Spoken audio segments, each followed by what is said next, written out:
'Twas the Kiss Before Christmas. Written by Susan Hatler.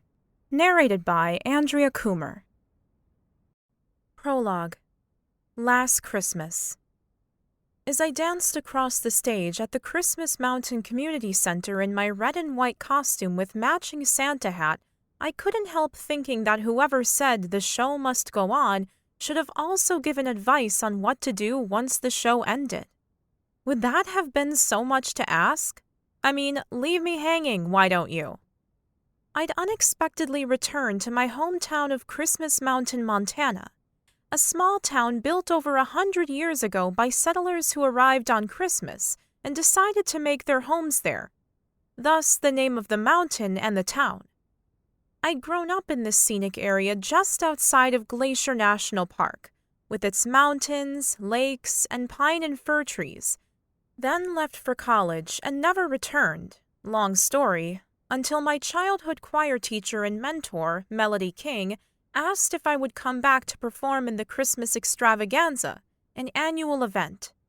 Ms. King informed me she'd become terminally ill with kidney cancer, and her dying wish was that my childhood choir team, the 7 of us had been the ultimate besties, perform our I'll Be Home for Christmas routine for her one last time. My eyes watered as I looked out past the stage and found her leading us, with the baton in hand. Her silver hair was swept back away from her face, but it didn't look as shiny as it used to, and she had dark circles under her eyes. Her gaze caught mine and she smiled at me, making everything better for that split second. Ms. King never married or had any children, and in my heart I knew she felt that Ashley, Lexi, Morgan, Emma, Joy, Carol, and I were like her own kids. We'd performed this routine each Christmas from middle school through high school, and I felt honored that she wanted us to perform it for her one more time. Joy pushed her Santa hat out of her eyes, placed her fingers on the ebony and ivory keys of the piano, and started playing the beginning notes of I'll Be Home for Christmas. The rest of us spread out across the stage in our Santa hats, and I couldn't help thinking about how all 7 of us had spread out across the country after high school, some of us losing touch. But not one of us had said no to Miss King's request. How could we, after all she'd done for us over the years? Back in Washington State, my boss didn't seem to understand this reasoning and refused to give me the time off to come here. Not even after I told him my dear friend was dying and this was all she'd ever asked of me. Nope, he said the holidays were too busy. Pretty sure he didn't get the meaning of Christmas. So I quit my job, packed my stuff, and moved back to Christmas Mountain 3 weeks ago. My parents divorced while I was in college and moved away, so there had been no reason to return until now. Dad lived in Palm Springs with his new wife. Mom lived in Florida with her new husband. And instead of deciding which parent to spend Christmas with this year, I would be with Ms. King. Before this month, I hadn't seen Ms. King in person since I'd left for the University of Washington, where I obtained a degree in sociology. It had taken me 6 years to graduate. My parents' divorce hit me hard and my motivation to study suffered. After graduation, I spent 2 years working ski patrol and as a ski instructor at the Crystal Mountain Ski Resort, which I'd enjoyed immensely, until my manager turned into a heartless toad. Now, my stuff was in storage and I'd been staying at the Sugar Plum Inn, with a huge discount since my friend's parents owned it. Even though my meager savings were nearly gone, I'd be here for Ms. King no matter what it cost me. The show would go on. I belted out the lyrics for I'll Be Home for Christmas with my friends, thinking, yeah, I'm home for Christmas, but now what? I needed a job, an income, and I had 0 prospects. Deep breaths, Faith, deep breaths.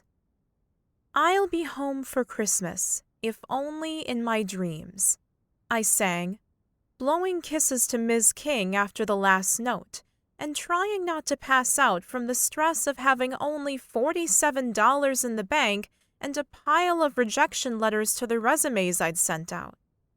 Applause rang out through the community center as we girls took our bows and then danced off, regrouping backstage. "It was like old times," Ashley said, clasping her hands together.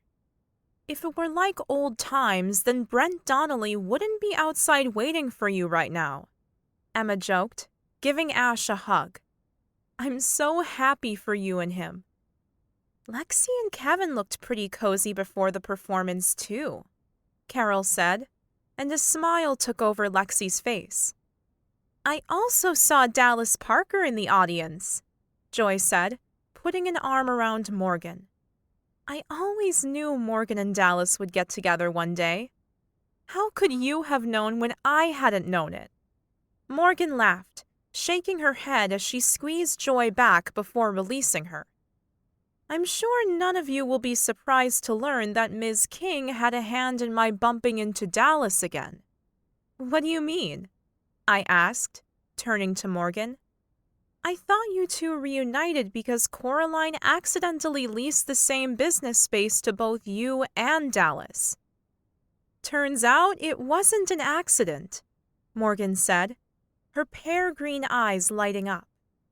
"Miss King told Coraline that Dallas and I needed a nudge in a certain direction, which is how the mistake happened." "Miss King played matchmaker?" I laughed, adjusting my Santa hat so it wouldn't fall off my head. "Why am I not surprised?" "Because you know our choir teacher as well as we do, Faith," Morgan said, slipping her arm through mine. "Thank goodness for Ms. King," I said, my smile fading as we all grew silent. I knew what everyone was thinking, even though not one of us said it aloud. What will we do without her? Ash put her wrist forward first, showing the faded hot pink friendship bracelet still wrapped there after all of these years. Then Lexi put her wrist on top of Ash's wrist, showing her bracelet too. Morgan followed next, then me, Emma, Joy, and Carol. We'd woven and exchanged these friendship bracelets after our first I'll Be Home for Christmas performance in the 6th grade, when Miss King led us to a special spot by Christmas Falls and told us how she'd exchanged bracelets with her lifelong friends at our age.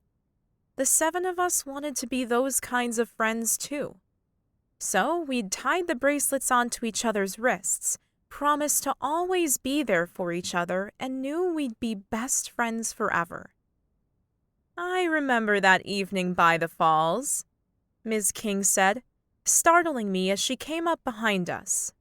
"You were young girls then, and now you're women. I'm so proud of every one of you." My eyes watered and my heart warmed.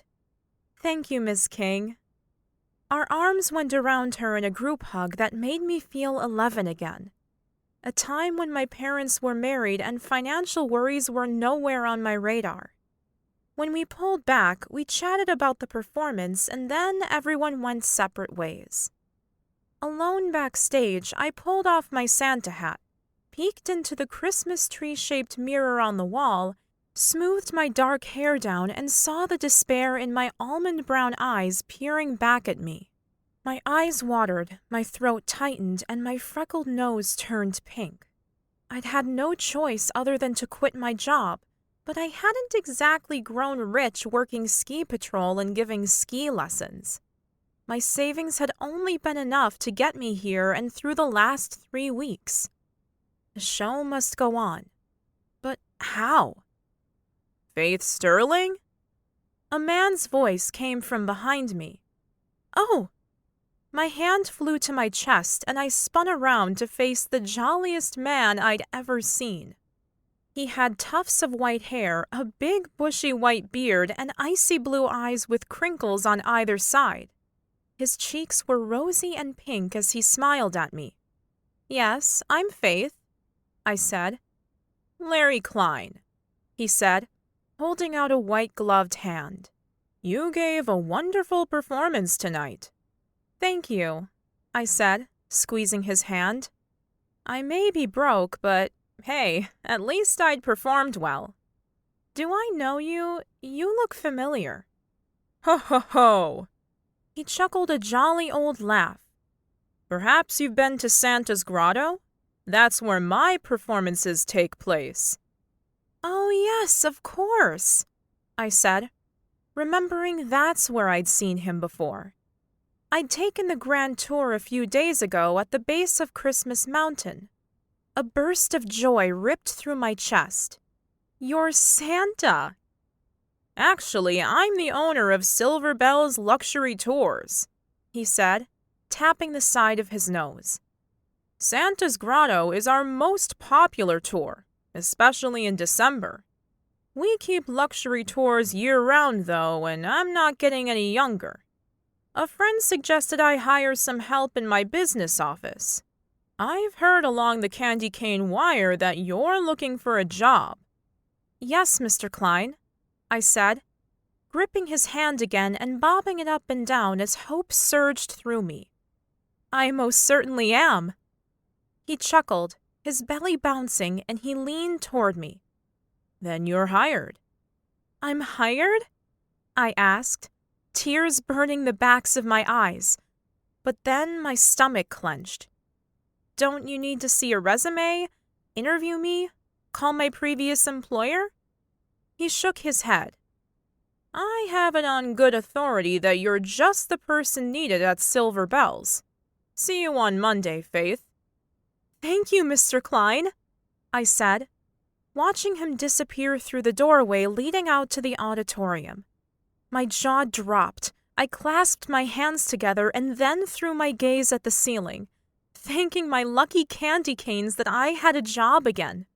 Just in the Saint Nick of time, too. But wait, why had he hired me just like that? He'd said he had it on good authority I'd fit in.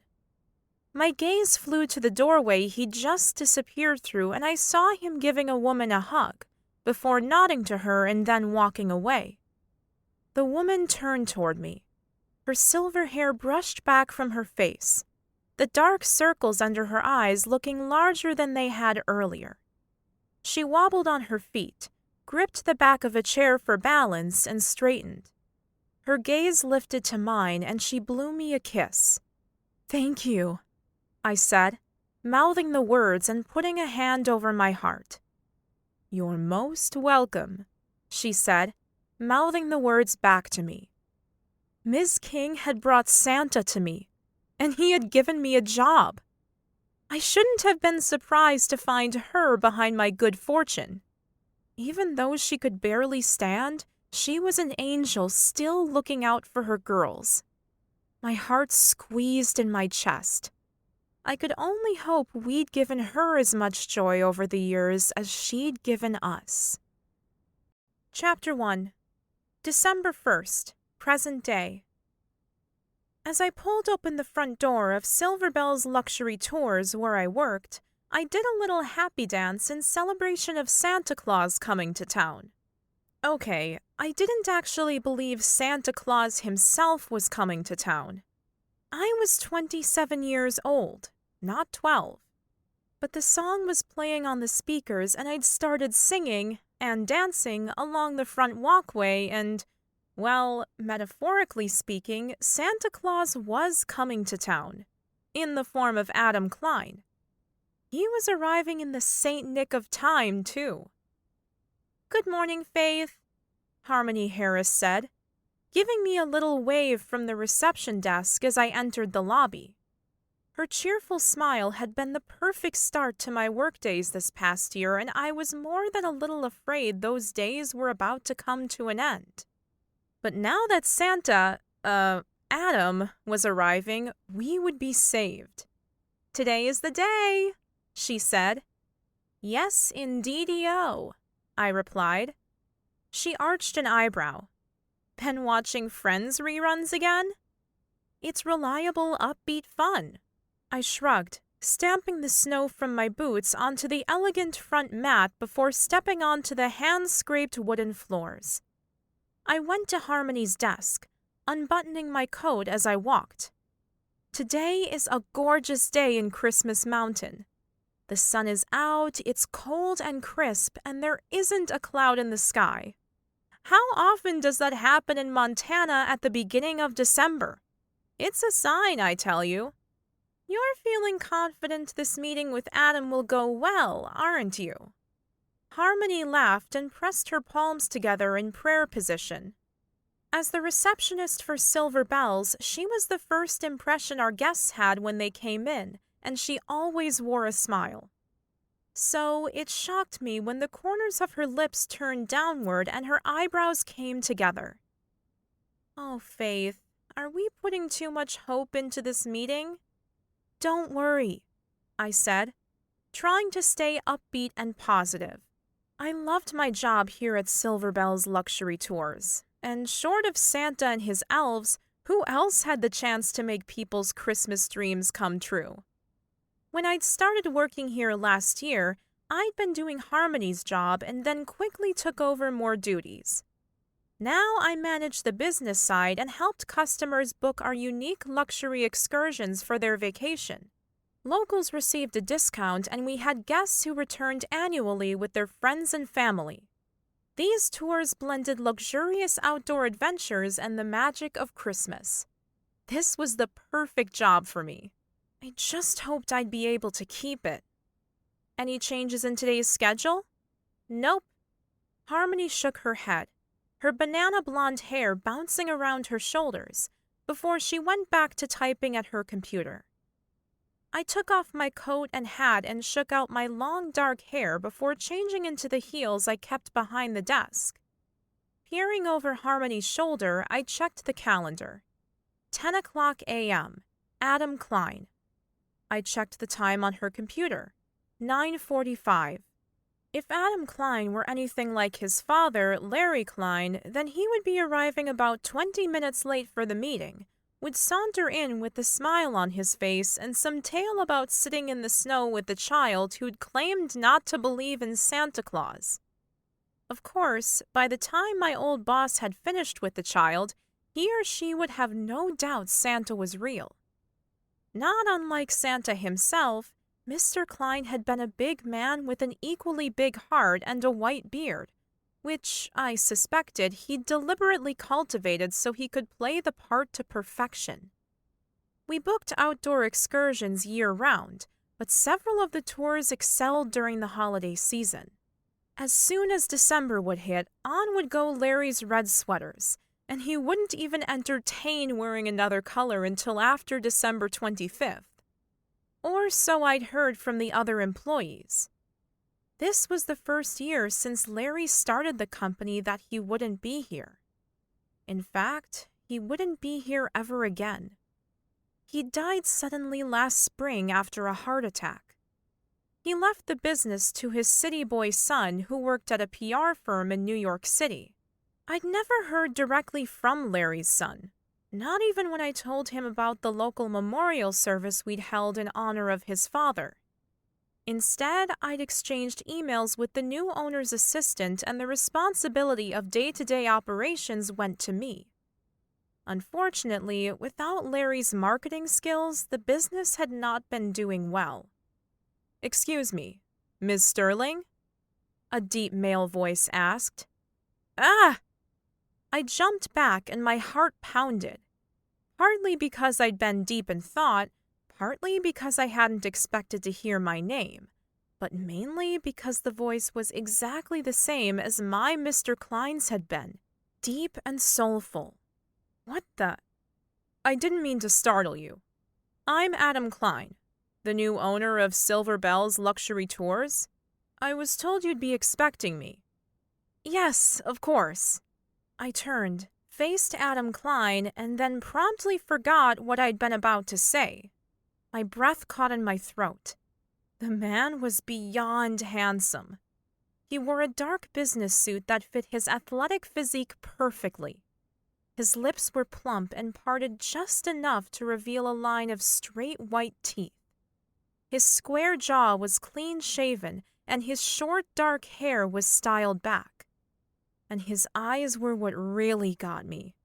Two pools of icy blue, framed by a thick set of black eyelashes. Oh, hotness. Harmony gave me a nudge and a meaningful look. Ms. Sterling? He asked, holding out his hand. Please, call me Faith, I said, trying to recover and hopefully sounding professional. I took the hand he offered me, and when his fingers closed around mine, my knees went weak. Not a good reaction to meeting my new boss.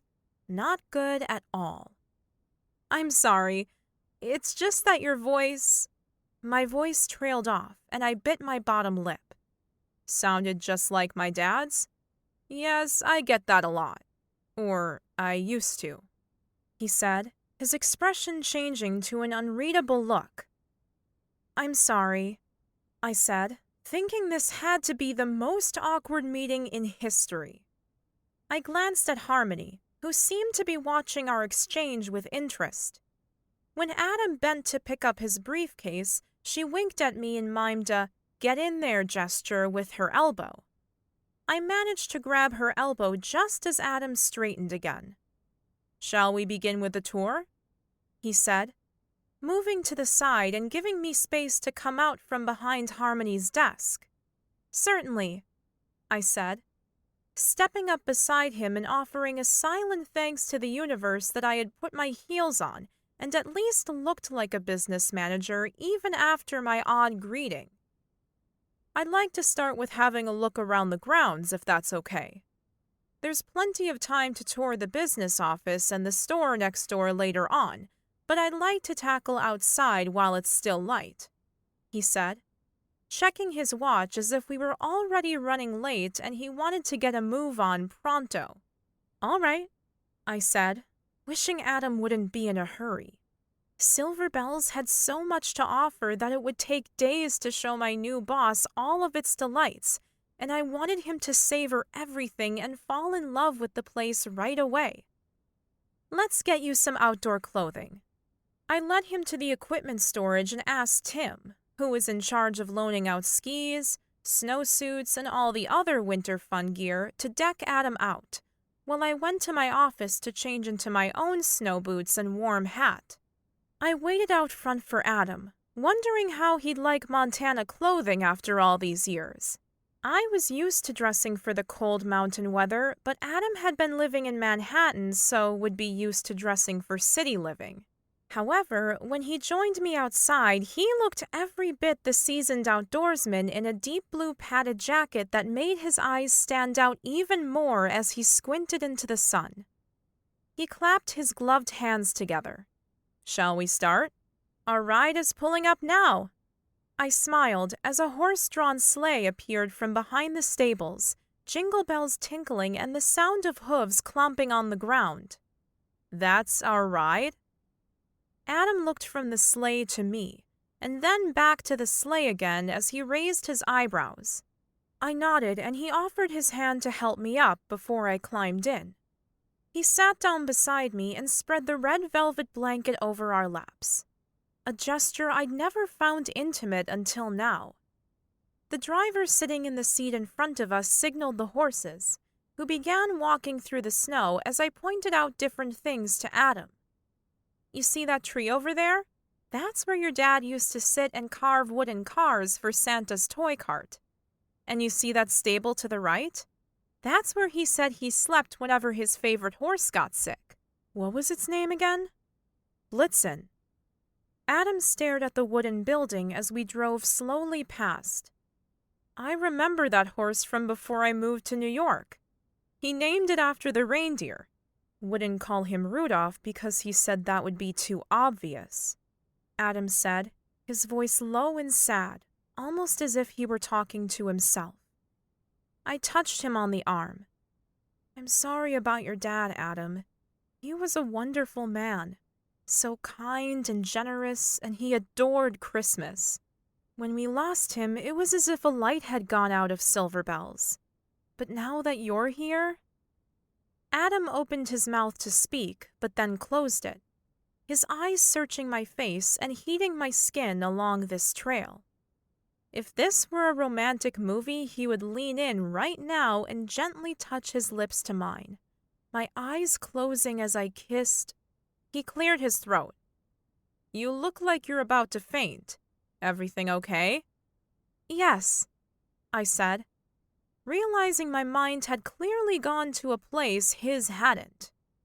I mentally rolled my eyes, cursing my over-fertile imagination. "I'm fine, thank you. Just had something in my eye," I said, trying to cover up what I'd thought had been a moment. Reminding myself that I was at work and with my new boss, I looked around us. The main building far behind as we headed into the forest of snow-laden fir trees. "We're nearly there." We passed a wooden sign which had been hammered onto a trunk of one of the trees that lined the path, and it spelled out Santa's Grotto. Adam took out a notebook, pulling his glove off with his teeth, and wrote something down. "That sign will need to be repainted. Can you get the maintenance guy to do it first thing in the morning?" he asked. "Repainted?" I looked at the sign, the first of many rustic, old-fashioned signs, which pointed the way to Silver Bell's Luxury Tour's very own Santa's Grotto. "Yes, the sooner the better." "Adam, that sign was made by your dad over a decade ago when he first built Silver Bells," I said, my voice lifting as I pointed to the tree we'd passed. "He told me he carved that sign while sitting under that tree back there. Your dad never changed a thing and kept Santa's Grotto exactly the way he built it, which is why it's part of Christmas Mountain history now." Adam frowned as he listened, and for a moment I wondered if I'd been too abrupt. After all, he was my boss, and although I practically ran this place, I was still just an employee. "I'm sorry, I didn't mean to sound so distraught. The historic charm is part of what we love about the signs." He was writing as I spoke, and he paused. "How many signs are there between here and Santa's Grotto?" I counted on my fingers as I walked the trail in my mind, smiling as I thought about the little village nestled in the forest. 5, I think, or maybe 6? He nodded, underlined something in his notebook, and then snapped the book shut as the carriage came to a halt. "You're right." "I am?" I asked, thinking that was easy. A victorious sigh escaped my mouth as I stepped onto the snowy ground, turning back to see the Silver Bell's Luxury Tours store in the distance, with its gold letters on the shop's front window. "Another day, another dollar, Mr. Kline," I said, saying what I used to say to my boss as if the store were the man himself. Adam stepped down beside me. "Another dollar will be tough in this market, and that's why—" "What the—" I jumped backward and spun, intending to face Adam, but instead stepped onto a patch of ice and then pitched backward toward the sidewalk below. And what did my brilliant instincts tell me to do?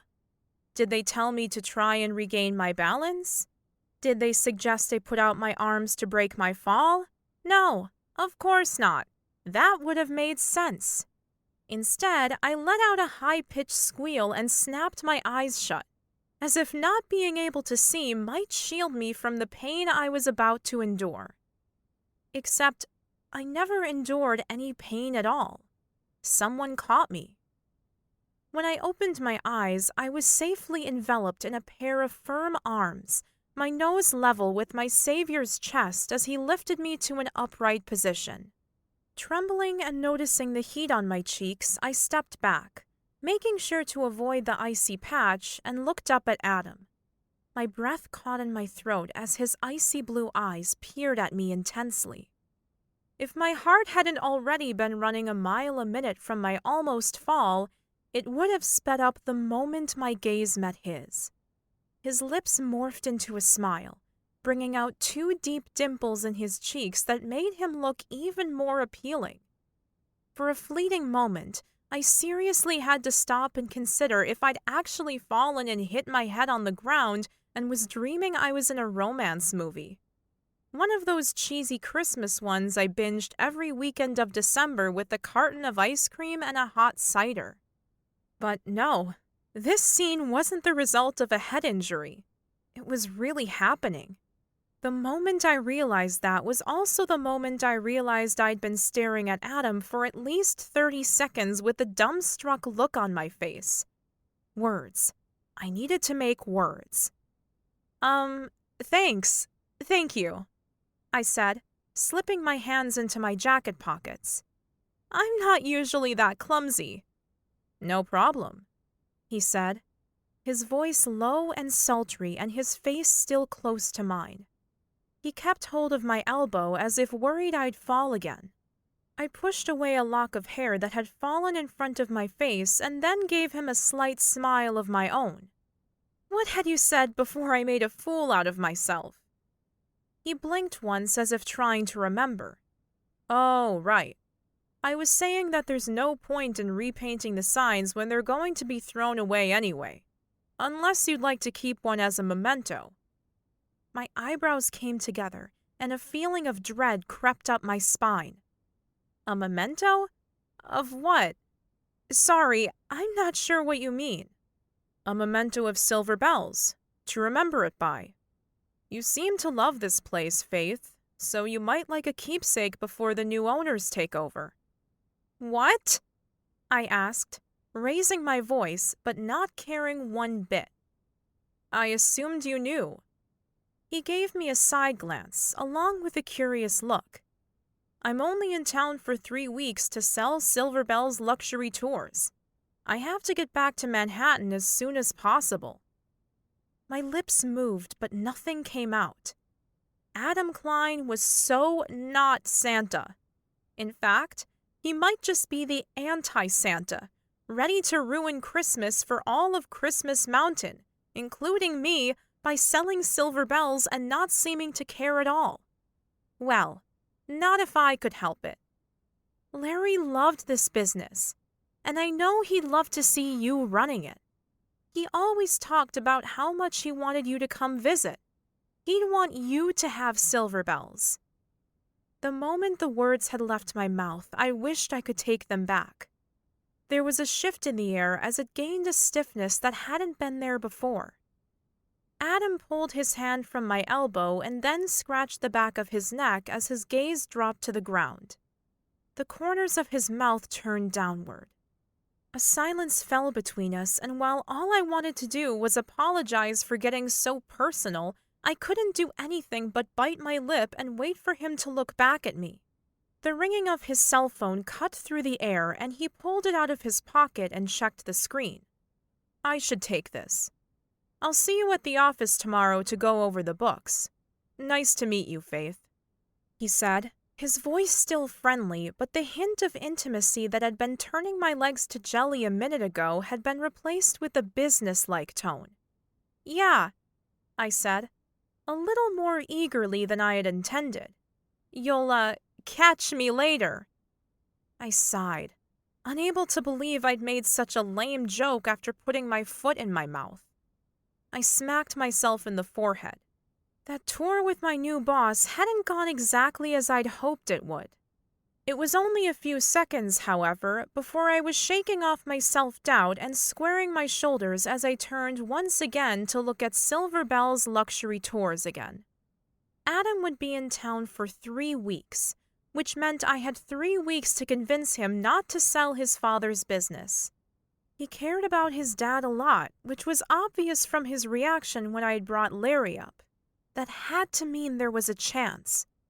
If he sold the business, there was no doubt in my mind he would end up regretting it, and I wasn't going to let that happen. I'm going to fix this, Mr. Kline. I spoke to the name on the front window. I promise. Larry Kline had offered me a job when I needed one most, so there was no way I was giving up on the business he'd put his heart and soul into. No matter what it took, I'd find a way to keep his dream alive by convincing his son to never sell Silver Bell's luxury tours. Chapter 2. The next morning, Adam Kline arrived to the Silver Bells luxury tour store looking even better than I dreamed about last night with those full lips and incredible eyes. Ugh, why was I fantasizing about my new boss? I reminded myself he was the guy who wanted to sell the business that meant so much to me. He was also the guy whose mind I needed to change.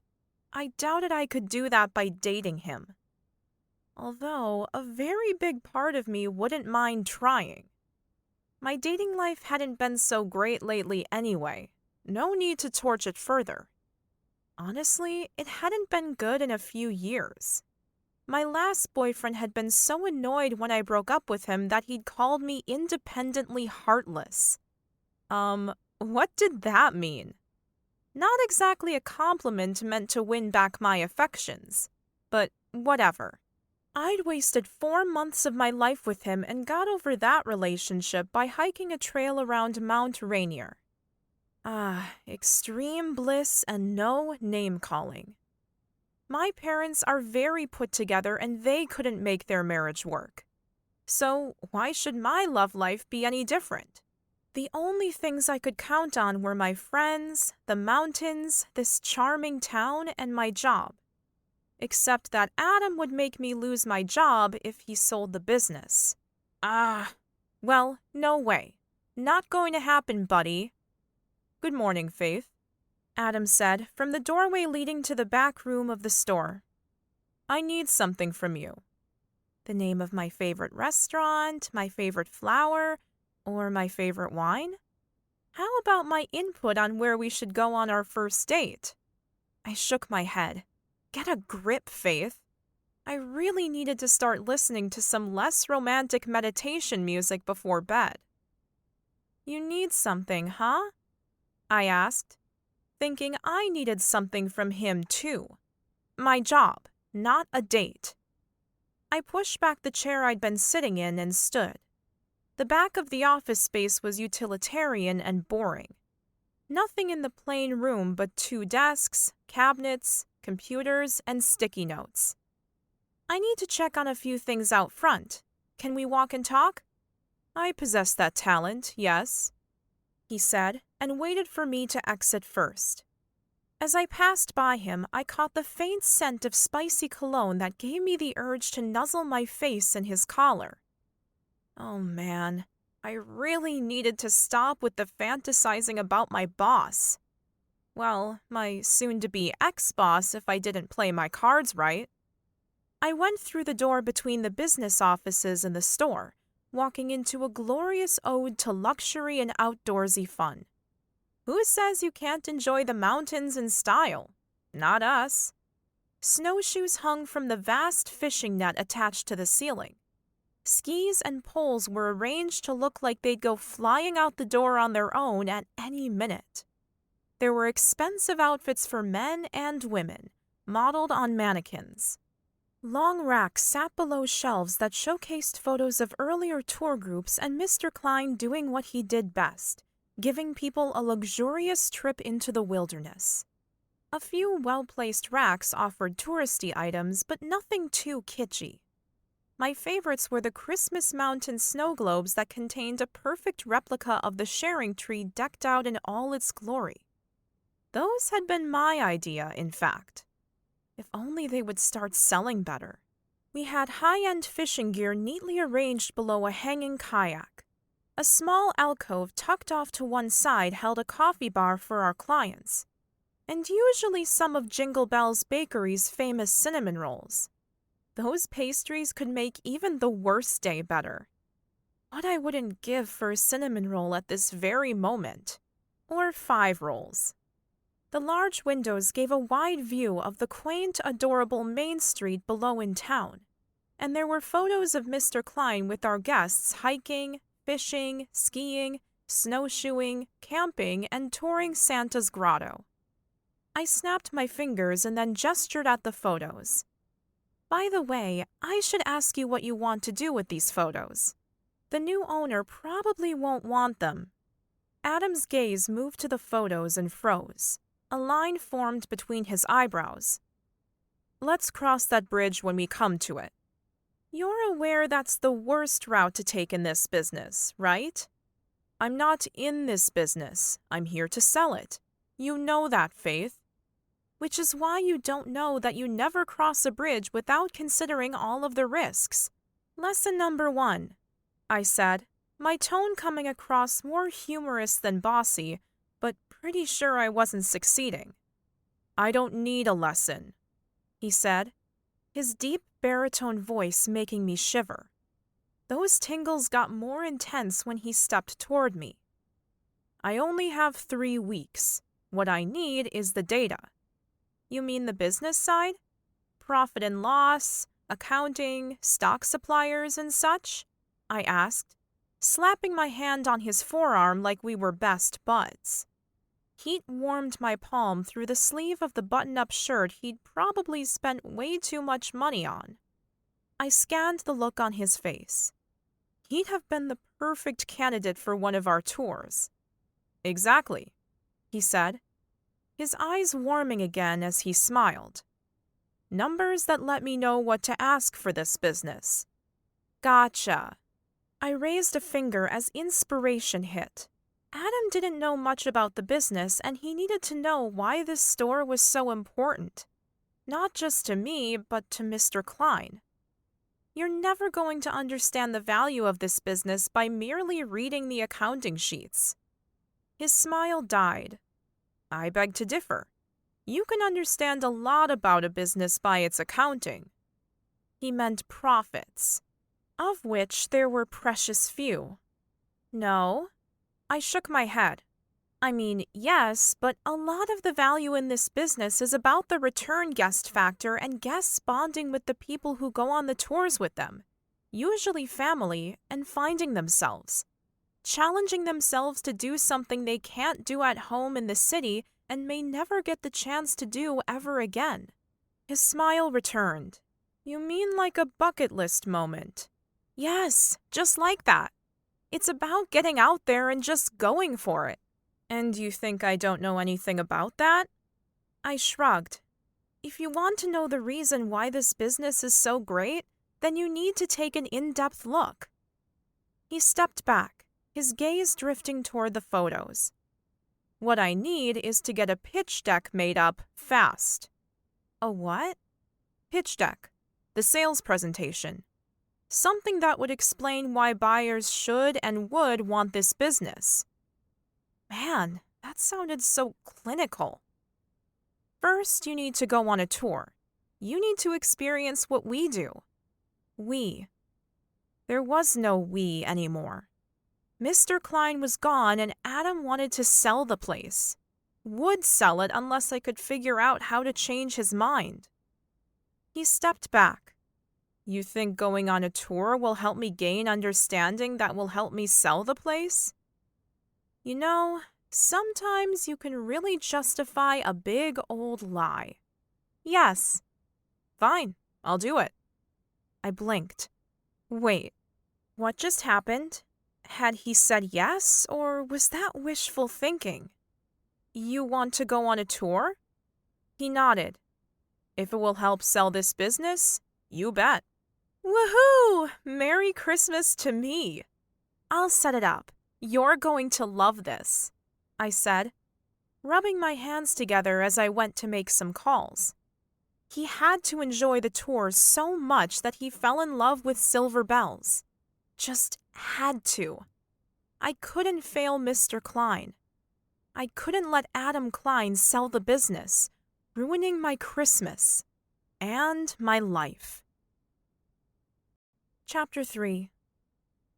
The song Have Yourself a Merry Little Christmas came through the speakers at the CM Salon, where I was getting my hair cut by my good friend Morgan Reed. She opened this salon last winter, and I'd yet to be charged for any of the services she'd provided, despite my protests and the numerous times I'd slapped my credit card down on the front counter. And so I've relented by leaving ridiculous-sized tips. Winking red and green lights outlined the mirror I stared into, and a spicy apple scent filled the air as the Christmas song claimed that my troubles would be miles away.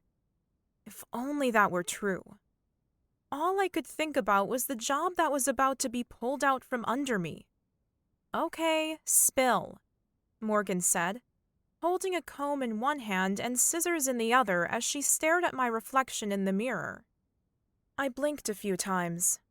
"Spill what?"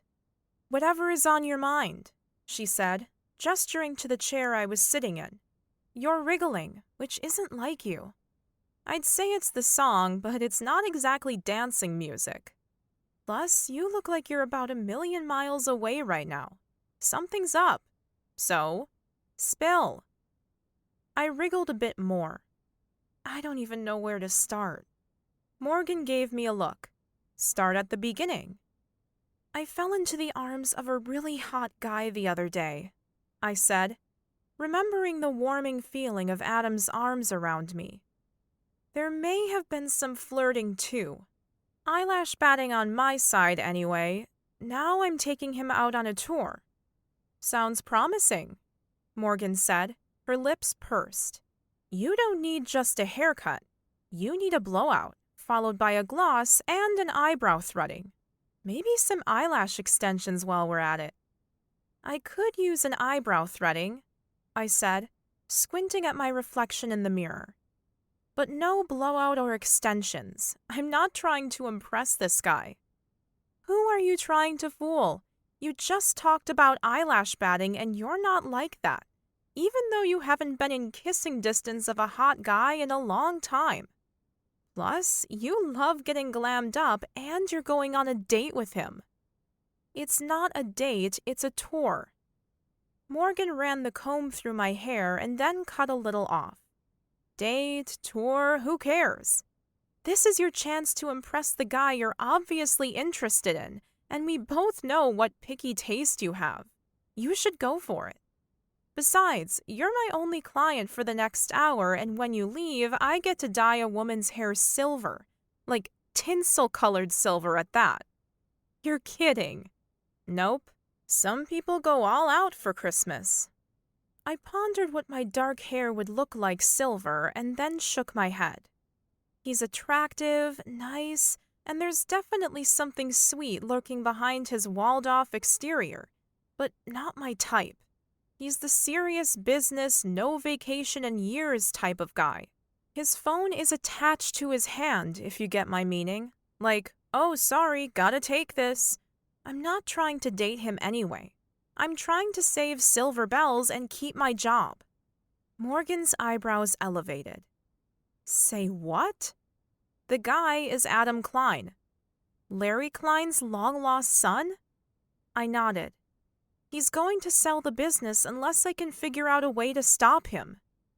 My fingers tapped out a fast pace on the arm of the chair. "That's why we're going on the tour." "And you think a tour will be enough to convince him not to sell?" The idea sounded a lot more plausible in my head, I admitted, wriggling again. Morgan froze with the scissors poised above my head. "Faith, if you don't want those bangs you gave yourself back in 6th grade, you have to hold still." I forced myself to stay perfectly still. "But maybe one tour will be enough for him to see how special Silver Bell's Luxury Tours is. He has to see, Morgan, or I don't know what I'll do." She made a humming sound. "I think you need to let me give you the works. Facial, eyebrow threading, a blowout, maybe even a manicure. Oh, and we should definitely do a lip treatment. Let's get those lips nice and soft for kissy time." I glared at her. "My lips are fine. I use loads of lip screen. And I have zero plans to kiss Adam Kline, thank you very much." "Right." Okay, that had been a lie. Kissing Adam Kline was something I'd thought about a lot ever since we met. His lips were absolutely kissable after all. Besides, I want him looking at the scenery and the other people on the tour, not at me. This is his chance to really get to know a side of his dad he didn't get to see before he passed away. Morgan snipped some more of my dark hair off. "I thought you said you two wouldn't be good together, not even on a date." I stared at the bright flicker of the Christmas lights. We wouldn't be. Then why do you care whether he gets to know that side of his dad or not? I mean, most employees don't care about their boss's feelings. Unless said employee is interested in said boss, in which case we're talking a different story. I am interested, I retorted. Very interested. In keeping the business open. And interested in the guy who saved you from falling on your face? The hot guy you flirted with, batting those eyelashes like you've never done in all of the 16 years I've known you? Ugh. I threw my hands up. Okay, fine. I have been thinking about him and maybe he was interested. Up until he started acting like his phone was his personal life-saving device. The guy is a workaholic, Mr. Kline's son, and trying to wreck my entire life by selling silver bells. And I have so many ideas about improving the business too. I know I could help turn the place around, make it really profitable, if he would just hear me out. Morgan stepped to the side and set the scissors down. Then make him listen. My brow furrowed. I'm trying to make him listen to me, but the only way he's going to understand why the business is so amazing is to experience firsthand what it is that we do, I said, exhausted from thinking about Adam Kline. My life had seemed so simple until he'd come to town. I needed to change the subject. How are things going with you in Dallas? She gave me a distracted look. The holidays are tough on him. His relationship with his dad is strained because of his dad's alcoholism. I wish I knew what to do to help. Sympathy struck. I'm in a similar boat. I wish I knew how to get through to Adam. Morgan reached up and unhooked the clove apple. She held it to her nose and took a deep inhale. The scent drifted over to me and I snapped my fingers. Now I remember who used to love those things. Ms. King, we said in unison. Grief nudged its way into my heart. Losing our choir teacher and mentor had been hard on all of us. Mr. Kline's positive attitude had helped, but now he was gone too. I wish Ms. King were here. She'd know just what to do. Morgan hung the apple back up. She would know, and she would say she knew too. I miss her, I said. Me too, she said, giving me a look of understanding. If Miss King were here, she would tell me to go after what I want. Determination filled me. Adam Kline was going to be so knocked over by this upcoming tour that he'd never be able to sell silver bells. And saving the business was all I was thinking about, of course, when I turned to Morgan. Okay, let's go for the eyelash extensions. Chapter 4. The next evening, I arrived at the Silver Bells Luxury Tours store and spotted my reflection in the window. The eyelash extensions and the waterproof eyeliner along my upper lids really played up my almond brown eyes. I'd put my hair into a twist that was both elegant and functional. My outfit: fitted pants with warm inner linings, a red cashmere sweater beneath a black high-end quilted vest and a down coat over that, hiking boots that were made to cover rough terrain and look good while doing it. Everything was perfect to start the luxury tour that would hopefully wow Adam. I unlocked the front door and dashed inside, eager to get the tour started. I went to the coffee bar and began arranging things carefully. No speck of dust or stray coffee bean or sugar granule to mar the perfection of the guest's luxury experience. I arranged the plump sugar-glazed cinnamon rolls from Jingle Bell's Bakery on a china plate, letting the decadent smell of real butter, vanilla, and sweet pastries waft up my nose. Yum! My fingers twitched toward the rolls. My mouth watered as I arranged the linen napkins, the china cups, and sterling flatware. Next, I clicked on the electronic tablet I held and made sure everything was set up and ready, and that there were no delays in sight. Everything was a go. The door opened and the bell tinkled as the tour group arrived in a rush. I approached them with a smile. Diane Burkhart wore a stylish outfit similar to mine.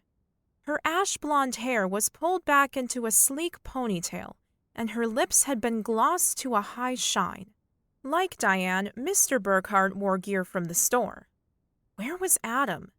I needed him to take note of our happy guests that had purchased clothes from the store, thus increasing revenue beyond the tour itself.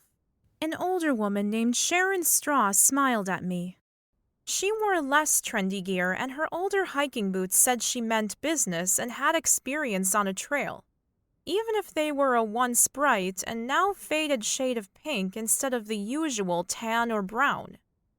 Trevor Peake was next. You know how some older men give off that rugged cowboy vibe?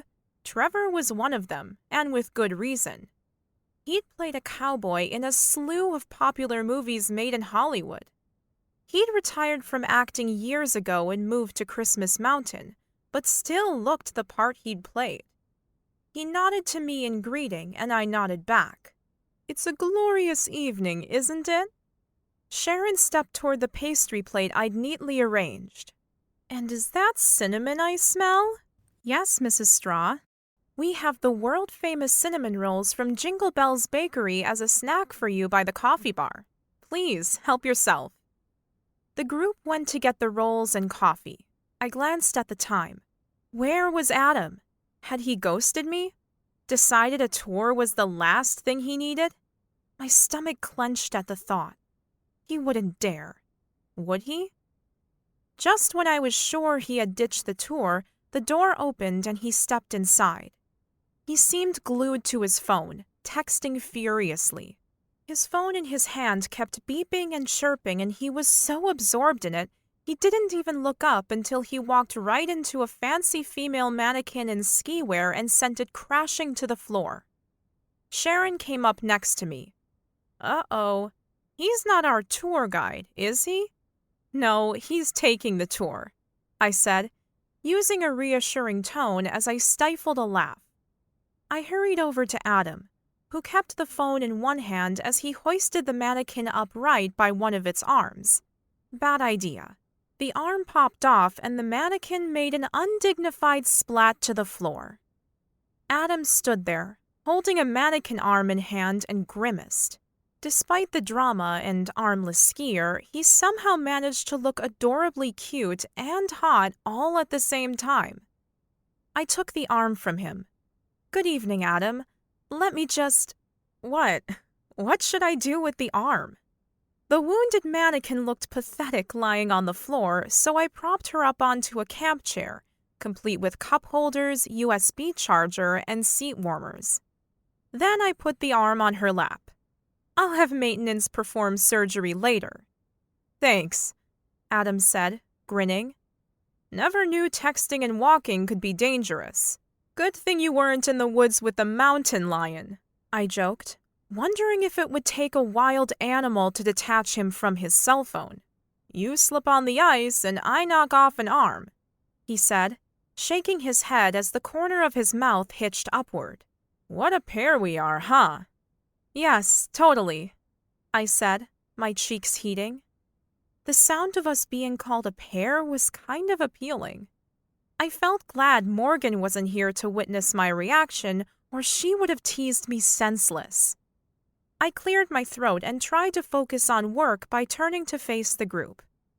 "Thank you for being a part of this experience today. I'm Faith Sterling, your Silver Bells tour guide." Murmurs of greetings ensued. Our Stargazer tour will take us up Christmas Mountain and then back to the store again. Along the way, you'll see the sharing tree, Christmas Falls, kissing bench, and more. We will have a delicious evening dinner at the top of the mountain. In comfort, I promise. The Burkharts chuckled. Trevor leaned, all cowboy-like, against the wall. Sharon beamed. Adam looked unimpressed, which was when I noticed what he was wearing. An expensive-looking wool coat, a designer scarf tucked into the top of the coat, leather gloves, and Italian leather black boots for city streets, not weatherproof hiking boots. Adam asked. Is there something in your eye? What? I asked, realizing I'd been squinting as I scrutinized his outfit. Oops. I rubbed a finger under my eye. Yeah, got it, I think. The sound of bells tinkled from outside, alerting me that our ride had arrived. I tilted my head. I hear sleigh bells. That's our cue. We went outside and spotted horses hauling along a large sleigh. 3 rows of seats, covered in crushed red velvet, sat below the black top that provided some protection from the elements, but allowed guests to look out the open sides in order to take in the scenery. Oh, how adorable! Is it comfortable? Diane asked. Plush and comfortable, I said, assuring her. There are phone chargers in the sleigh, a solar panel on the top that, although you can't see it, heats the seats too.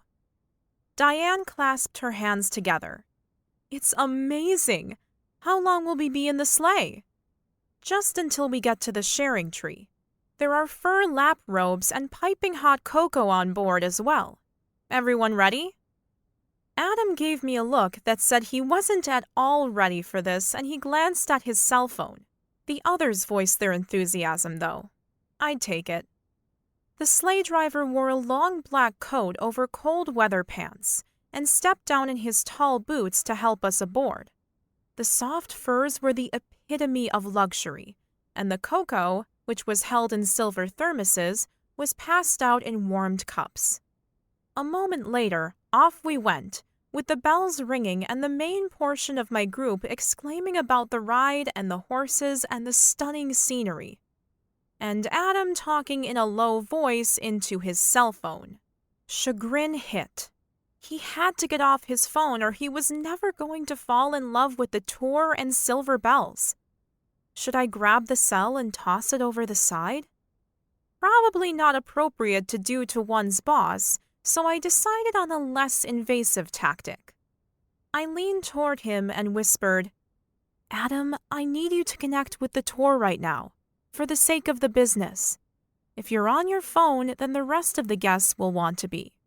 Touring the outdoors is about being unplugged and experiencing nature. He held a finger up. 1 minute. Okay, I said, and counted to 20. 4 times. Then I nudged my elbow into his side. He gave me a sheepish grin, but slipped the phone into his pocket as it promptly rang again. Frustration set in, and I tried to ignore the ringing by pointing out the sights as we went around the back of town, so we could come up Main Street to view all of the charming independent shops as we flashed by them. Overlook Outdoor Adventure Tours, our newest competitor, Jingle Bell's Bakery, Sleigh Cafe, Rudolph's Reed's Bookstore, the CM Salon/Parker's Furniture Store.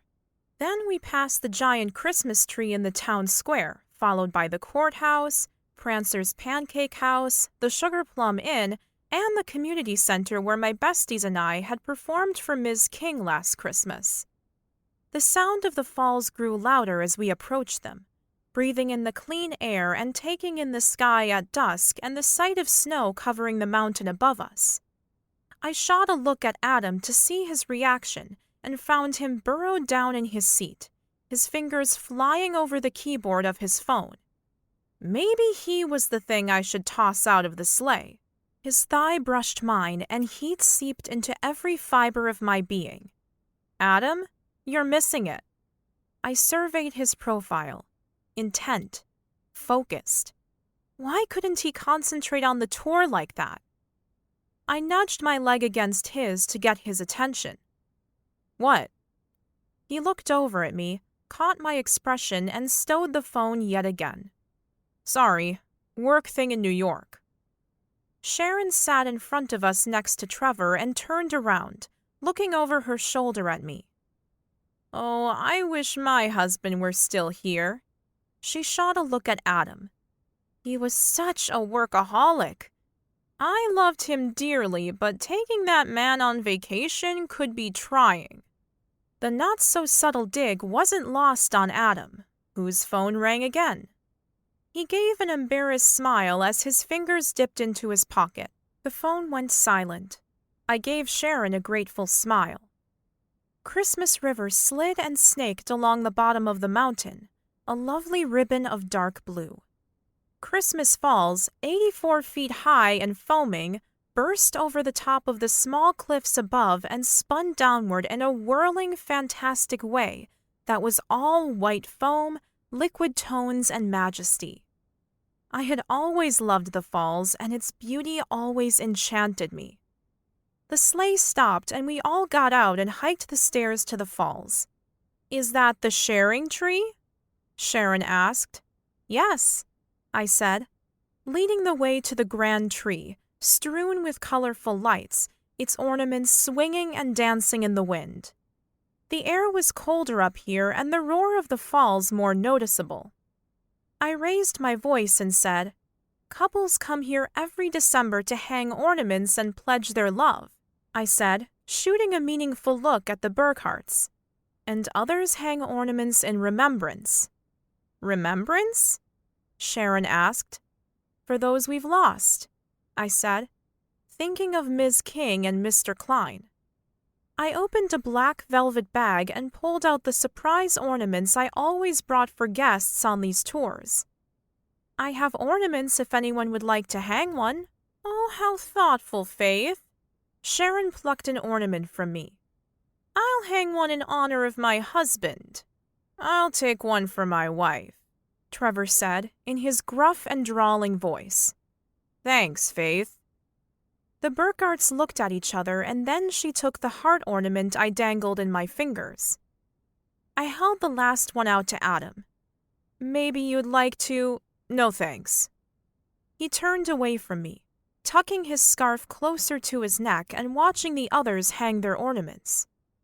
My eyebrows came together as their laughter and low words floated toward us in the wind. He nodded his head in their direction. "The guests seem to be enjoying themselves. By the way, that hot chocolate was delicious." "Thanks," I said, a little jarred from his reaction after declining the ornament. He used to live here, so he knew the tradition. I couldn't believe he wouldn't want to hang an ornament in remembrance of his dad. I planned to hang one for Ms. King, but not tonight on the tour. I wanted to do that privately, and I supposed maybe Adam did too. I moved over to the railing and stared up at the falls as Adam came up beside me. He peered at me. "Did you make the hot chocolate?" "No, but it was my idea to serve it to the guests. Your dad was great at thinking up things like the sleigh, but once the guests were in, it was like, hang on until we get there." He stared at me a moment. "You add the smaller touches that make the tour more personal." "Is that a compliment?" I asked. The corner of his mouth lifted. "The best." I stepped a little closer. The wind ruffled his hair, mussing it a bit. I wanted to reach out and fix it, or just touch that hair to test the texture of it. His eyes fastened a direct gaze on mine. My heartbeat picked up a little. I had to remind myself he was my boss, Mr. Kline's son, and that he was trying to sell the business I wanted to save. Not to mention he was a straight-up city boy, whereas I thrived up here in the mountains. Opposites might attract, but our goals were different. After about 20 minutes, a luxury SUV pulled up to the bottom of the stairs to take us to the next stop on the tour. Adam shoved his hands into his pockets. "Is that a Cadillac Escalade?" "It is," I said, leading the group toward our plush ride. We got in and headed up the mountain. I glanced at Adam's profile. How could I get him to understand how much Silver Bells meant to me? To the people who came to the store to shop, to the guests who took the tours that gave them the special moments most of us were currently experiencing. Why couldn't Adam see that everything in life was about moments?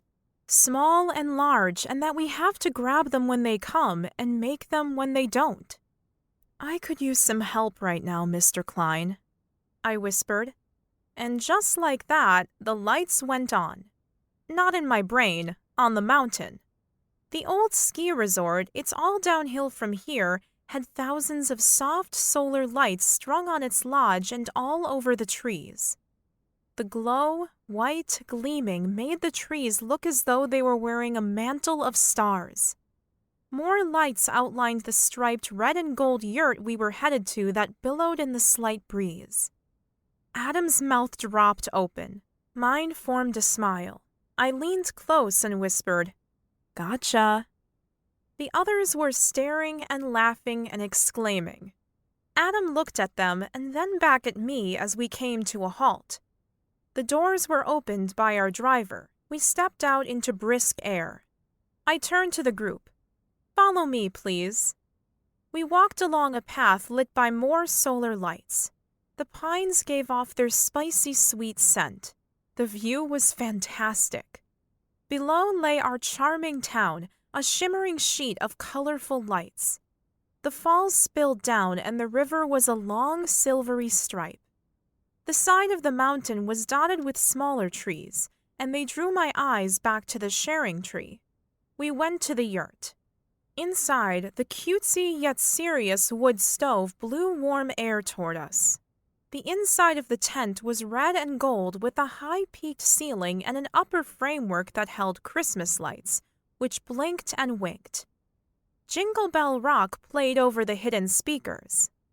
The table was set low to the cushioned seats, covered in silver and blue fabric. A chef, wearing an apron and tall hat, stood waiting and ready, a smile on his face. Adam's leg pressed against mine as we sat down. Little tingles ran along my leg where his thigh had brushed. The feast was delicious.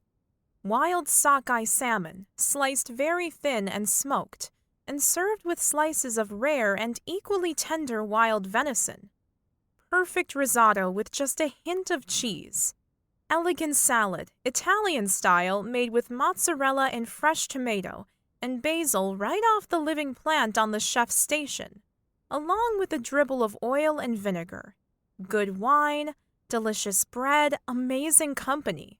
What more could one ask for on a Silver Bells luxury tour?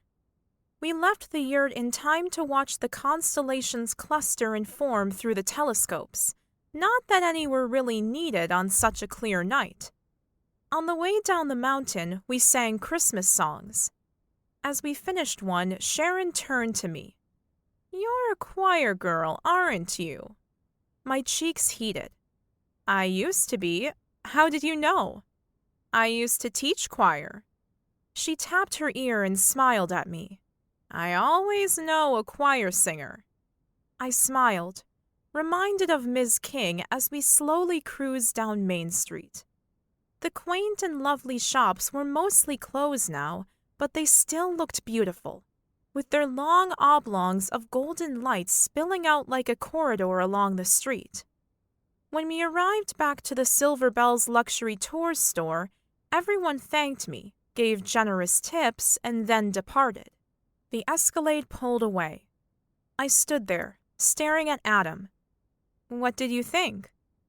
"The Stargazer tour is one of the most amazing experiences I've ever had," he said, looking right at me as he spoke.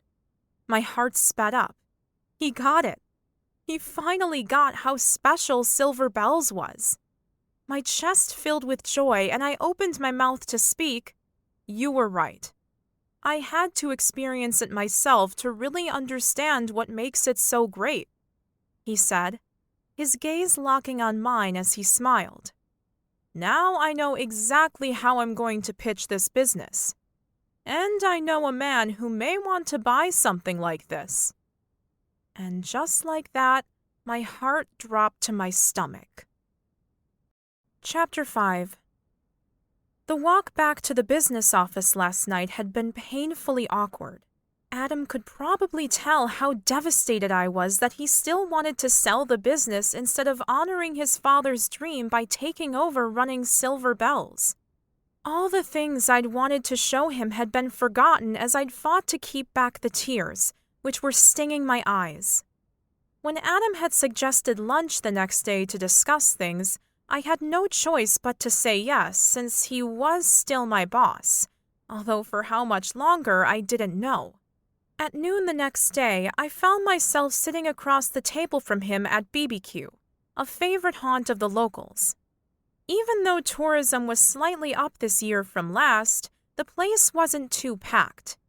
Pippa, the waitress, had taken one look at his handsome face and managed to find us a table for two hidden away in the corner. I didn't have the energy to tell her this was a business lunch. I wondered if he always received special treatment because of his looks, but then I felt ungracious as he had looked genuinely upset at the way events had unfolded last night. Dressed in his usual business suit, he seemed out of place at BBQ. But if it weren't for the worried expression on his face, he seemed almost at ease in these casual surroundings. A crackling log fire burned in the fireplace and added heat to my already flushed face. "Faith, I am so sorry you're taking this so hard. I thought my dad, or at least his attorney, would have spoken to you about the fact that I plan to sell the business. I can't stay in Christmas Mountain. It's not my home." I felt like sticking my bottom lip out as I had as a sulky teenager, but I forced myself to sit up straight and keep a professional look on my face. "But this was your home once. Why can't it be again?" I asked rationally. Adam took a sip of his soda and placed the glass down before leaning forward. "Faith, I left Christmas Mountain when I was 16, which means I've spent almost as long away from here.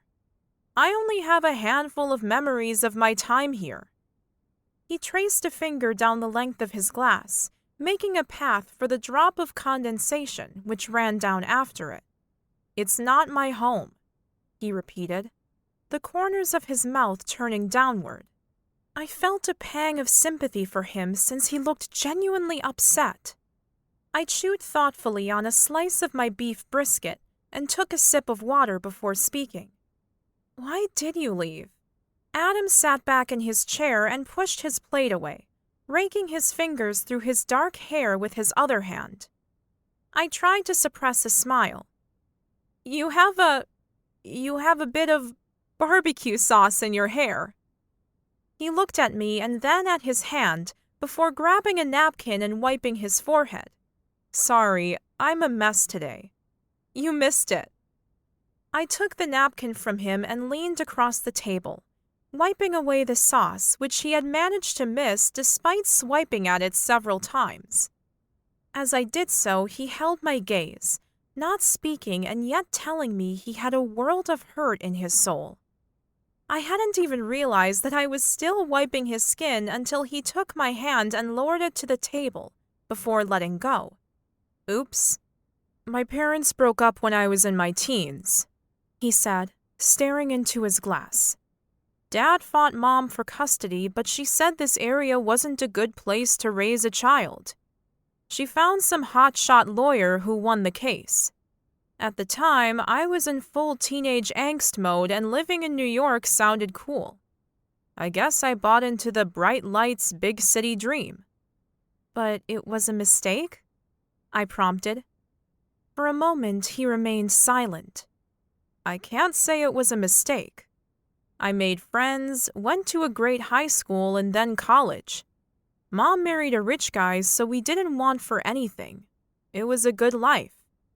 I waited. "But—" He glanced up at me. "No buts." There was a definite but there, Adam, but if you don't want to tell me... I wanted to press him for more, but he looked so vulnerable and sad that I changed the subject. "The forecast calls for snow tomorrow." Something was missing. I blinked. "Pardon?" "But something was missing."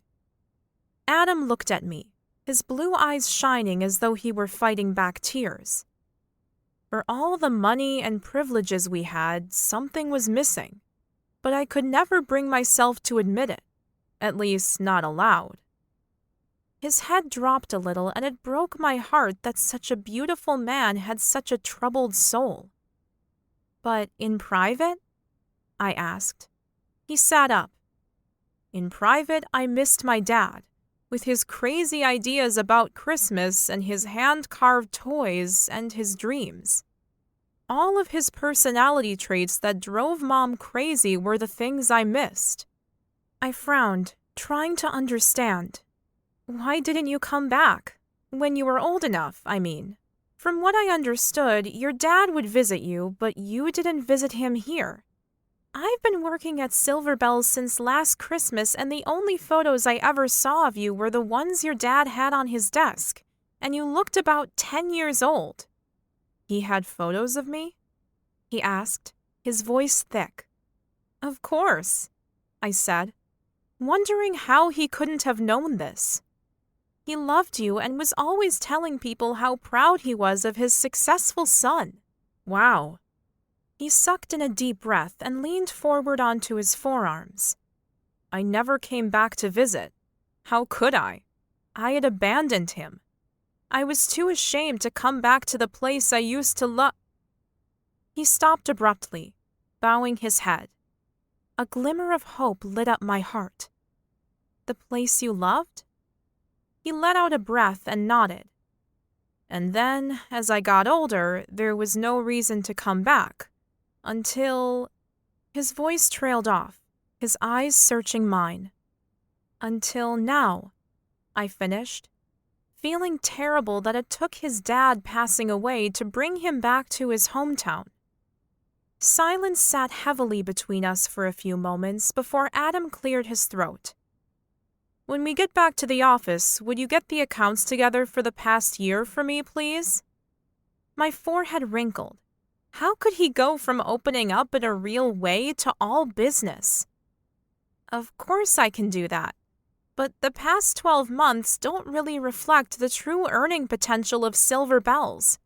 Tourism has been struggling a bit for the past few years, and we've had kind of a quiet spell since your dad passed.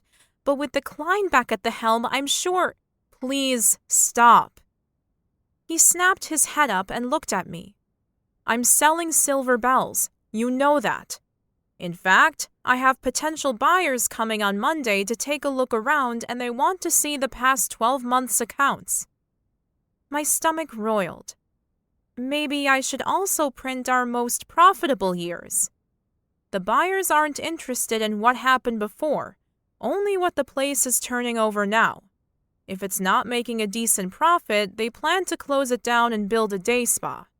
A day spa? I asked, my tone incredulous. A new owner had sounded traumatizing enough. You would sell to someone who planned to shut down Silver Bells completely? I have a lot of work to do today, so I won't be back at the office.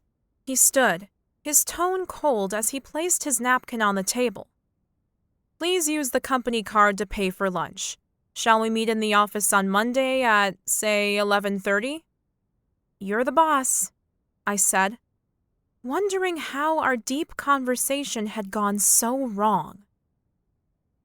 Chapter 6. After the turmoil of the day, I invited Morgan over for dinner and some girl time. Not only was I sad and disappointed that Adam was selling Silver Bells, but our conversation left me doubting that he was completely certain about his decision. The guilty feelings he had inside him could not be allowing him to think with a clear head. There had also been a little nostalgia in the way he'd talked about Christmas Mountain before he moved to New York.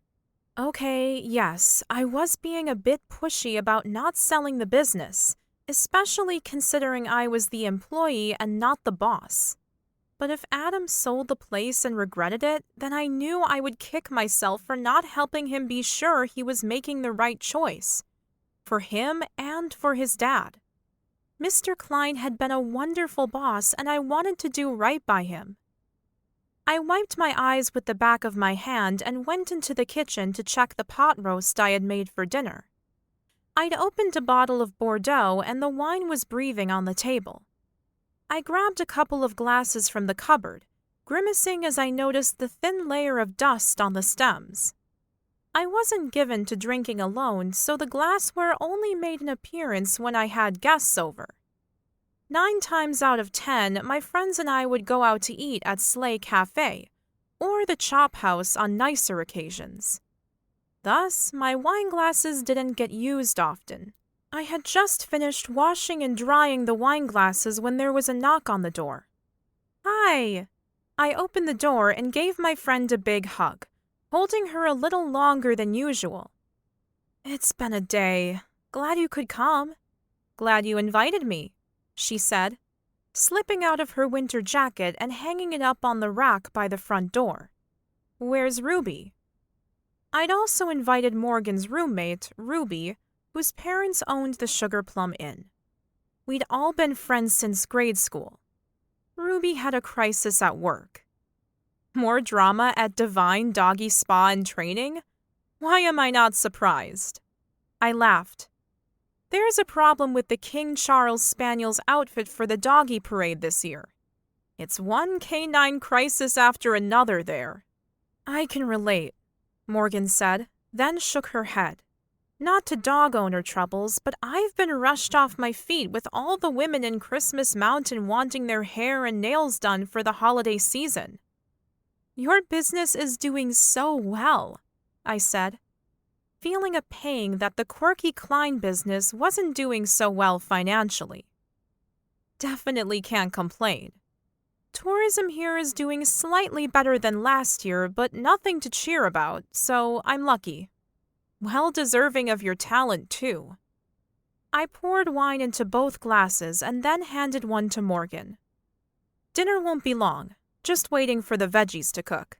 Come sit down. Morgan sat opposite me on the couch, taking a sip of wine and then setting her glass down on the coffee table. She held her hands out to the fire appreciatively. You've lit the fire. What's up? I smiled. Morgan knew me too well, her words reminding me that I rarely light the fire, opting for the simpler radiators in the apartment instead. As much as I adored the glow and crackle of a real fire, it was far quicker, not to mention easier, to flick a switch for almost instant heat. But I needed the comfort of the real thing after the day I'd had. Let me dish up our plates and I'll tell you all about it over dinner. As we ate, I told Morgan about the tour and Adam's plan to still sell silver bells. She dropped in groans and sighs at all the right intervals, even though she was a shrewd businesswoman and knew that Adam's plans made sense financially, at least for him. So I guess the eyelash extensions didn't convince him to keep silver bells and stay in Christmas Mountain, huh? Not even close. I shook my head, giving a small smile at her joke. Seriously, Morgan, I can't bear the thought of old Mr. Kline's dream being torn down and turned into a day spa. You can find at least one of those in every resort, but you'll never find another silver bells. I mean, where else can you take a sleigh ride through Santa's grotto and the entire elf village hidden away in the forest? Her eyes crinkled. The North Pole? Exactly. I placed my glass down a little too hard as I emphasized my point, which slopped wine over the side onto the table. I wiped up the burgundy pool before licking my finger. That's exactly what makes silver bells so special. It's as close as you can get to the real deal, and there's no other place like it. It would be a crime to destroy it. Morgan set her knife and fork down on her plate and pushed it away from her as she settled her elbows on the table. My mother would kill me for sitting like this. Don't put your elbows on the table, Morgan. It's not ladylike, she'd say. It always made me laugh when Morgan mimicked her mom. I liked Mrs. Reed, but she was what my own mother would call society. Her way of saying they had money, which, of course they did, given that they owned Reed Bank. Okay, so Adam wants to sell and you don't want him to sell, right? Morgan picked up the bottle of wine and held it out in front of me to ask if I wanted more. I nodded and she poured another splash into each of our glasses before grinning. Morgan Reed, I know that smile. You're hatching a plan. She set the bottle down and leaned toward me. Maybe you could make sure he can't sell it. Like, sew raw fish into the hem of the curtains or something. We have wooden blinds. I wrinkled my nose, another one of Morgan's mom's pet hates. Wrinkles give you lines, dear, she'd say to me. Plus, why would I bring fish into the equation? Morgan rolled her eyes. Well, would you buy a store that smelled like rotting pond life? I know I wouldn't. She sat back in her chair, her pear green eyes twinkling with mischief as she watched me over the rim of her glass. Stick a fish in the blinds. Make Silver Bells unbuyable. I picked up my glass and stood. Let's go outside. It's starting to snow. Morgan grabbed a couple of blankets off the couch and followed me out onto my porch, before handing one to me and wrapping the other around her shoulders. I was joking about the fish. Well, kind of. But seriously, Faith, there are things you could do to mess with his plans. At the very least, it'll buy you time to convince Adam of Silver Bells' charm. I sat on one of the rocking chairs which my grandmother had left me, a throwback to my childhood when she'd pull me onto her lap and read me stories before bed. Okay, so scrap the fish thing, but what else could we do? Morgan tapped her cheek for a minute. You could buy stink bombs from old Mr. Hardy's store and set them off in the store. Or I could fill the potential buyer's city slicker shoes with reindeer poop while they're trudging around outside in snow boots, I suggested, getting into this. Morgan slapped the arm of the other rocker as she warmed to her subject. I know. You could get them to stay overnight and then creep into their room since you have a master key.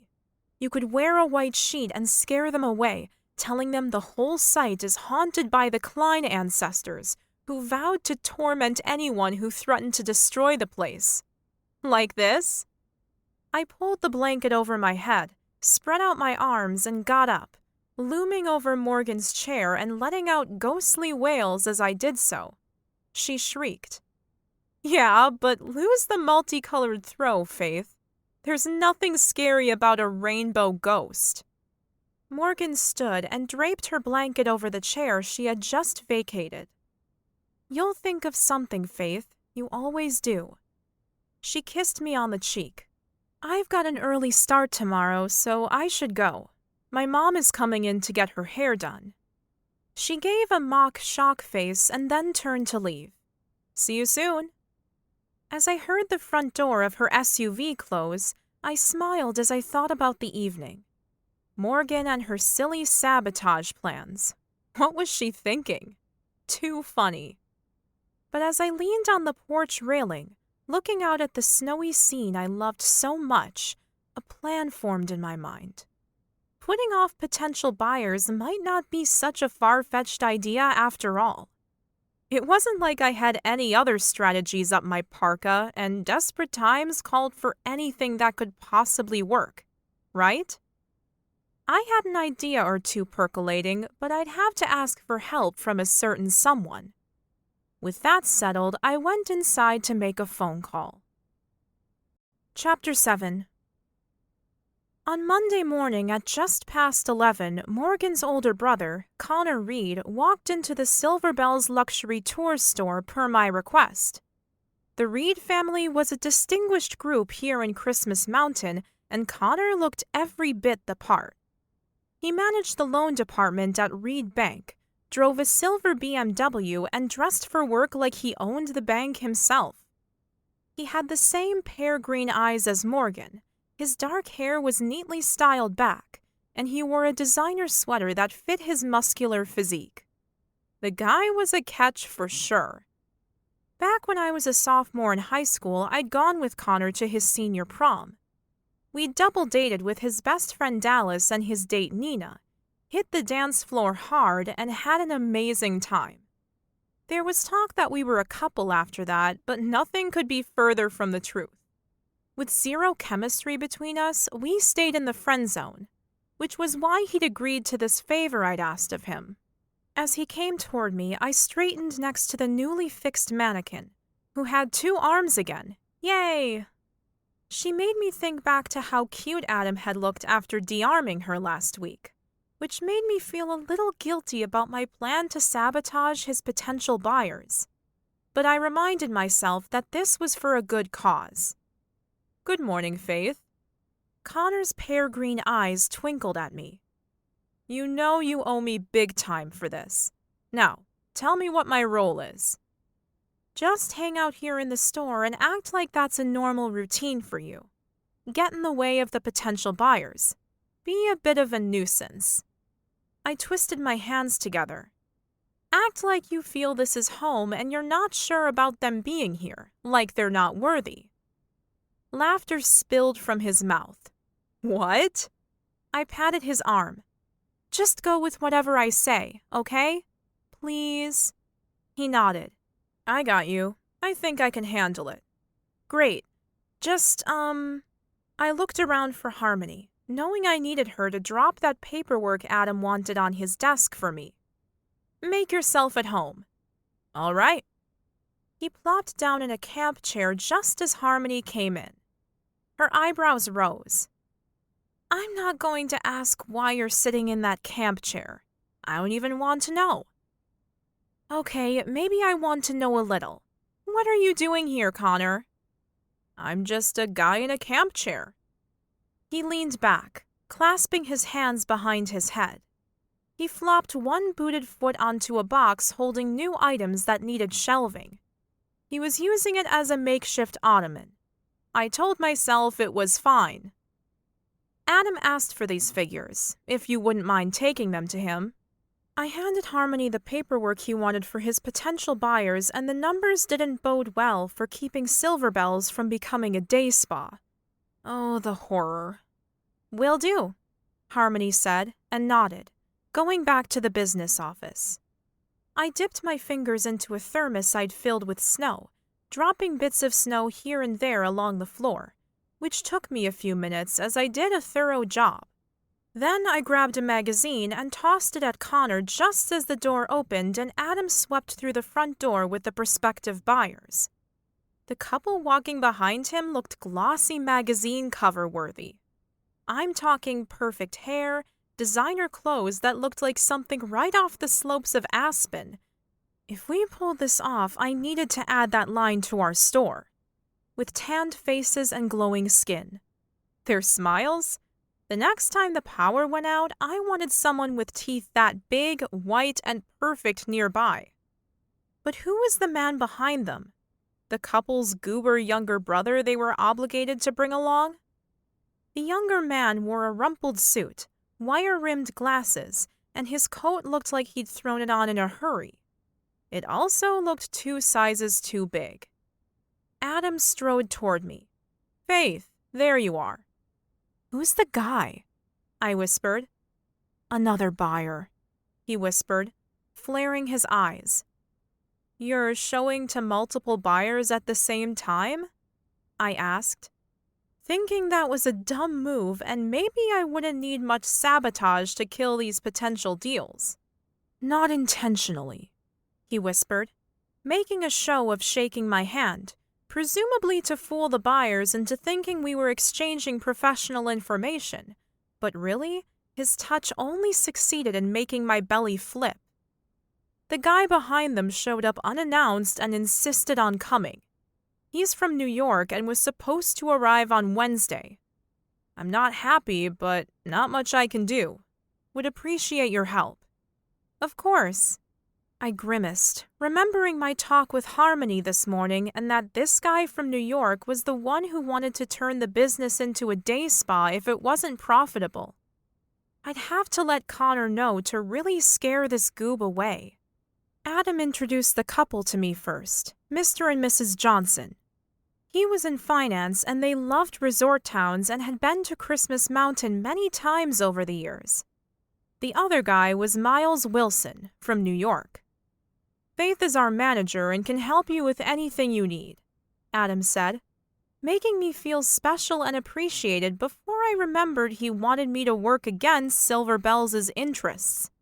"Nice to meet you," I said, forcing a smile as I shook their hands. Connor looked up from his magazine as Harmony came back in, carrying 2 boxes filled with cinnamon rolls. Please help yourselves to our wonderful coffee bar, with cocoa too. The pastries are fresh from Jingle Bell's Bakery, I said. Yummy! Connor sprang to his feet, practically elbowing the Johnsons out of the way as he grabbed a pastry. Then he poured himself a tall coffee, returned to his chair, and flopped back. I bit my upper lip, trying to suppress the burst of laughter that wanted to escape. All eyes watched as Connor took a hearty bite, a heartier gulp, and then immersed himself in the magazine again. It was then that I realized it was the latest issue of a women's magazine.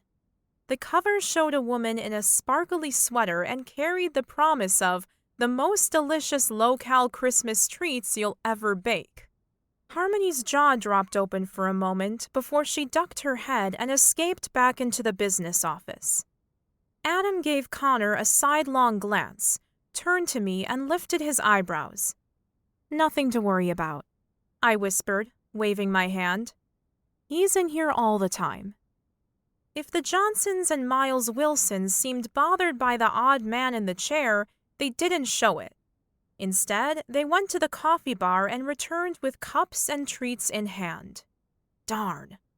But then Connor yawned loudly, raising his arms above his head before scratching his belly. Miles Wilson was giving Connor some serious side-eye, so maybe the plan was working. I decided to press it a little. The store's known for being welcoming, even to those with less than adventurous souls. I never turn a customer down, and I really think we might be able to book a tour with this guy today, I said, using an upbeat, sales-worthy tone. Adam darted a look at Connor that said he wished he would find his welcome a little less warm. I had to stifle a laugh. I was going to owe Connor big time, but it would be totally worth it. Connor looked like he had settled in for the duration. I wouldn't be shocked if he kicked his shoes off and went after some of the high-end fur-lined slippers we sold. Connor looked up right on cue. I was wondering, how survival-ready are those SUVs you use for tours anyway? I mean, say you might get us to the top of the mountain, but what if we get an avalanche? An avalanche? Mrs. Johnson asked.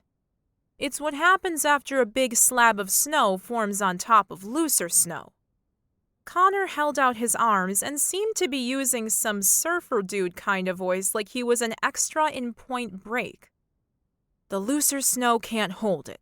The big slab goes down, taking whatever's in its path along for the ride.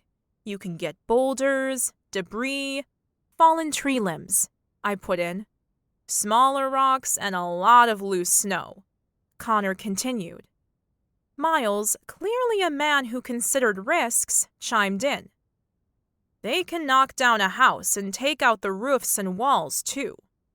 Connor lifted his chin. An avalanche could take out the whole town, at any minute. I wasn't sure if I wanted to hug him or slug him. He was putting it on more thickly than I had hoped for. Maybe too dire. Well, an avalanche can happen, Mr. Johnson said, but it's usually backcountry. We've never seen one in a single skiing season, have we, honey? Mrs. Johnson's cheek dimpled, but she looked nervous. We haven't had one in a while, thank goodness, Connor said, and I could hear the audible sigh Mrs. Johnson let out. But when we get them, they just keep on coming. It's like the mountain has decided to throw a whopper of a snowball fight. Adam's mouth fell open. He held up a finger, dropped it, and closed his mouth. The SUVs? Connor asked. Adam's jaw tensed. Our SUVs are very well equipped, and in the very unlikely event that we were going off-road and near an avalanche, we should be able to get all our clients away from danger long before there was anything to worry about. Should be, Connor muttered. I stepped up next to Adam so he wouldn't sense my plan. Our SUVs are equipped with four-wheel drive. They carry emergency medical kits and all of the other things we might need. The guides are trained to react to emergency situations, no matter what may have caused them. Adam looked relieved. Good to know, Connor said, and then went back to reading his magazine. Adam mustered up a big smile. Let's move on to a different section of the store. They followed us toward the shoe wall. What's this? Miles asked. Adam looked at the snow on the floor. Oh, someone must have tracked that in. Nope. I sighed, shaking my head. It's the roof. Adam's head jerked and he drilled a hard gaze at me. What? I pointed upward and shrugged. The roof leaks every now and then. It leaks snow? Miles asked. Gulp. I hadn't thought that the snow would have melted by now if it dropped down from the roof, so I nodded. Yes, unless it's raining. What happens then? Mrs. Johnson asked. It leaks rain. I gave her a wide-eyed look. Adam choked a little. But it's not a terrible problem, I said, glancing over at Adam, who had turned pale. I've been trapped in here during a blizzard and it only made puddles. Miles squeaked out. Blizzards? Mrs. Johnson murmured. Trapped? In the store? Oh, it was fine. I clapped my hands together. Really, I had plenty of pastries and coffee. We keep them on hand. Being trapped in a blizzard isn't that bad, unless the power goes out. We do have backup power sources here in the building, though. Everyone in town does. You have to be prepared. It is Montana, you know. The grid is pretty far-flung, and if it goes out in one spot, well, it sort of spreads the outages. The mountains make it hard for crews to fix things very fast. I paused. But it all does get fixed eventually. Mrs. Johnson let out a sort of whimper. Connor wandered our way holding the magazine. Adam's eyes winded. Mr. Johnson's eyebrows rose to his hairline. Miles gestured to another spot of strategically placed snow. Is that also a leak? I studied the snow. Maybe. Adam shook his head. Snow would not leak through a roof in that form. Must have been tracked in on boots. Customers have been in and out all day. We should get that up before we have an accident. Slips and falls will jack up your insurance, Connor said in a mournful voice. Yes, let me grab a mop. I hurried off to get the mop, and when I came back, I found Connor peppering Adam with questions about a tent ridgepole we used. Adam was surprisingly knowledgeable. I was mopping up the snow from my failed roof hole idea when Connor came up and put an arm around me. You must be the best employee ever, he said. A line formed between Adam's eyebrows and his gaze moved from Connor back to me. Uh-oh. Was he suspecting we were in cahoots? Sir, I hope you plan to book a tour with Silver Bells today, I said, feeling very pleased with turning this around to a sales pitch. Let me think about it, he said, dropping his arm from my waist and going back to his chair in the camping area. Miles followed him, checking out the tent ridgepoles. Mrs. Johnson stepped toward me. You have a great blowout, Faith. May I ask where you had it done? The CM Salon on Main Street, I said, and told her all about Morgan's business. That salon wasn't here the last time we visited Christmas Mountain, Mrs. Johnson said, turning to her husband. What a great addition! He stroked his chin. I'd heard the town had been failing, but seems like things are turning around. Mrs. Johnson smiled at her husband. I think we need to consider putting in an offer, dear. With those words, my heart dropped all the way to my stomach and stayed there. Where was an avalanche when you needed one? Chapter 8. By Wednesday evening, an offer still hadn't come in from the Johnsons, so I came to work and convinced Adam to take one more Silver Bells luxury tour. This time, I would pull out all of the stops by taking him on Mr. Kline's favorite tour, and mine too. I stood out in front and smiled as Adam rounded the corner, his long, capable legs making short work of the snow which had fallen overnight. My belly did a little flip as he approached in the first casual outfit I'd seen him in. He wore fitted jeans, and although they looked well worn, I would bet my bottom dollar that some designer had made them that way. His red ski jacket was unzipped, showing off the black sweater he wore that stretched across his broad chest and tapered down to his trim waist. Angels literally started singing as he approached, and I seriously couldn't blame them. The man was hot. Sing, sing, sing they rang, with tinkling music to boot. My head went into the clouds and his gaze met mine. He stopped in front of me. "Faith, is that your phone?" "My phone?" I asked, realizing the sounds were not angels singing but the ringing of my cell phone. This realization did nothing to calm the butterflies in my stomach as I excused myself to answer my phone and get my head out of the clouds. "Hi, Mom, how are you?" "I'm very well, thank you. How are you?" "Something wrong with your dialing finger, I assume, since I haven't heard from you all month." "It's only the second week of December, Mom," I said, rolling my eyes. "But listen, I'm just about to do a tour. Can I call you later?" "Surely you have a few minutes to give your mother, Faith. I gave birth to you, and 22 hours of pain certainly deserves 2 minutes of phone time, don't you think?" I sighed. Getting my mom off the phone was never easy. 2 minutes, Mom. What's up?" "Your stepfather and I would like you to come home for Christmas, Faith," she said, as if this were a fabulous idea and not an extremely inconvenient last-minute invitation given the shaky status of my job. "We'll pay for the plane ticket. You come to Florida and top up your tan and get some vitamin D in you." I sighed. "I love the snow at Christmas, Mom. You know that. But even if I wanted to come back to the heat, I can't. I'm singing in the Christmas extravaganza again this year to honor Ms. King. And I looked at Adam from under my lashes. "Work commitments going on. Look, I'll call you tomorrow, okay? I love you." She relented and said goodbye, so I hung up. Adam raised his eyebrows as I turned and faced him. "You've got me here," he said, smiling and showing off the dimple in his cheek. "Now what are you going to do with me?" Oh, there was so much I wanted to do with him that had nothing to do with work. I shook my head, my cheeks heating. "You moved away before Silver Bell's luxury tours opened, right?" He nodded. "Dad was just starting to pull it all together when we moved. But what's your point?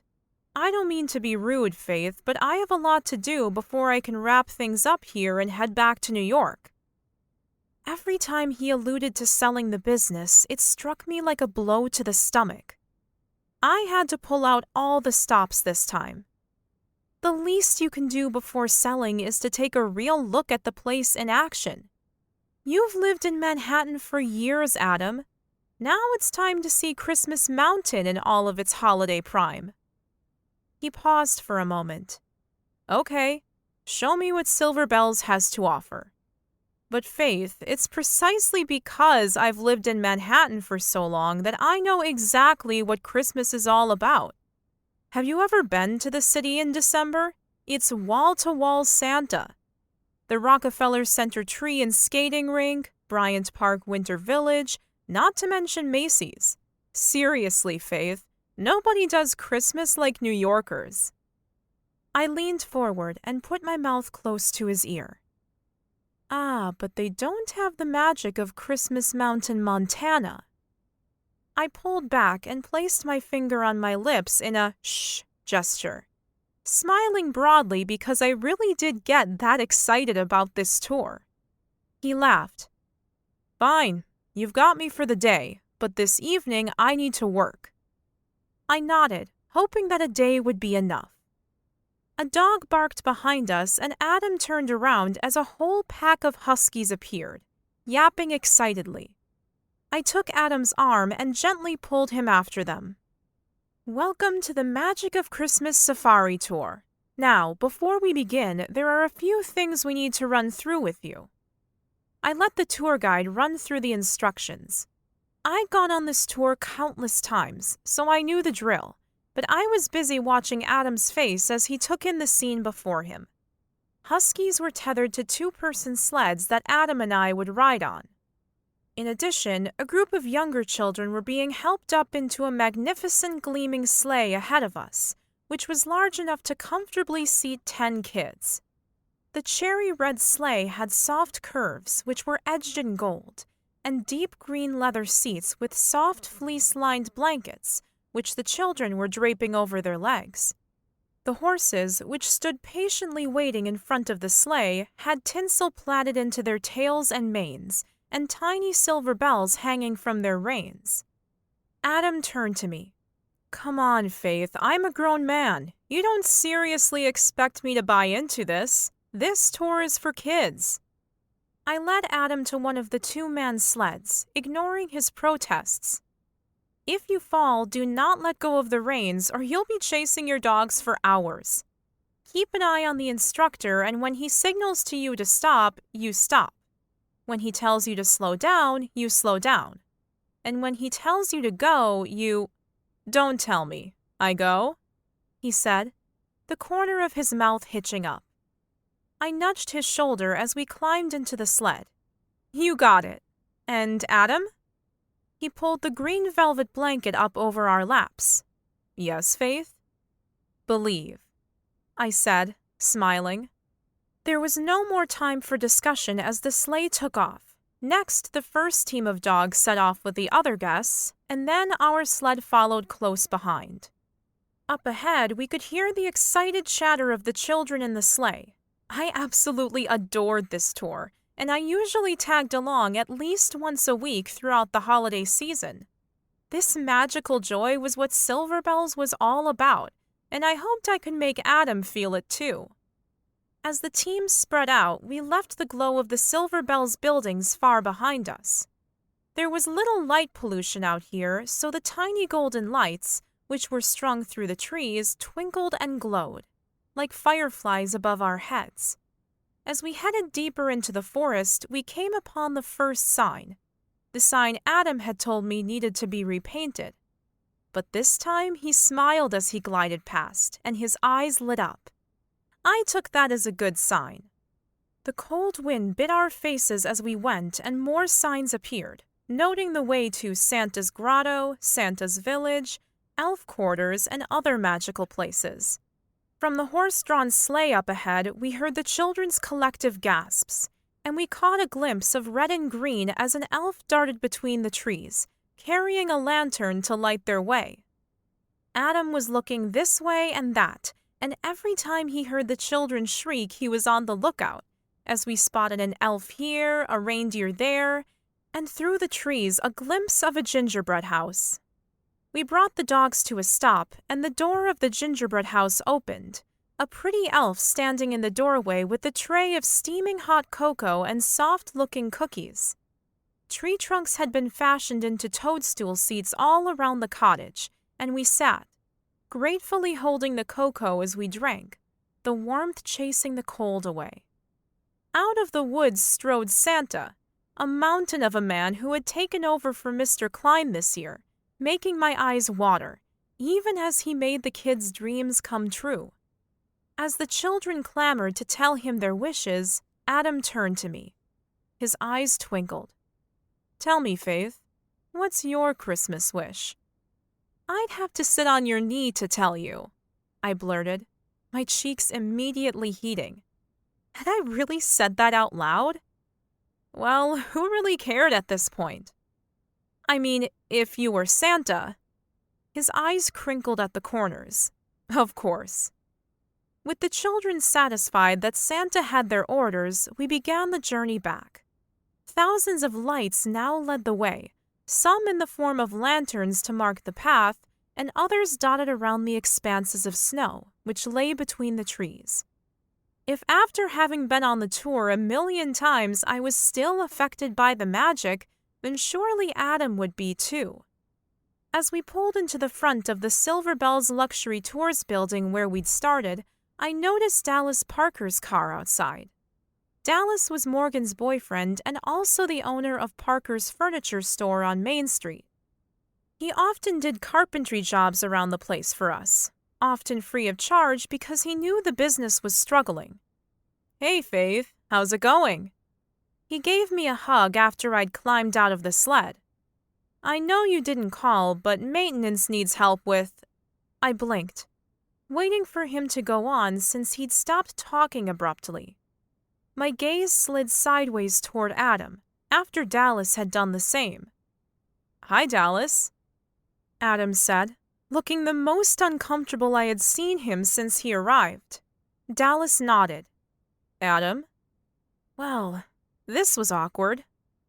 Adam shifted his weight from one foot to the other, but neither man spoke as the rest of the dogs and the horses were given drinks and then led away. Dallas looked at Adam and took his hands out of his pockets as he walked toward him. Oh man, don't tell me there was going to be a fight. I vaguely remembered Dallas decking a boyfriend of Morgan's years back, and I hoped he wasn't going for a repeat. Instead, Adam shook Dallas's hand before Dallas pulled him into a bear hug. "Dallas, man, it's been too long," Adam said. "Yeah, it has." Dallas then stood back, eyeing him warily. "You disappeared and never wrote. What happened to you?" Adam turned to include me in the conversation. Dallas and I were good friends before I moved to New York. "Oh," I said, surprised I hadn't known that. But then I hadn't known Adam at all before he moved. I'd been in my own little world with my choir buddies. "Sorry for never calling," Adam said, shoving his hands into his jacket pockets. When I moved away after the divorce, it was easier to forget all about home. Dallas nodded. "I get it." "Thanks," Adam said, his expression showing visible relief. He stared at his old friend a moment. "I hope we can put things right. A few beers, tonight?" "You bet," Dallas said, smiling. I felt a flutter of hope. "So you don't need to work tonight then, Adam?" He shook his head. "Some things are more important." A burst of happiness radiated throughout my chest. Somehow, Christmas Mountain had worked its magic after all. Chapter 9. The next morning, I dashed through the front door of Prancer's Pancake House, which sat on the opposite side of the town square from Main Street. I spotted Morgan at a table and hurried toward her. Suddenly, Addie Wilcox stepped in front of me and my feet skidded to a halt. Addie was the town gossip, and many people attended her cocktail parties just to find out the backstory on the happenings in town. Did I want to be a part of her talk? That would be a big no. But I didn't see any way to get around her, and she was clearly on a mission since she'd blocked my path. I forced a smile, and in response, she held up a sleigh-shaped dog carrier that held her little blonde Pomeranian.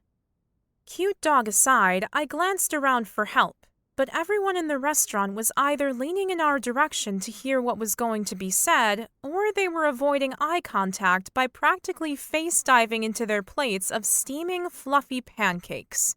Cowards. "There you are, Faith." "Yup, here I am." I stuffed my hands into the deep pockets of my down-filled parka. "And I'm late meeting a friend, so if you'll please excuse me."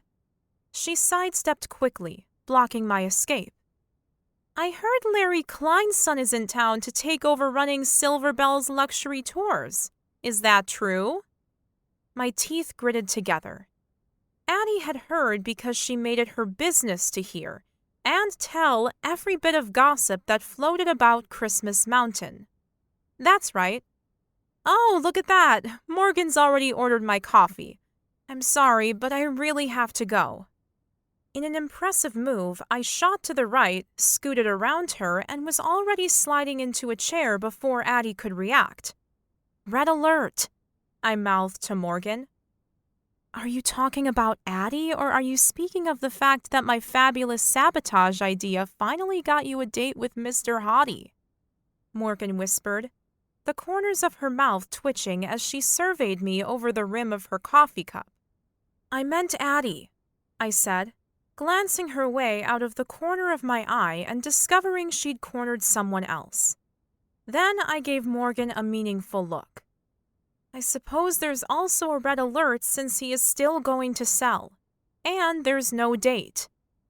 You should have gone for the facial. My eyes rolled upward. This is serious. The server approached us then and asked to take our order. I decided on a triple stack of blueberry walnut pancakes with extra butter and syrup on the side, bacon and home fries. Whoa, Morgan said, giving me a side eye. I held up a finger. Don't even think of trying to deny me my indulgences today. They're the only things I have right now. I wouldn't dream of it, she said, before ordering eggs and toast with a side of fruit. She waited until the server left and then turned to me. There's no hope he'll keep the business? None that I can see. Every excursion I take him on to help him see reasons somehow turns into a tour that makes him see dollar signs. I shook my head and then sipped the cup of coffee Morgan had ordered for me. I thought if he saw our operation in action, that would make him understand why he can't sell his dad's dream. Your sabotage idea didn't work either. Something niggled at the back of my mind, but I couldn't quite grasp it. I filled her in on the details of the excursions until the server brought our meals. Then I dug into the pancakes with real gusto and dipped a crispy, tender, and smoking hot home fry into rich ketchup. I can't figure Adam out, I said, lifting another fry. He's Mr. Kline's son, after all. You'd think he would be fond of the business his dad put his heart and soul into. Morgan shrugged. It wasn't his dream, though. It was his dad's dream. Remember how hard it was for me to convince my parents to let me follow my dream and open my beauty salon? They just wanted me to work at the family bank like my goody-goody brother. You're right. Mr. Kline and Adam seem so different that it's like they're not even related. It was so easy to talk to Mr. Kline. He and I shared the same interests and we understood each other. My eyes wandered as I thought of my friendship with Mr. Kline. I hoped he was hiking lots of beautiful mountains in heaven. Talking to Adam? The few times he's detached his ear from his cell, it was like talking to a human calculator. He couldn't see how special the tours were to everyone. All he sees are profit margins and a pitch deck. Morgan reached for her coffee mug. Is that a baseball reference? I wish. My shoulders slumped as I filled her in on Adam's term for a sales presentation. Suddenly, I realized something and then groaned. Oh no, this is all my fault. She leaned back in her chair. No, it isn't. You tried. Mr. Kline would be proud of your efforts. But if Adam is determined to sell, then you're not going to change his mind. I held a finger up. I did the wrong tour. That's the problem. Say what? Excitement filled my chest. I took him on a tour, trying to make him understand why this place was so important to the people who go on tours. But he isn't one of those people. Deep down, in places he's blocked or forgotten, he's Mr. Kline's kind of people. My friends stared at me blankly. I'm confused. I should have taken him to a place that was special to Mr. Kline, I exclaimed, as the idea formed in my head. That's what I did wrong. Whoa! She reached over and took my fork. Slow your carbs and bacon high roll for a few seconds. You've lost me. Mr. Kline started Silver Bells because of his love for Christmas, right? I need to take Adam to connect with his dad again. I mean, the guy didn't even come to the memorial service. I sucked in a deep breath, knowing exactly what I should do. Adam sits in Mr. Kline's old office, surrounded by spreadsheets. But that's not Christmas. Mr. Kline loved to decorate his office. He had a lot of personal things in there, too. Adam needs to see the office decorated, so he can see that his dad loved silver bells with his heart and not just as a business. Then Adam will understand. It was so simple. Why hadn't I seen it before? Adam didn't need to see with his eyes why selling off his dad's business would be a terrible thing to do. He needed to feel it with his heart. I clasped my hands together. This is the perfect way to show him. It's a plan that just can't go wrong. Famous last words, Morgan said, giving me a wink. Chapter 10. My sleep had been restless again last night, and this time it wasn't just my job, or possible lack of it, keeping me awake, but my surprising attraction to Adam. My brain kept replaying the feeling of his leg against mine under the blanket on the dog sled, even though my job that I loved was on the line. Seriously, what was wrong with my subconscious? I'd even had a dream in which there were two Adams. There was my boss, Adam, who was handing a burlap bag to me and telling me he was giving me the sack. And there was the Adam with the sweet smile and beautiful eyes, who was telling me everything would be okay. Although everything would not be okay unless Adam kept Silver Bell's luxury tours. It was time to implement my new tactic in plan Save Silver Bells. This had better work, or it had just better work. Breaking out my expensive, only for special occasions shower gel, I doused myself in the scented soap with frangipane and sandalwood notes. I took more time than usual getting ready, styling my hair into a messy bun, which was designed to look like it had just been thrown together, as if. Then I topped my jeans with a baby pink fluffy sweater that made me look cute, according to Morgan, and I opted for a high-heeled pair of boots. A dab of lip gloss and a couple coats of mascara gave me a fresh-faced and together look. I was ready. "Good morning, Faith." Harmony waved at me from behind her desk as I entered the lobby of Silver Bell's luxury tours. "You look nice today. Do you have a meeting or something?" "Meeting? Nope." I hung up my coat, flicked through the mail, and then casually asked her if Adam had arrived yet. My belly did a little flip as I said his name, and I wanted to kick myself. "Yes, Adam is in his father's office. His father's old office. For a moment she looked sad, and I knew how she felt. We knew Mr. Kline was gone, but sometimes it still felt unreal. But then she narrowed her eyes, scrutinized my face, and her eyes darted to my outfit again. "Oh my goodness! You like him!" My eyes widened. "Who?" "Don't play innocent." She waved her hand at me, gesturing to my fluffy pink sweater. "You're dolled up more than usual today. You blushed when you said Adam's name, and you keep glancing toward his door. You like Adam." "Shh, he'll hear you," I said, briefly considering sending her home for a day off if she couldn't quiet down. "And that's ridiculous. I don't like Adam." I used my fingers to make air quotes around the word like. "Really, Harmony, he's my boss. Our boss." "Hey, I'm not judging. I might have been interested in him myself if I weren't dating the world's most perfect boyfriend." "Perfect?" I asked, raising an eyebrow. "Didn't you say last week that Dave has permanent wax in his ears and you always feel like you're talking to a wall?" "He brought me flowers after work yesterday, so we're all good again." She shrugged, pointing toward Adam's new office. "But Adam, on the other hand..."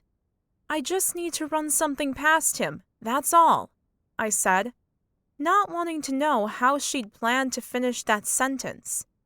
Harmony giggled. Aha, sure. I gave her a whatever look, took a deep breath, and walked down the hall toward Adam's office. The door to his office was closed, but I could see through the small window that he was sitting behind his father's old desk, studying some paperwork intently.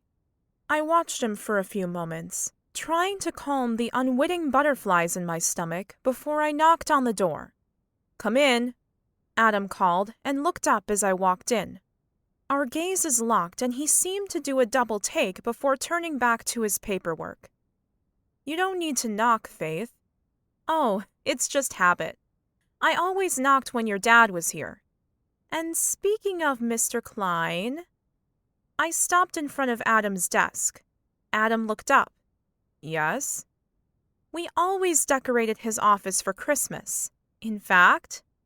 I made a show of checking my watch, even though I'd cleared my schedule for the morning already. "I have some time now, if you don't mind. I know where your dad kept the decorations. I'll just go get them and we can do it together if you like." He leaned back in his chair and looked at me. "You've done something different with your hair. You look..." His voice trailed off. My tummy fluttered. "I look... different." He gazed at me for a moment longer before he cleared his throat and turned back to his computer. He began typing on the keyboard. "In answer to your earlier question, no thanks. I'm too busy to decorate. Besides, I'll hopefully be out of here soon, so honestly, don't bother." "It's tradition, Adam. Your father loved decorating this office for Christmas.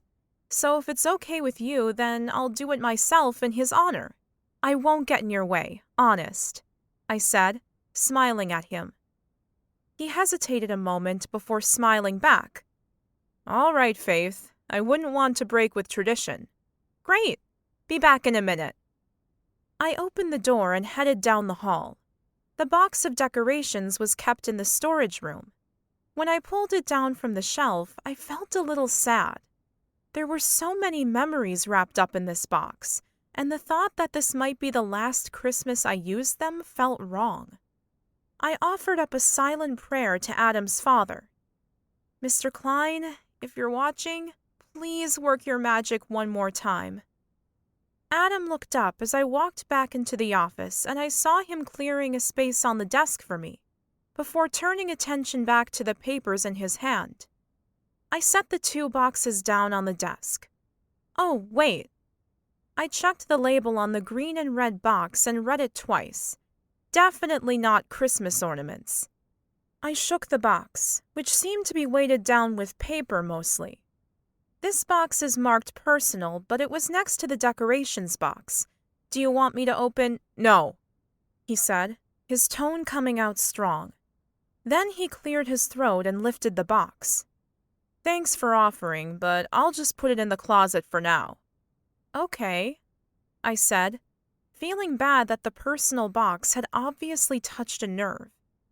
I opened the box labeled for decorations slowly, the smell of pine and cinnamon immediately filling the room. Oh yes, this was the box I needed. The scent of Christmas. I lifted the gingerbread candle from the top of the pile and held it out. "Smell this, Adam. Isn't this the coziest smell?" He sniffed the candle and then promptly sneezed. "Excuse me, gingerbread always makes me sneeze." "Oh?" I dusted the glass container before setting the candle aside. "So, no snuggling on the couch with gingerbread cookies and cocoa then?" I blurted, my eyes widening when I realized I'd said that aloud. He lifted his head, looking me in the eye. "Was that an invitation?" My cheeks heated. "Do you want it to be an invite?" He paused. "Do you want me to want it to be an invite?" Say what you want about me, but being forward with the guy is not in my nature. So I merely gave a tiny shrug in answer and then turned my attention to the box again, pulling out a piece of red tinsel. It was thick and lush and used to adorn the front and sides of Mr. Kline's desk. "Oh, look!" I unwrapped an owl ornament from the tissue paper Mr. Kline had carefully wrapped it in. Painted in a rose gold, the owl had bright amber eyes and was covered in the finest glitter. I lifted it up by its string loop and let it spin slowly, sparkling as the light caught it. Adam took it from my hand and looked at it, before turning it over and pointing to a small patch on its back, which was painted in a different shade of gold. I dropped this one year, and the paint came off.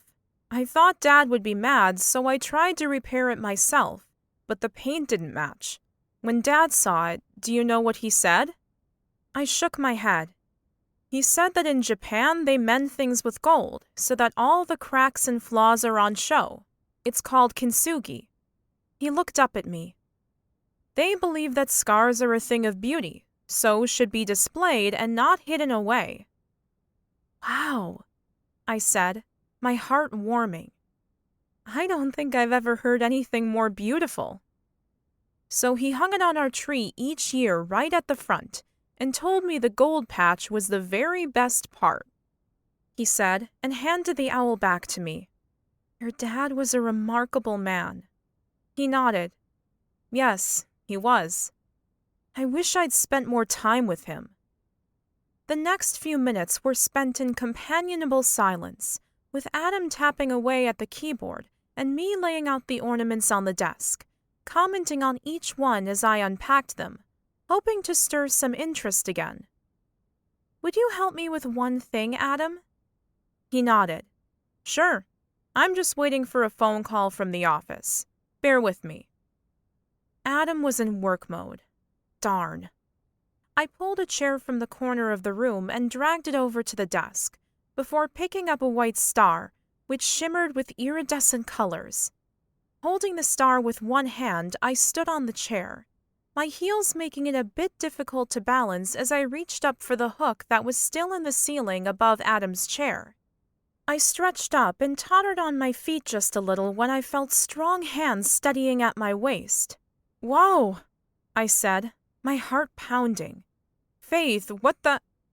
Adam's warm hands sent shockwaves through me as he held my skin where my sweater had ridden up a little. Why didn't you just wait a second? Waiting for you to take a break from work would be waiting forever, I said, taking longer than needed to hang the star before letting go.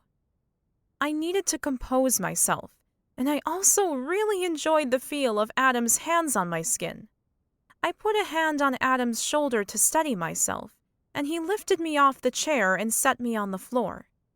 Even in my heels, I only came up to his chest, and up close I could smell his cologne. You okay? He dipped his head to look at my face, and I nodded. Yes, thank you. Just felt a little dizzy for a moment. Well, it wasn't a lie. He still had his hands on my waist when the phone rang, and I'm not ashamed to say that the grumbling in my head wasn't very ladylike. Adam released me reluctantly. It seemed, or was I being hopeful? Hello? Adam Kline speaking. He gestured to me that he had to take the call before sitting back down behind the desk. I busied myself with the decorations, trying to steady my heartbeat. Adam laughed into the phone. Okay, when is he arriving? Next week? Sure, let me know what day and time and I'll make sure everything is ready. Dinner? Oh, I owe you? He spun his chair around so he had his back to me, lowering his voice as he went. Dinner it is. How about that sushi restaurant you love so much? Right, it's a date. I couldn't help but feel a stab of jealousy. Adam probably didn't even remember my last name, let alone my favorite restaurant. He turned back to me. That was Tiffany from the New York office. She spoke with a potential buyer, Miles Wilson, and really pitched a Silver Bells day spa. I sighed. It wasn't deliberate, but I couldn't help it. I hoped Tiffany choked on her sushi. Then I felt bad for thinking it because... karma. Could you pass me that frame, Adam? Adam reached into the box and pulled out a golden frame, but instead of handing it to me, he sat on the corner of his desk staring at it.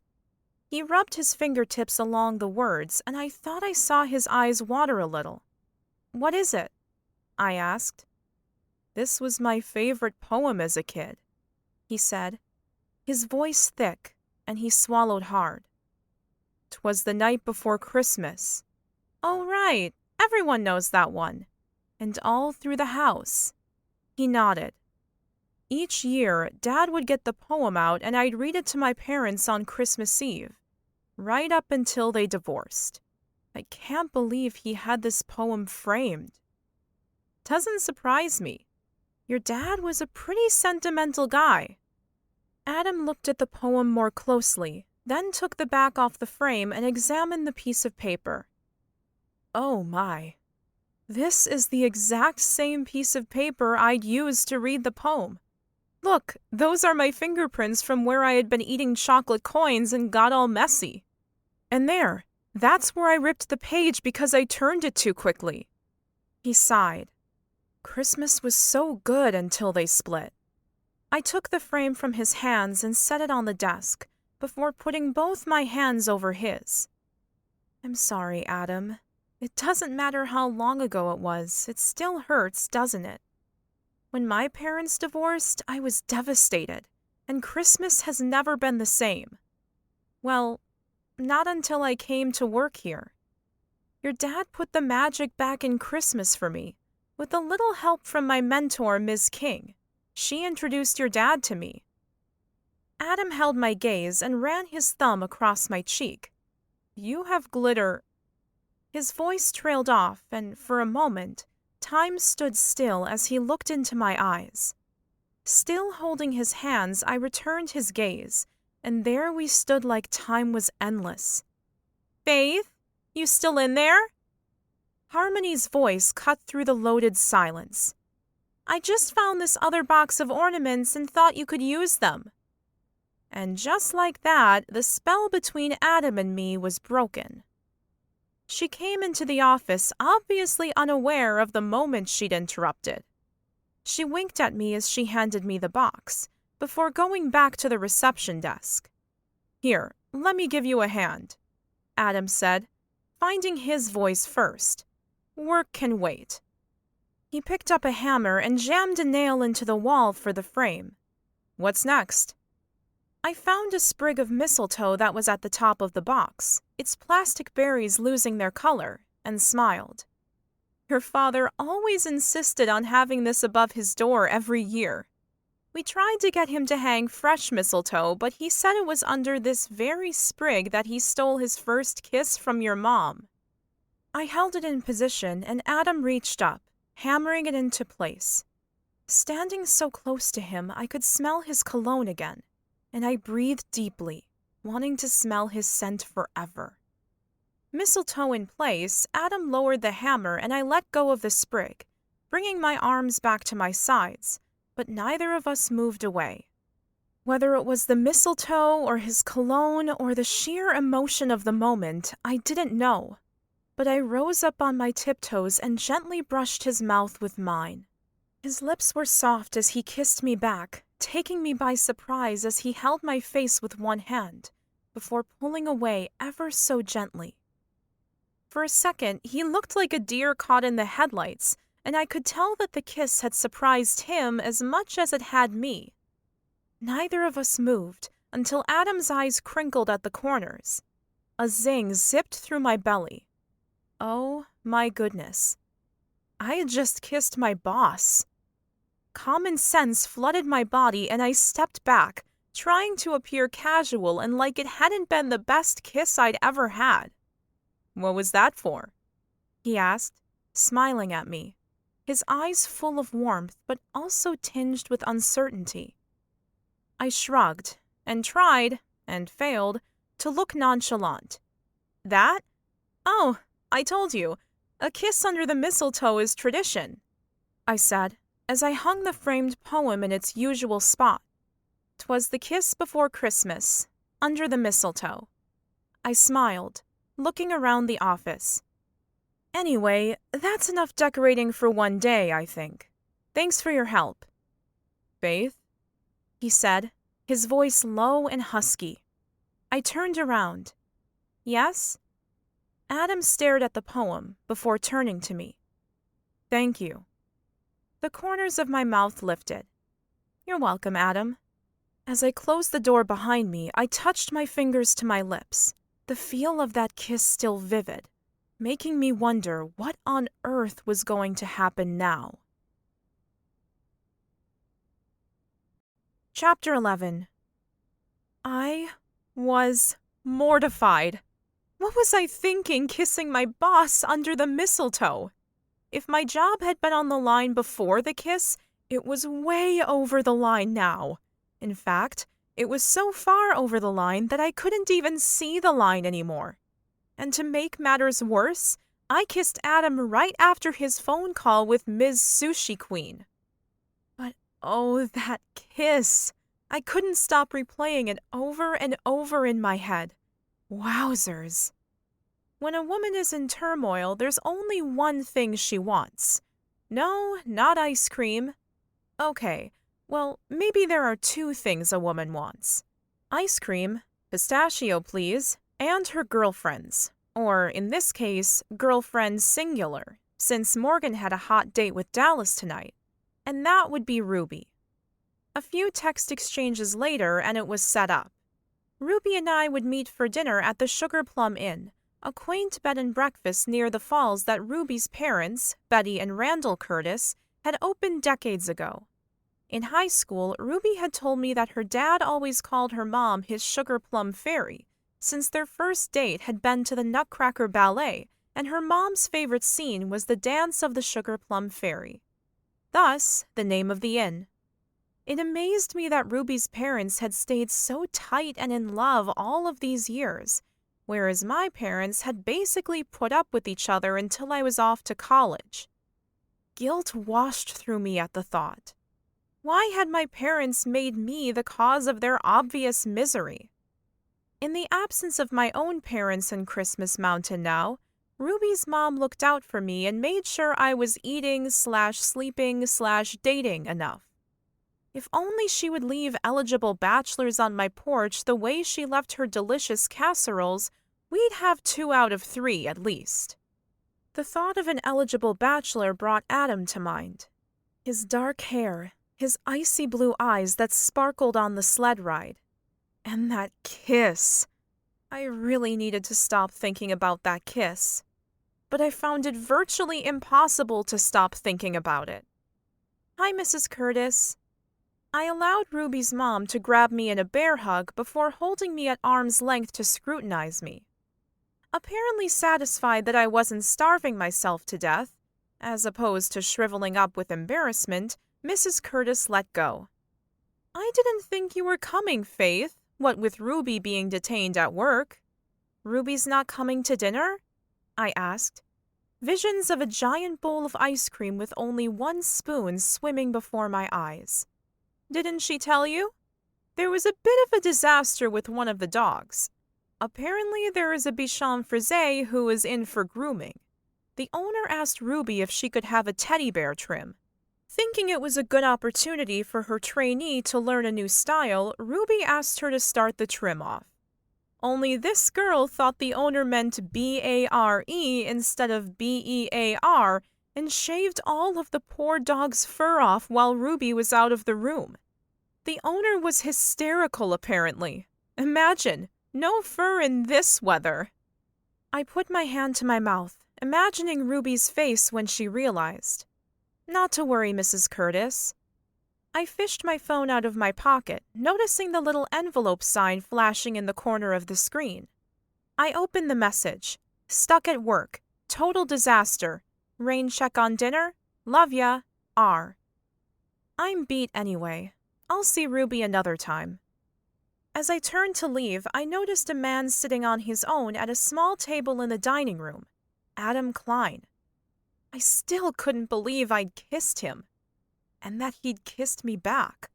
And that I couldn't stop thinking about that kiss or the fact that he'd kissed me back. Turning quickly, I stumbled into a chair, knocking it onto the floor with the loud whap. Well, there goes my discreet exit. All eyes, including Adam's, turned to me, and I smiled apologetically, raising my hand in the dorkiest wave ever. Adam stared at me uncertainly as I stood in the archway between the reception podium and the pretty candlelit dining room. All I wanted to do was run, but that would be rude, not to mention childish. Plus, I'd been caught. "Hi, Faith." He stood and gestured me to come over. "Oh, hi, Adam," I said, cursing myself for not having been childish and running for it while I had the chance. "What are you doing here?" he asked. I stood awkwardly by his chair, noticing that the table was only set for one and feeling ridiculously pleased about it. "I was meeting my friend Ruby here, but she's had some doggy disaster and had to cancel, so I'm heading home now." He smiled. "Oh, I'm glad." I frowned. "Glad that I've been stood up?" "No, I just meant that you're on your own and I'm on my own." He took a deep breath and grinned. "You're joking with me, aren't you?" I shrugged. "Maybe a little." Let me start again. "Faith, would you like to join me for dinner?" What I wanted was to start jumping for joy. But all I could hear in my head were the immortal and profoundly mortifying words, "'Twas the kiss before Christmas."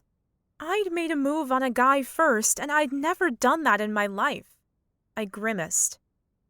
"I didn't realize the prospect of dining with me was that horrific," he said, pulling me out of my flashback. I laughed, despite the discomfort. "Sorry, no. I was just somewhere else." I tapped the side of my head. "I'm just going to grab some takeout, get into my PJs, and watch a movie, I think. But thanks for the offer," I said, turning to go. "Faith, maybe I should pull rank," he said, that dimple popping out. "As your boss, not for much longer." It was out before I could stop myself. The slightest frown flittered across his handsome face.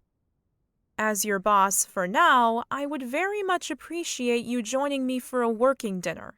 There are a few things I would like to discuss with you. Don't think of it as a date." "Shame." "Pardon?" Darn, I really hadn't perfected the art of not thinking out loud. I said, "Game, pie. The game pie, it's very nice." His dimple popped out again and he pulled out a chair. "Lucky I haven't ordered yet, then."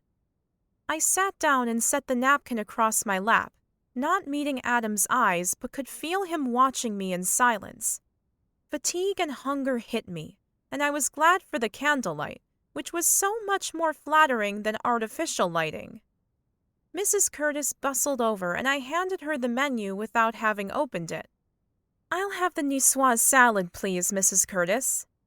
Adam raised his eyebrows and then smiled at her. "I'll take the game pie, please, Mrs. Curtis. I hear it's delicious." Mrs. Curtis giggled like a schoolgirl. "Oh, we're famous for it. And please, call me Betty. Having a handsome man like you calling me Mrs. Curtis makes me feel old." Adam laughed. "A lady as beautiful as you will never be old, Betty." Mrs. Curtis, Betty, which she never asked me to call her, actually blushed as she hurried back to the kitchen, something I had never seen before. So it wasn't just me he had this effect on. "So tell me, Faith, why would you recommend the game pie and then order a salad?" I smiled. "You wait until you see it. Besides, I'm watching my figure." "Aren't we all?" He said the last sentence under his breath, but when I looked at him, he was busily trying to catch Mrs. Curtis's attention, pointing to his glass and then to mine, indicating that he would like a second glass brought over. When the bottle arrived, he poured me a generous helping of red wine, half of which I drank in 2 gulps. At least I would have something more than my embarrassment to blame my red face on now. I cleared my throat. "So, what would you like to talk about?" He took a sip of wine. "You." The flame of the candle between us flickered in his eyes, twin flames dancing as he looked at me. My belly did a somersault. "I thought you said it was business." He nodded. "It is." I want to know what Silver Bells means to you." He was interrupted by the arrival of Mrs. Curtis, who placed my salad down in front of me, before returning to the kitchen for Adam's plate. And when she came back, it was clear why it had taken her 2 journeys. Adam's plate was huge, and definitely needed 2 hands to carry it. The pie itself towering over his peas and potatoes, the way the Rockies towered over Montana. As he stuck his knife into the pastry, a cloud of steam escaped with a sigh. I knew how it felt. "So, where were we?" he asked. I took a bite of my salad, hunger battling with fatigue, and also a fear that I would spill salad dressing down my front. "You said you wanted to talk business." "Right, yes. I wanted you to tell me what it is about Silver Bells that's so special, so magical." I looked at him sharply, but there was no hint of sarcasm in his face as he waited for me to talk. I lifted a shoulder. "It's simple. I love Christmas Mountain. I adore Silver Bells. I don't want to lose my job." Adam chewed thoughtfully. "You weren't kidding about this pie. It's amazing. You could walk into any job, Faith. I'm sure there are many places you'd be interested in. As a matter of fact, I had a phone call today about you." I raised my eyebrows. "Oh?" He nodded. "A woman named Bernice from It's All Downhill From Here?" I took a sip of wine and nodded. "The ski resort further up the mountain. What did Bernice want?" "She said she had heard you might be looking for a new position and wanted to have first refusal. She asked how many weeks' notice you would need to give Silver Bells." Wow, news travels fast. "That's good to know, but I don't want to work at another ski resort, Adam. Don't get me wrong, Downhill is a great little ski resort that's hung in there during the downturn this town's had. Ruby and I have skied there a few times, but Silver Bells means so much more. I'm flattered, but it's not for me. What is it about Silver Bells that has such a hold over you? Don't humor me with how it's a great place to work, blah, blah, blah. Talk to me from your heart, not your head." Oh boy, he was asking me to lay it all on the line. I set my knife and fork down side by side and pushed my plate away slightly.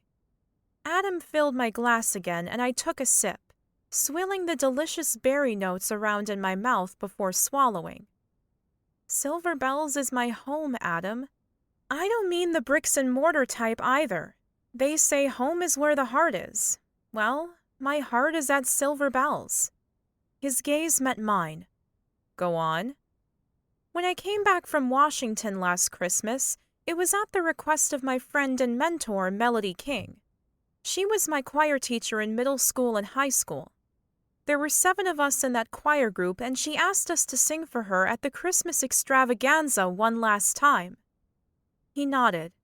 "I remember Ms. King. All of the kids liked her. She was diagnosed with kidney cancer last year." A line formed between his brows. How awful. I hadn't heard. I nodded, knowing the news only got worse. I think I'd been carrying the hope that she would recover somehow, because a world without Ms. King in it just didn't seem possible. "She meant a lot to you," he said, as a statement and not a question. "You have no idea, Adam. She was like a second mom to me. I would tell her things I never even told my own mom. She was there through breakups, makeups, friend trouble, grade trouble. She was my greatest cheerleader. When she died, the one person I needed to turn to for comfort wasn't there anymore. When Melody King died, a light went out in Christmas Mountain." I fell silent, thinking about the wonderful vibrancy that my former mentor had brought to everything she did. Adam reached out across the table and took my hand, saying nothing, waiting for me to carry on. My hand tingled under his touch, warming my heart. "Your dad helped me through my grieving, Adam," I said, squeezing his hand. "If it hadn't been for him, I don't know how I would have survived. Silver Bells was the one place that could soothe me." I went to pieces after she died, and your dad would take me on long treks through the woods, showing me the ropes, letting me join in on the tours with him. My eyes watered, and Adam's thumb began rubbing the top of my hand, back and forth. I didn't know it at the time, but Mr. Kline was slowly introducing me to the magic of life again, and unknown to me, I was letting it in, despite my fighting against it. He was so gentle and so patient. Adam's thumb froze, and he nodded. I took a large swig of wine. He was a very special man, Adam. Silver Bells is Larry Kline, and you can't have one without the other. Destroy Silver Bells, and you destroy his memory. The corners of his mouth turned downward, and I cursed myself for allowing the wine to loosen my tongue. He let go of my hand and stared into the candlelight. I'm envious, Faith. You had the relationship I wanted with my father. I opened my mouth to interrupt him, to apologize. No, don't get me wrong. His grip tightened on his wine stem as his face filled with emotion. I'm glad you had him, but I wish I'd known him better. You never came back to Christmas Mountain after the divorce? He shook his head. I know he came to visit you. He came to New York periodically, but he was like a fish out of water. New York just didn't fit him. He belonged here, on the mountain, surrounded by friends and snow and Christmas. My biggest regret is not coming back here to see him when I had the chance. His blue eyes shimmered. Now it's too late. I wanted to tell Adam that it was never too late for love, that if he saved Silver Bells, his father's memory would live on, but that would have sounded like I was exploiting his feelings for the sake of my job, even though I really meant it that Silver Bells was Larry Kline. You know he was proud of you, right? His eyebrows rose, but then he shook his head. He didn't know me, Faith, and that was my fault. How could he be proud of a son he didn't know? Well, let's see. 5 years ago, you won Businessman of the Year and received the award at the plaza. That red tie looked great with the gray suit, by the way. 3 years ago, you started volunteering at a charity to get homeless kids off the street and back in school. He stared at me, confusion written all over his face. How did you know? I smiled. Mr. Kline followed your career, Adam, and he kept every newspaper clipping, every magazine story, every snippet of information he could find about you. All of those empty wall hooks in your office? Those were for the dozens of photos he had of you, from when you were a little boy riding on his back to one taken in New York not long before he died. Adam's eyes glistened, and I wondered for a moment if I had said too much. Mrs. Curtis had cleared our plates without me even noticing and returned with a big bowl of ice cream and 2 spoons. She placed them on the table with a knowing smile. Adam pulled his chair around so he was closer to me and handed me a spoon. Thank you, Faith. I never knew any of that. I smiled and held a spoonful of ice cream to his mouth, and as his lips closed around it, I was reminded again of our kiss.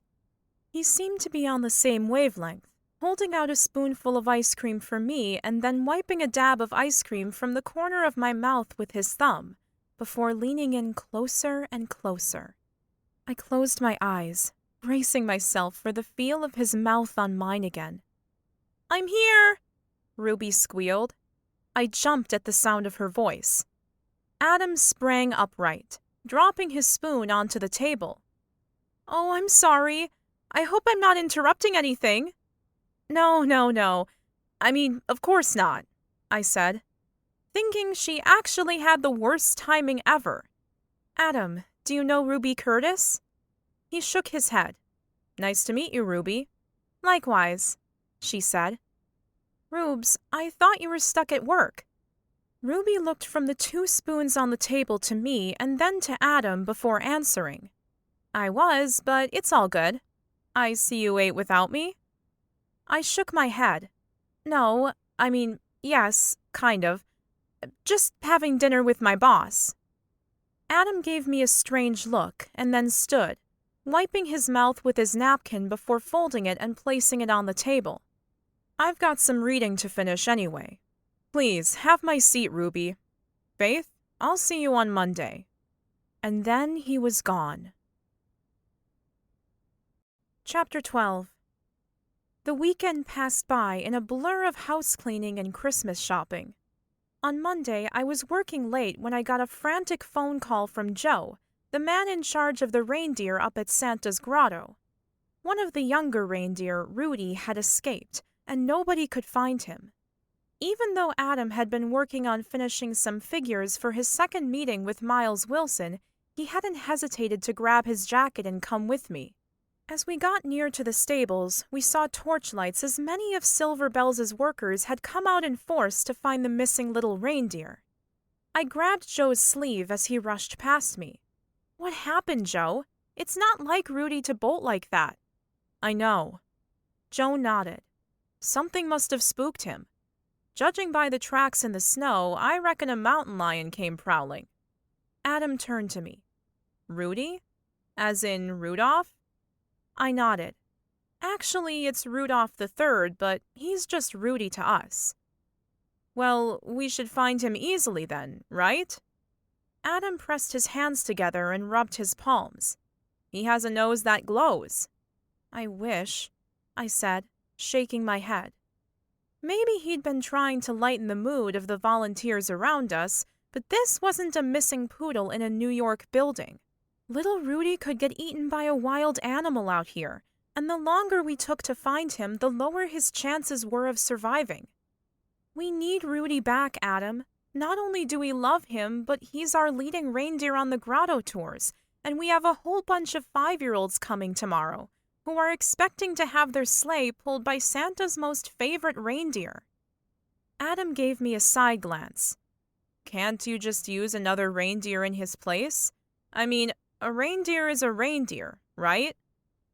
The volunteers went so silent you could have heard tinsel drop. Then the protest started. "You can't lie to kids. It wouldn't be Rudy. Are you for real, man?" I flinched at that last comment. Clueless or not, Adam was still our boss. "Let's all just focus on finding Rudy. We need to stay positive," I said. "Sorry, I was trying to think from a business point of view so the kids wouldn't be disappointed tomorrow." He placed his hand over his heart in an apologetic way. "I'm new to this, but I want to help. What can I do?" Joe allocated sections of terrain to cover to each pair of volunteers. Minutes later, armed with a torch and a whistle, Adam and I set off into the snowy woodland. "I thought I was going to get smacked with a torch back there," Adam said. I almost gave him a smart answer back, but I realized he didn't know and love Silver Bells the way the rest of us did. "You're lucky you're our boss, or you would have been." He stepped in front of me and stopped, so we were face to face. "Is that how you still see me, Faith? As your boss?" I looked into his icy blue eyes, remembering how he had closed them when he kissed me under the mistletoe, his dark lashes laying against his high cheekbones, and remembering how he'd almost kissed me Friday night at the Sugar Plum Inn. I had the sudden urge to kiss him now, but this wasn't the time or the place. "You are my boss, Adam." He fell into step beside me as I started walking again. "Okay, yes, but is that all you see me as?" "Right now, all I can think about is poor Rudy. I'm scared, Adam. If a mountain lion spooked him, you can bet it's still around. If it finds little Rudy, then he won't stand a chance." Tears pricked my eyes as I thought of him out there all alone and scared. We walked for a while, calling Rudy's name and flashing our torches into the darkness. "Okay, so tell me about him. About Rudy. He seems to be a very special animal?"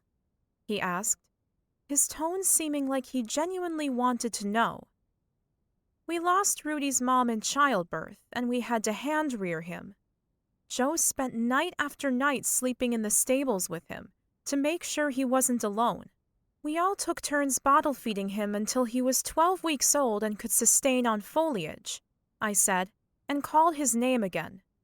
I held the torch up, but there was no sign of him, so I kept moving. Joe noticed something was wrong with Rudy, though. He kept walking into things. We had him checked, and he was blind on one side, and his vision was compromised on the other. We think the infection that killed his mother must have affected his sight. The vet said it was a miracle he survived, so that's what he is, our little miracle. We all love Rudy, and despite his challenges, he's always gentle and good-natured. Adam offered to take the torch. But if he's almost blind, how can he be the lead reindeer? Because he knows these woods inside and out, I said, the corner of my mouth lifting. But then my vision blurred again as I worried we might not find him. He spent hours following us around when he was young, like a family dog or something. He got so used to the place he could literally walk it blindfolded. He sounds pretty special. He put a hand around my back and gave my shoulder a quick squeeze as we both stopped. Don't worry, we'll find him, Faith. I sank against him for a moment before a strong feeling of irritation came over me and I pulled back. I can't believe you want to sell this place, Adam. You have no idea how special it is to so many people, including me. His blue eyes locked on mine, with so many emotions going through them.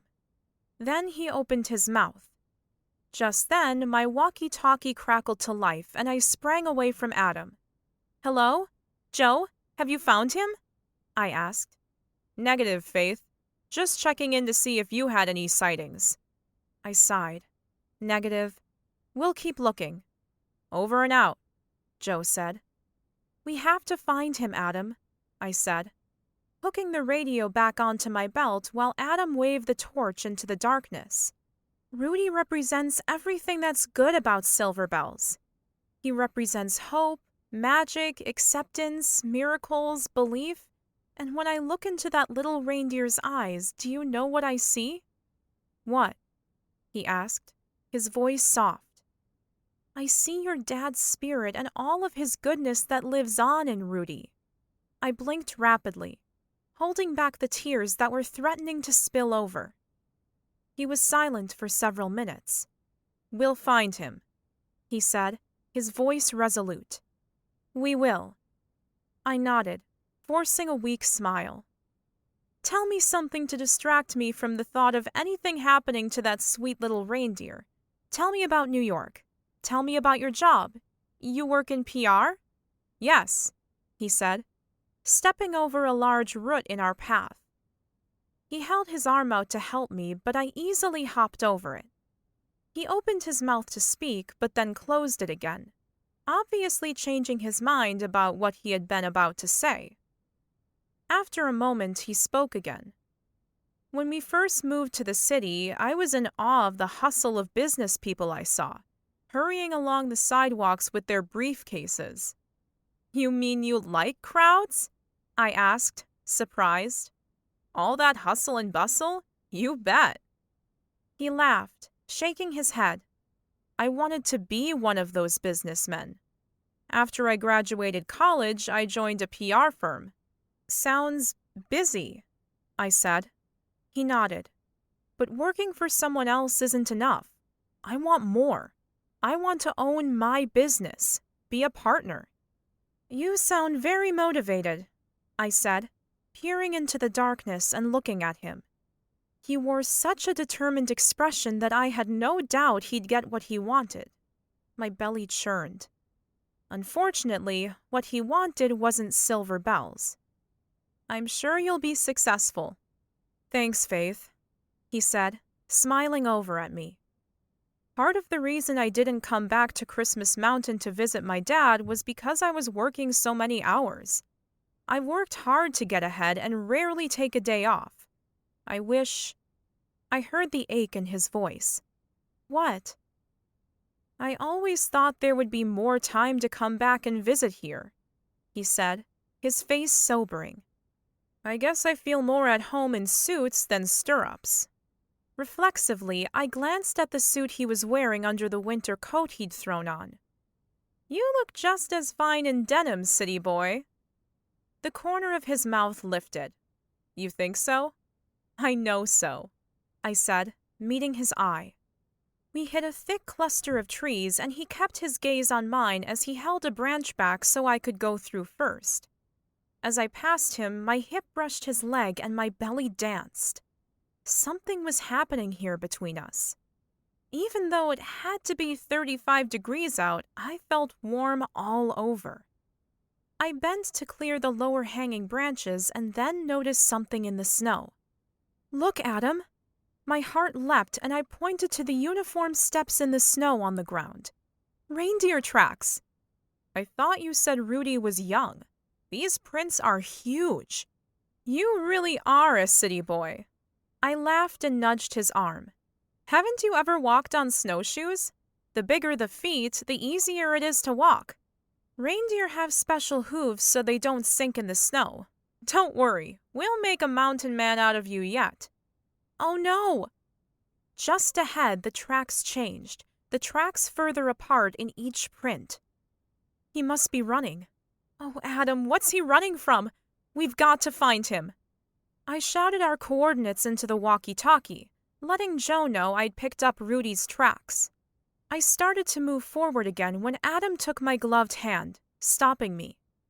I turned to him and he put a finger to his lips and then pointed to his left. In the snow clearing stood Rudy, happily munching away at some lichen moss. My heart filled with joy as I whispered his name. He lifted his head, turned toward me, and I swear that furry animal smiled. Then he returned to the moss as if he hadn't a care in the world, never mind the large search party out looking for him. "We found him," I said into the walkie-talkie.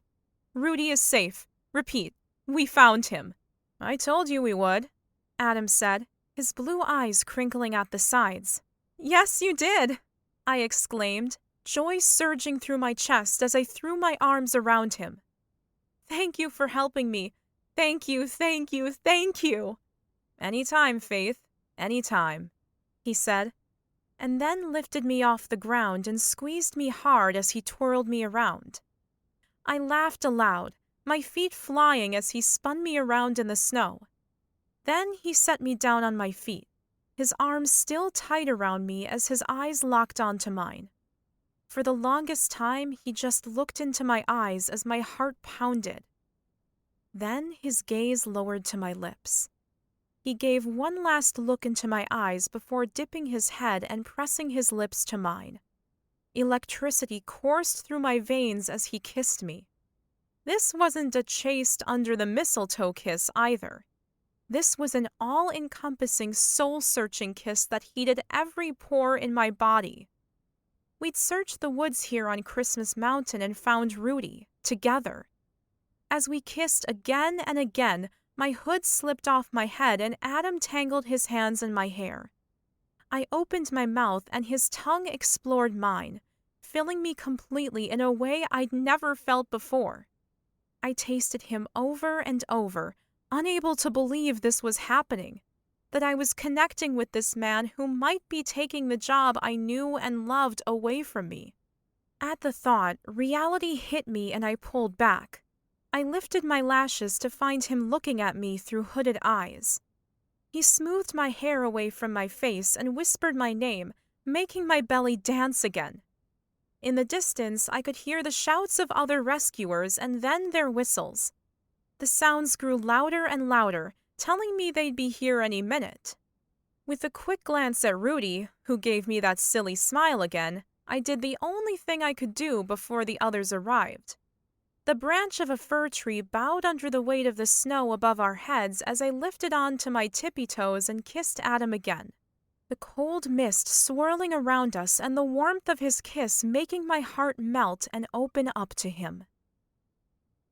Chapter 13. After the stresses and strains of the past couple weeks, I decided that Adam and I needed a little fun. The hunt for Rudy had left me exhausted, and once the adrenaline had worn off, I felt like I could have slept for a week. But sleep eluded me, because those kisses in the forest kept playing over and over in my head at all hours, never stopping. Between my need for sleep and my kiss-induced insomnia, I was a bit of a wreck.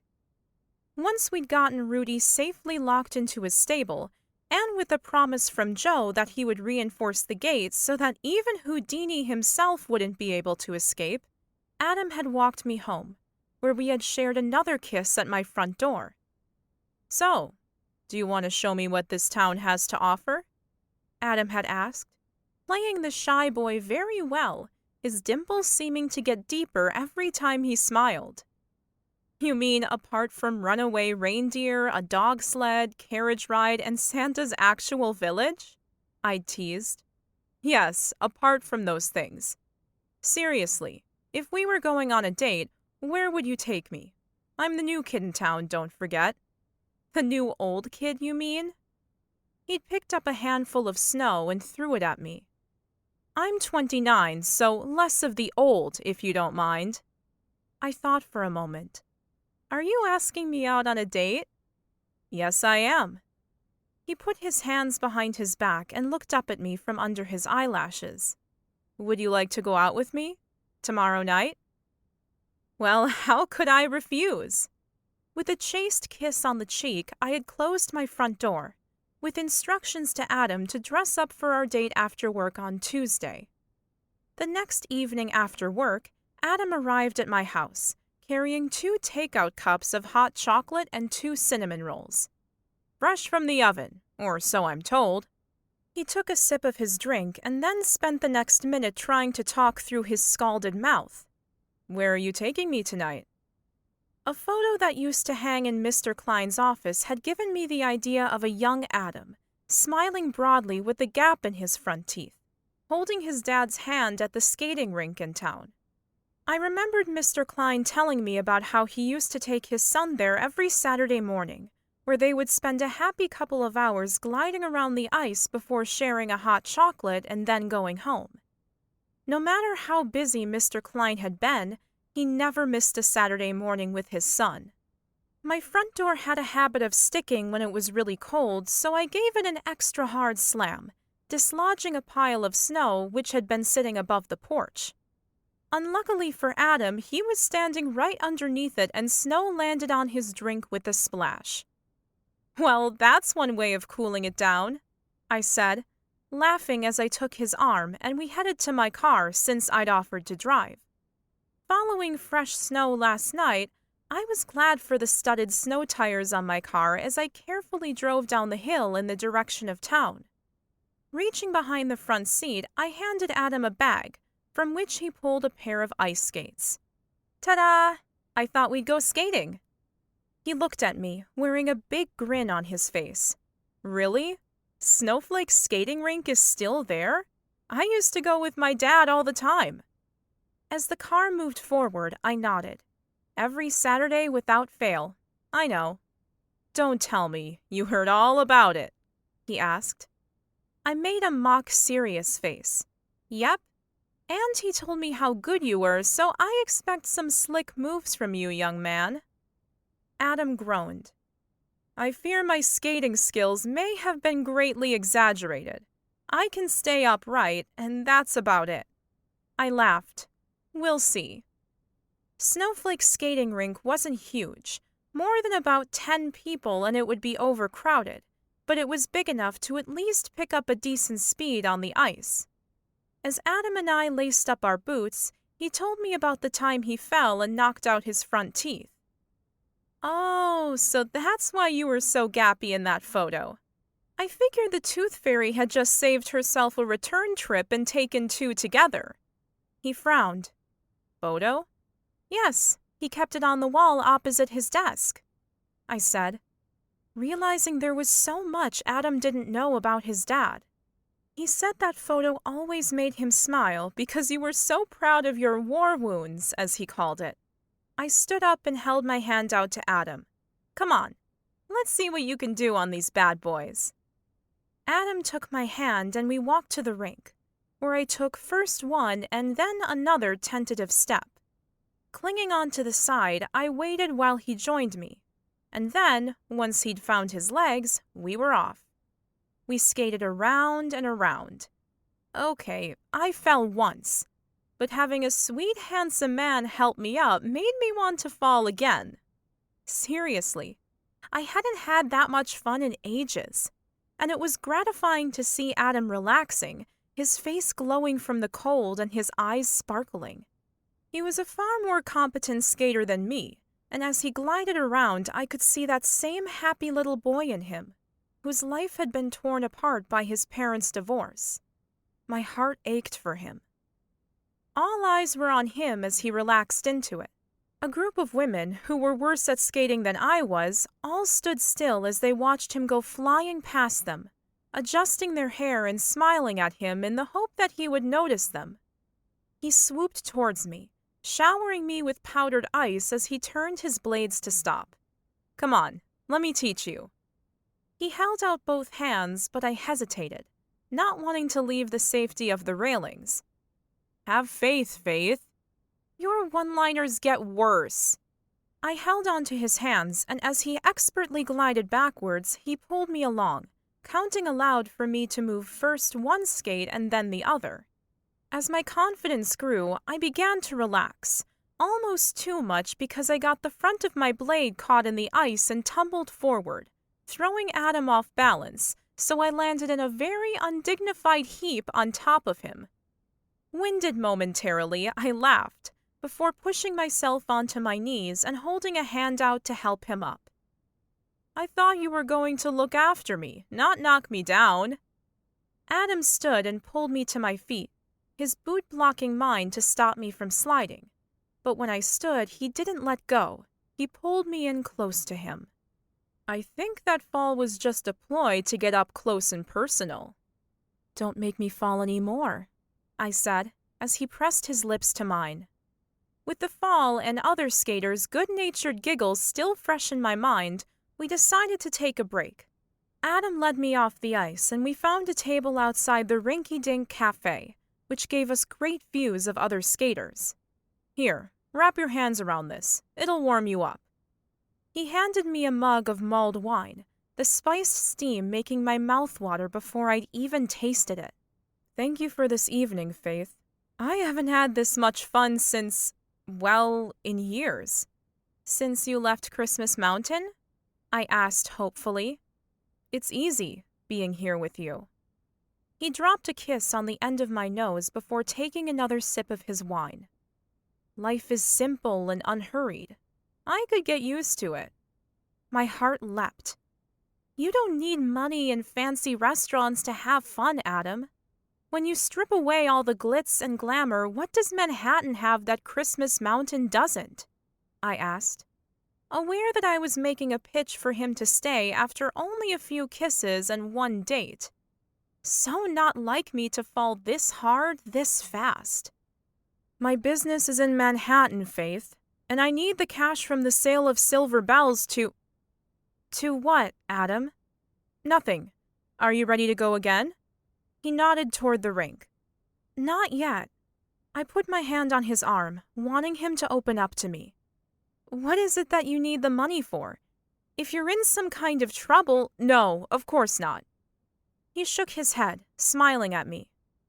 "Let's not spoil the date by talking business, though." He took my hand in his and brought it up to his mouth, blowing on my fingers to warm them up. In a way, it felt even more intimate than the way he'd held me on the ice. "Adam, whatever it is, you can tell me." He turned to look at me, searching my face as if for answers. "Okay, I'm pulling the rug from under your feet, so the least you deserve is the truth." "Which is?" "I've been given the opportunity to buy into the partnership at the PR firm. This is what I've been working so hard for, and it's finally paying off." I felt crushed. He didn't have to sell silver bells. He wanted to, which was worse. If it was to save his business, for instance, I could understand that. Or if the money from the sale was to buy world peace or to save the polar bears, I could have understood it. But to sell his father's business, his father's dream, Just to expand on the job he already has and make more money? I mean, what good is so much money and success if you had no one to share it with and no time to enjoy it? This is why I didn't want to tell you right now, he said, after the silence between us became uncomfortable. Then he tilted my face to his hand cupping my chin, his eyes full of concern. When I made the decision to sell Silver Bells, it was an easy decision to make. I had distanced myself from what this place represents and was able to compartmentalize things. But now, things are more difficult. I hadn't planned on enjoying my time here. I certainly hadn't planned on getting to know you. I bit my bottom lip. I'm sorry to complicate things for you. Don't say that. He put his mulled wine down and turned his whole body to me so that we were facing each other. I'm so happy that I met you. You've taught me to let go a little, to see things through a child's eyes, to wonder at things, and you've taught me to believe in magic. I lifted my lashes. Really? You're right, Faith. This place is magical. I wanted to be mad at him for wanting to live in New York, but I couldn't. It was impossible to be mad at him, even though I would be losing the man I'd fallen for. I would miss him terribly when he left. I'm glad you finally understand, I whispered. Let's enjoy my last week here. He dropped his forehead to mine. I have to get this deal sealed when the buyer arrives. If this deal isn't signed by December 24th, then I'll lose the opportunity, and the runner-up will sign on the dotted line instead. I didn't know what else to say. Now that Adam had explained his reasoning, I could see that he really had no option but to sell, which meant that this Christmas would be my last at Silver Bells. Only a miracle could save it now. Chapter 14. The next day around noon, I walked along the sidewalk on Main Street, which was lined with the quaint shops, tall and narrow, located in the brick buildings with exposed front windows, stopping at Jingle Bell's Bakery to meet Morgan and Ruby for a cup of coffee during my lunch hour, aka some girl time. I really needed a break from thinking about Adam and work and missing Ms. King, and also from being sad about not getting to be with my parents for Christmas. I entered the bakery and looked around for my friends, but it didn't look like they were here yet. The place was packed, but I spotted one last table, so I hurried over and snagged it. Made sense that tourism was picking up, though. Only a little over a week until Christmas, so shoppers always took advantage of our town's festive feel and our wonderful independent stores to pick up unique gifts for their loved ones. By the looks of it, they were also taking full advantage of Jingle Bell's Bakery's delicious pastries, too. A joy I was happy to partake in. Yum. What's going on with the rush of people? Morgan asked, sliding into the seat opposite me right after I'd gotten seated. She dumped her shopping bags under the table and glanced around the crowded cafe. Looks like all of Montana and its mother have been buying up the stores. I tilted my head. I didn't realize states had mothers. Fun fact, Morgan said, chuckling. Hopefully she's not driving her daughter crazy like my mom is. She raised both palms when I opened my mouth. I can't even talk about it. Avoiding your mom with the shopping binge? I gestured at the numerous bags she was still trying to stuff under the table. There isn't enough shopping in the world for that. She reached across the table for the menu and began perusing the items. Thanks for arranging this. I really needed some girl time. Yeah, I know the feeling, I said, glad I could relax with my besties and forget about all of my problems for a while. I rubbed the condensation from the window and peered outside, waiting for Ruby. It was lunchtime and the day was gray, thanks to the thick, heavy clouds hovering above the town. It gave the town a wonderfully cozy feel, though. I gazed out at the downtown shops, which were festooned with fairy lights of every color stretching from one side to the other. The trees lining the sidewalk twinkled with what looked like 1,000 fireflies, and every store window had a different display. Play It Again, Sam, the toy store, had a wooden train set chugging around a Christmas tree displayed in its window. Morgan's CM Salon had mannequins with fabulous hairstyles at a party scene. Suddenly, a face appeared on the other side of the glass, and I jumped in my seat, thrust a hand to my heart, and then smiled as Ruby stuck her tongue out at me, before pushing the door open and coming inside. Such a jokester. It's a madhouse out there today.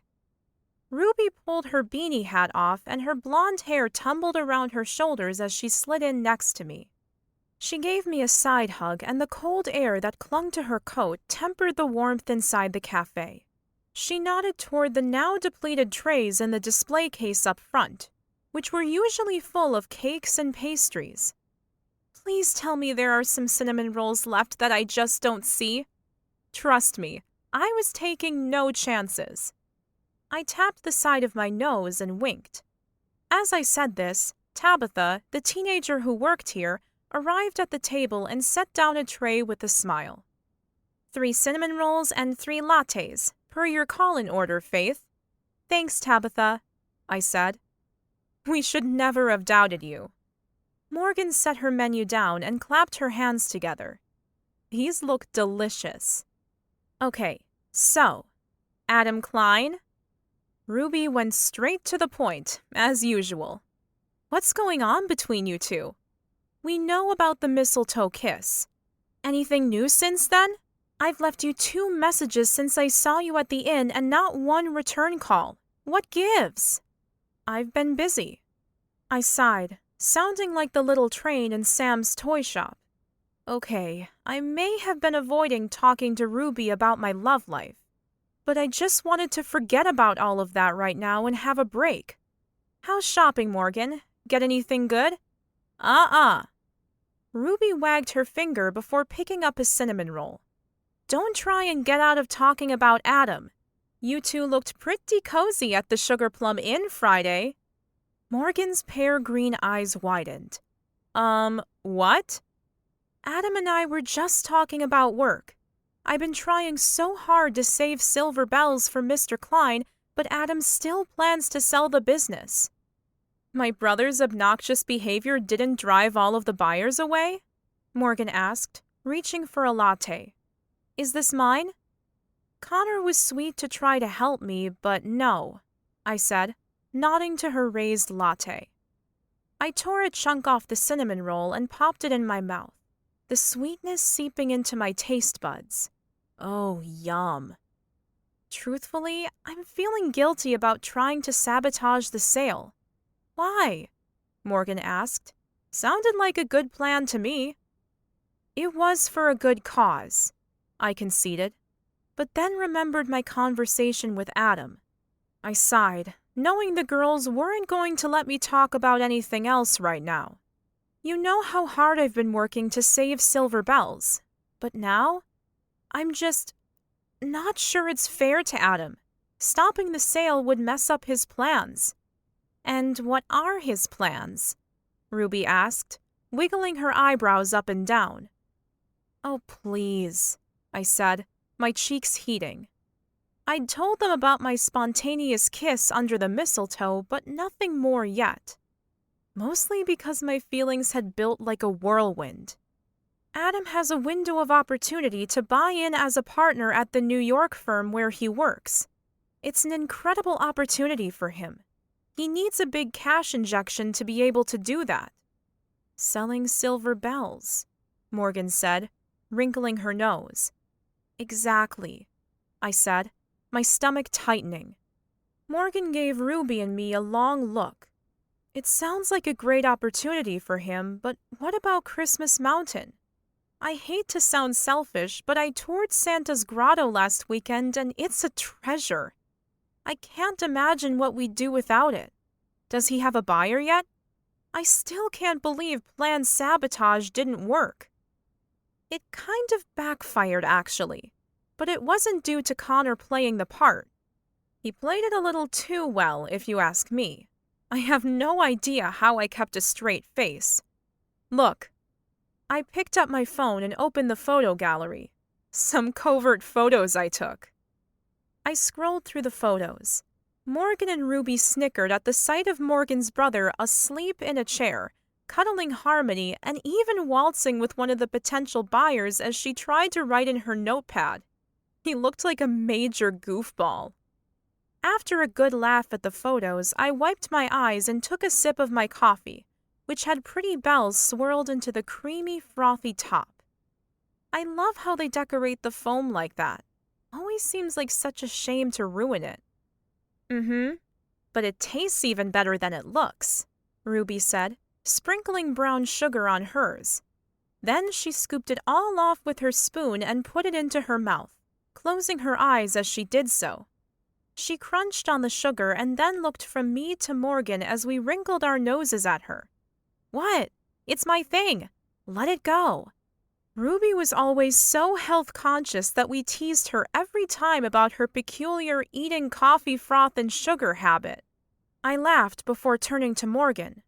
So really, how's your mom? Which reminds me, I still haven't called my mom back from the other day. She wants me to go to Florida for Christmas. Don't worry, I added hastily, seeing their horrified faces. I'm not going. I told her about the tribute to Ms. King. Plus, it'll be my last Christmas at Silver Bells. We sat in silence for a moment before Morgan lifted her gaze to mine. I had another go-around with my mom yesterday. We groaned, although it was par for the course with Mrs. Reed. What about this time? I told her I'm toying with the idea of cutting my hair short, she said, twisting a long lock of her dark hair. I'm not thinking of chopping it anymore. I was just having a really bad hair day, you know? But she went wiggy on me and told me that I'd never attract Mr. Right if I looked like a boy. Morgan made a cross-eyed face. Ruby looked at me, puzzled. But you're already with Mr. Right. Dallas. Morgan nodded. Right? And she knows that. But sometimes she forgets that she likes him, I think, and reverts back to her, you need to marry a banker/lawyer/stuffed shirt mentality. What can I say? I'm still a disappointment, Morgan said, without a hint of bitterness. At one time, Morgan had believed that of herself after her sister died from a terrible fall. But when Morgan had an accident last year, she'd realized, after some wise words from Ms. King, that her mom was merely scared of losing her other daughter, too. It's a lot more fun being the black sheep, she said with an impish look on her face. And how is the dashing Dallas? I asked. Morgan's face lit up as she smiled. He's wonderful, as always. You know, I thought we'd get fed up with working alongside each other all of the time, but we don't. And to think you wanted him to give up the lease and go elsewhere with his business, Ruby teased. Anyway, back to you, Faith. Adam seemed nice in the 2 minutes I got to size him up. And after the duds you've dated since you've been back, it's nice to see you with someone decent. Do you remember that guy with the false teeth? We all laughed. Tooth. Just one tooth. And it wasn't false. It was his own, just modified. Ruby started laughing a little too loud, drawing amused glances from the other diners. But remember how you told us he tried to kiss you at the end of the night? Morgan asked, bursting out laughing just as loud as Ruby. I shuddered. Can you imagine? Thank goodness I'm wearing waterproof mascara. Morgan wiped her eyes with the back of her hand. So, you really like Adam, huh? I looked at my friends and nodded.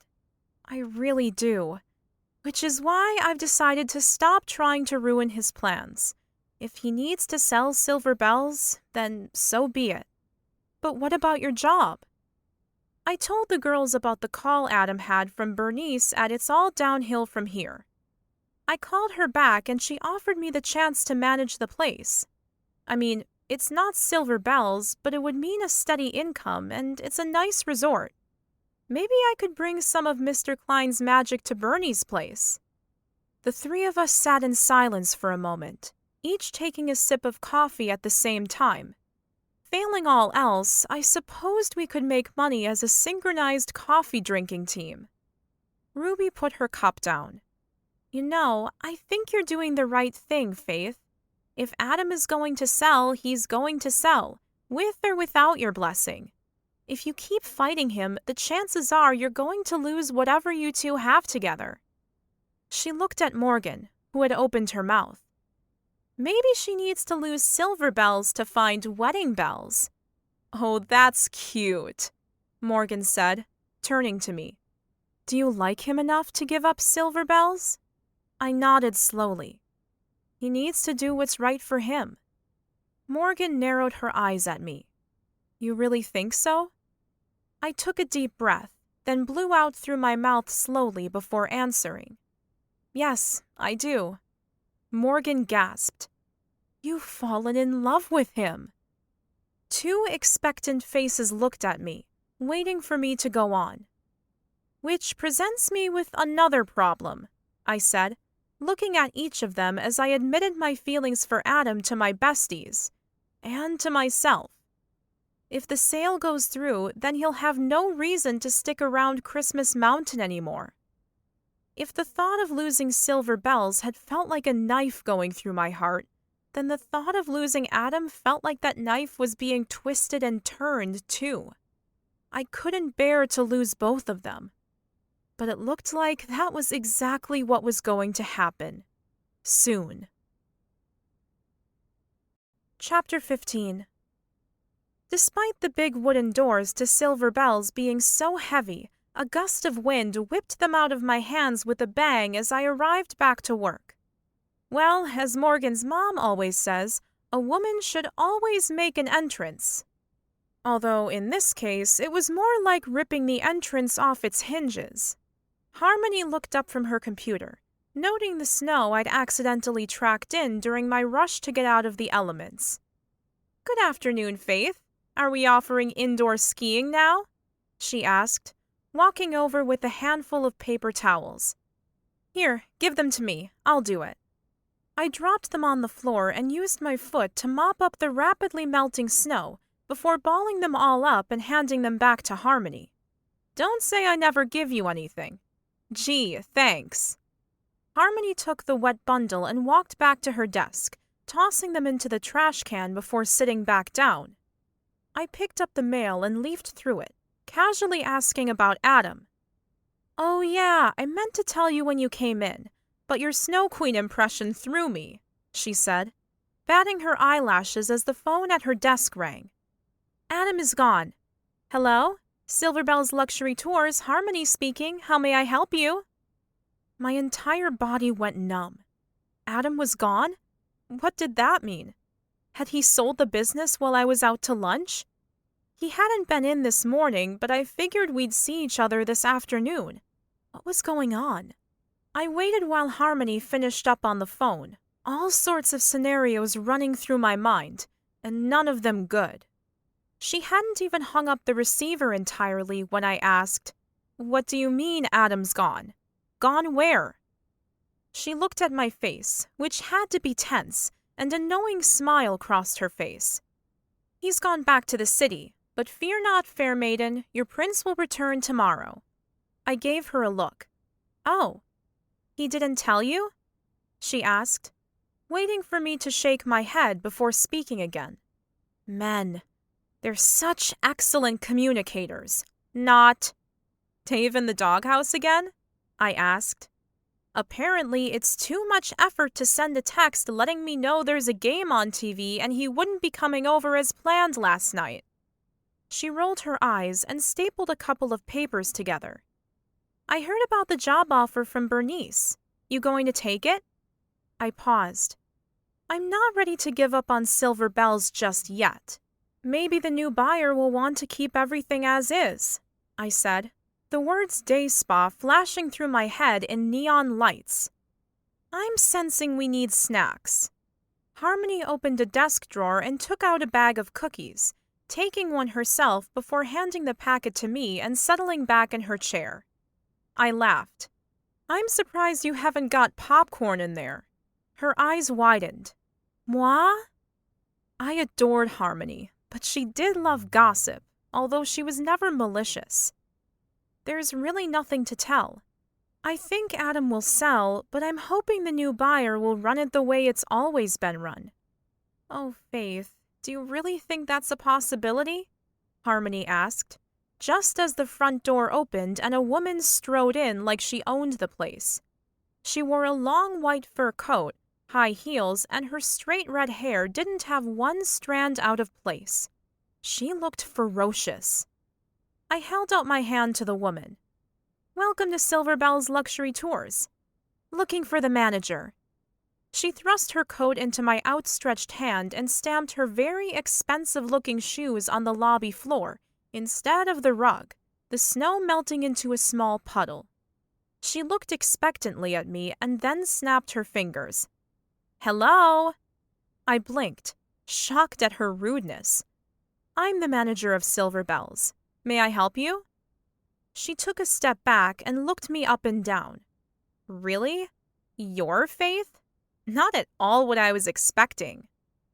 I was wondering who she was and what exactly she'd been expecting, and why she was expecting anything at all, when she handed me a business card, Tiffany Preston. I handed the card to Harmony, who glanced at it before muttering under her breath. Cruella de Vil, killer of puppies and sourer of milks. I stifled a giggle, turning it into a cough, and immediately Tiffany covered her mouth with her hand.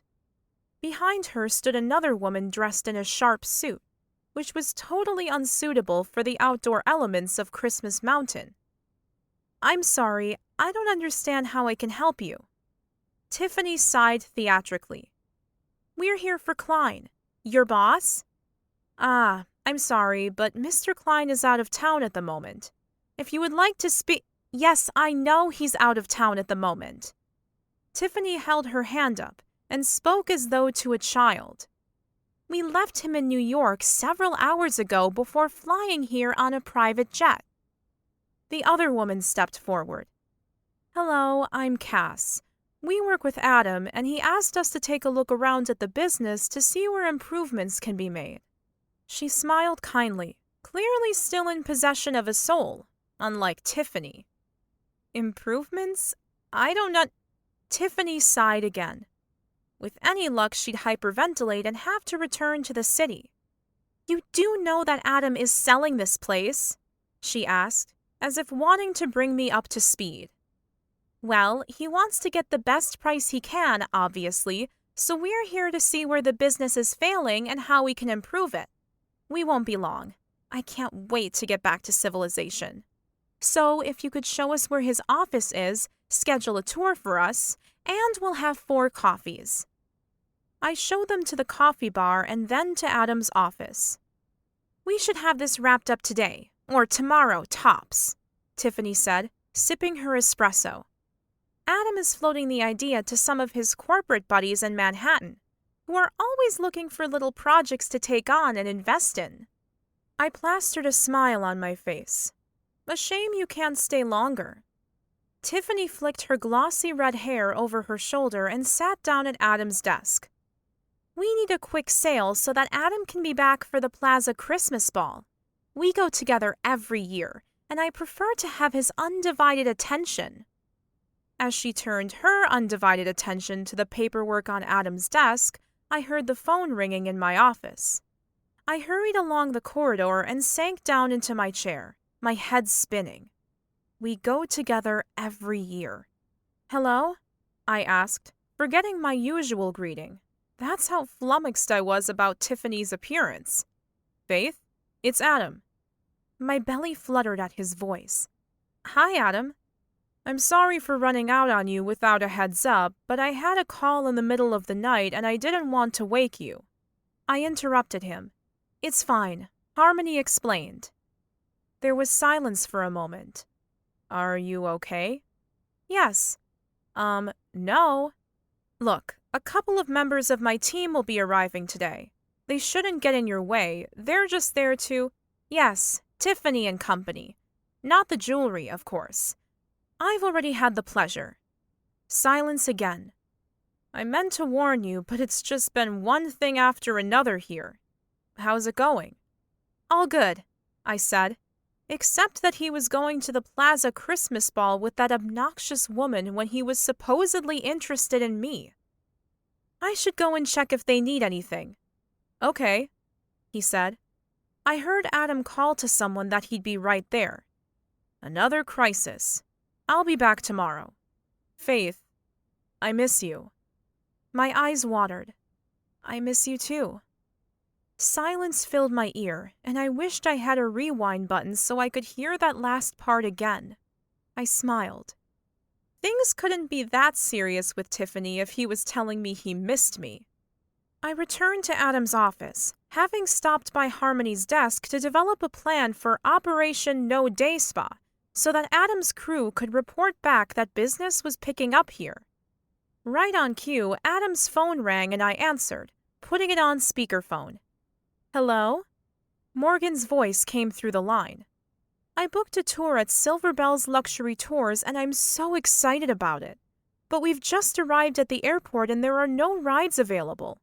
I don't know how we're going to get there in time for the tour. I stifled a grin. Mrs. Simmons? Yes, we've been expecting you. That's no problem at all. Leave it with me and I'll get a car to you right away. I dialed Ruby's cell number and kept it on speaker. Christmas Mountain Rental Cars, how may I assist your every need? Hello, it's Faith from Silver Bells, I said, wanting to roll my eyes at Ruby's overkill. I need a car sent to the airport right away to pick up a couple of guests. A Mr. and Mrs. Simmons? That's perfect, thank you.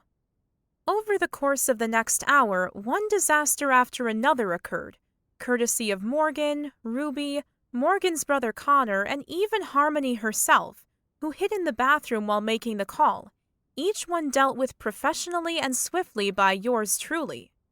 Cass shook her head. I didn't realize how busy the business was here, Faith. I'm impressed.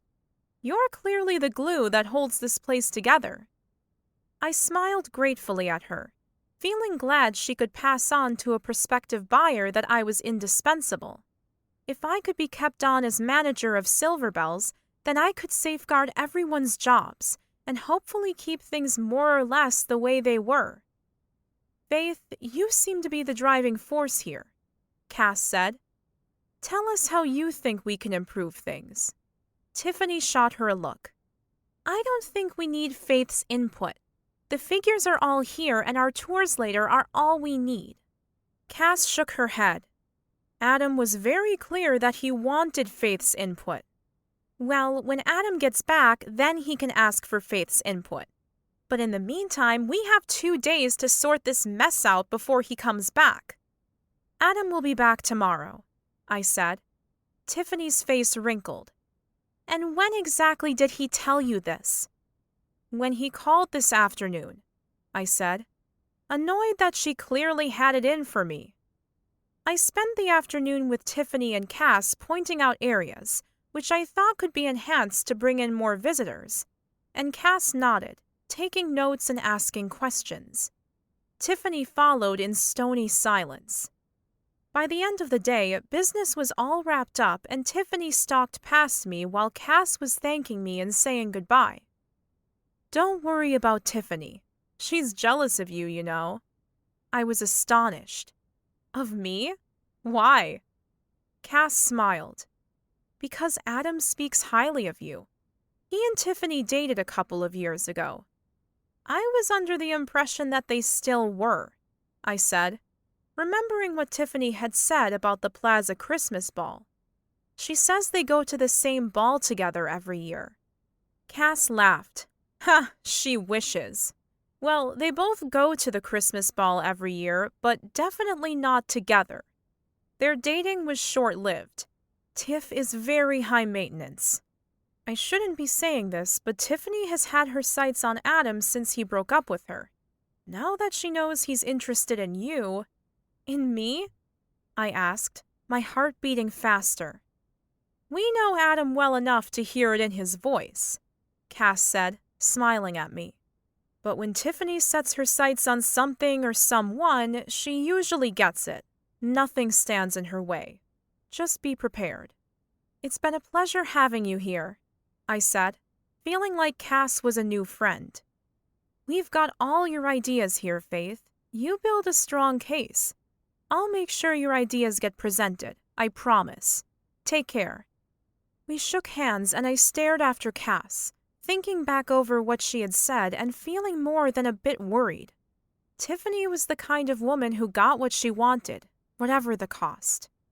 I couldn't help but worry that I was about to lose Adam, even before I officially had him. Chapter 16. As much as I loved Christmas, losing Miss King and Mr. Kline brought on a new tinge of sadness. Both of them had been the epitome of Christmas spirit.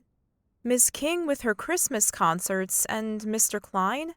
Well, Mr. Kline was Christmas.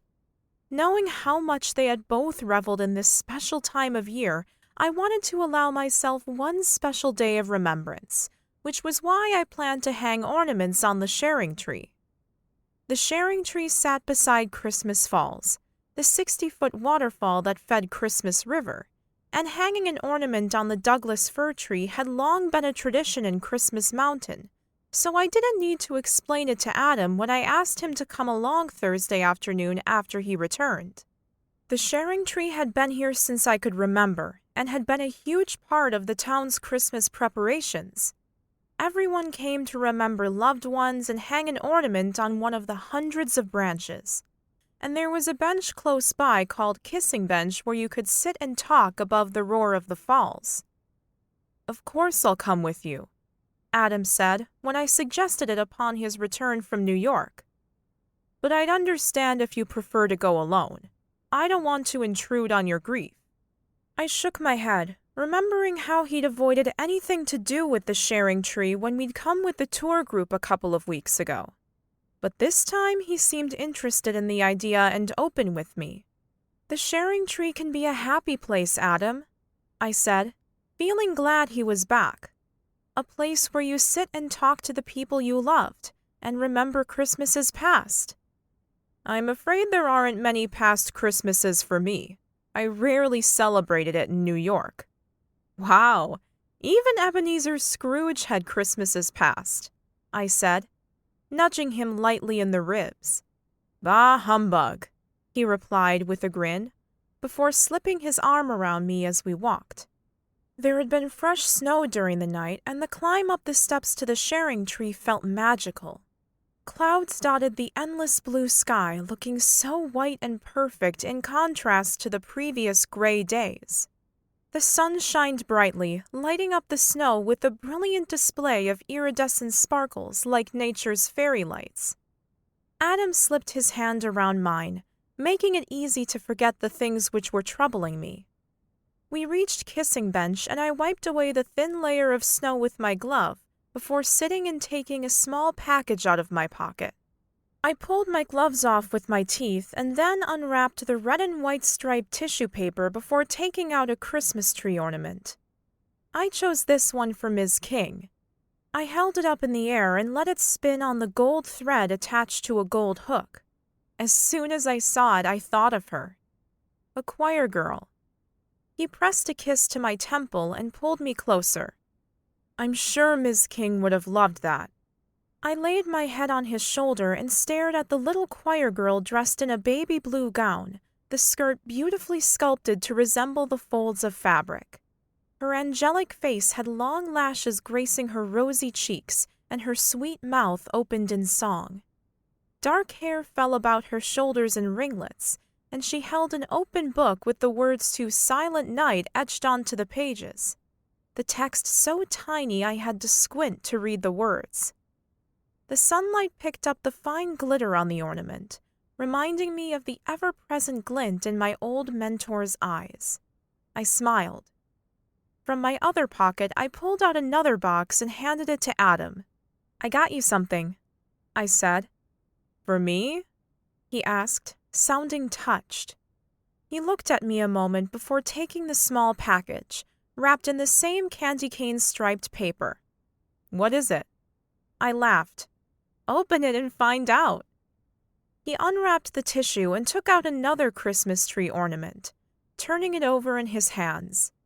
He was so engrossed in looking at it that he didn't even notice me taking the tissue paper from him and putting it in my pocket. "Do you like it?" I asked. Nobody has ever given me a gift like this before.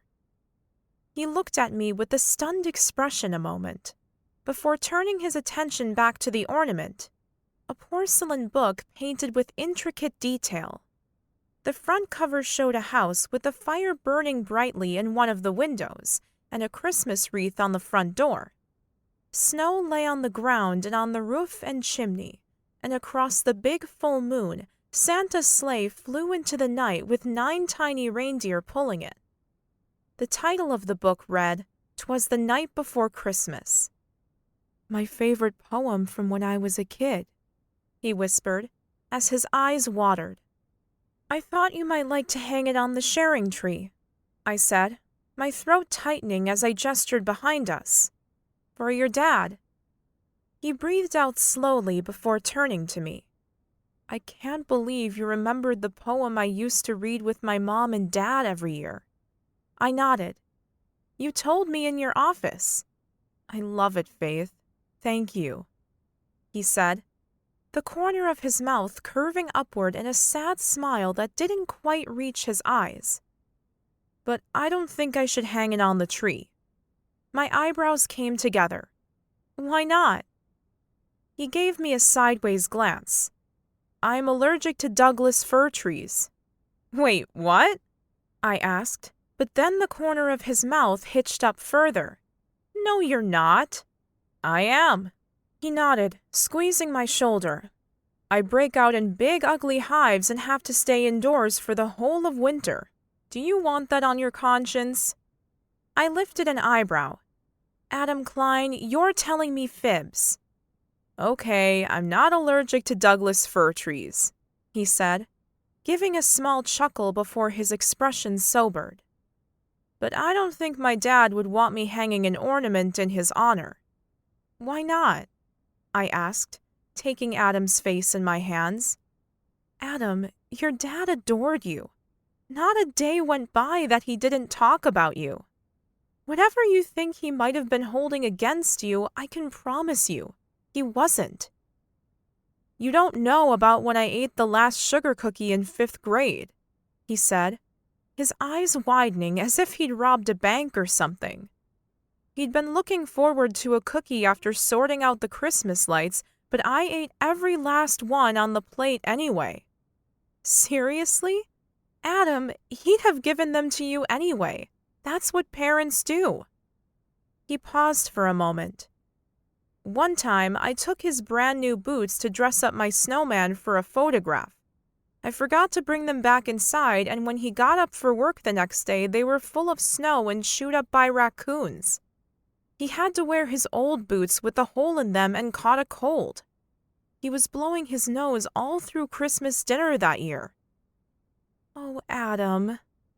I wanted to hug the little boy who had kept all these things inside, feeling guilty over normal kid behavior.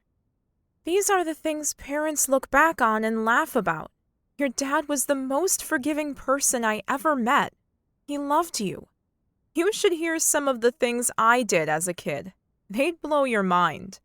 But my parents love me anyway," I said, realizing how lucky I was and how I needed to stop letting the divorce come between my parents and me. He dropped his forehead to mine. "I don't know what I'd do without you, Faith.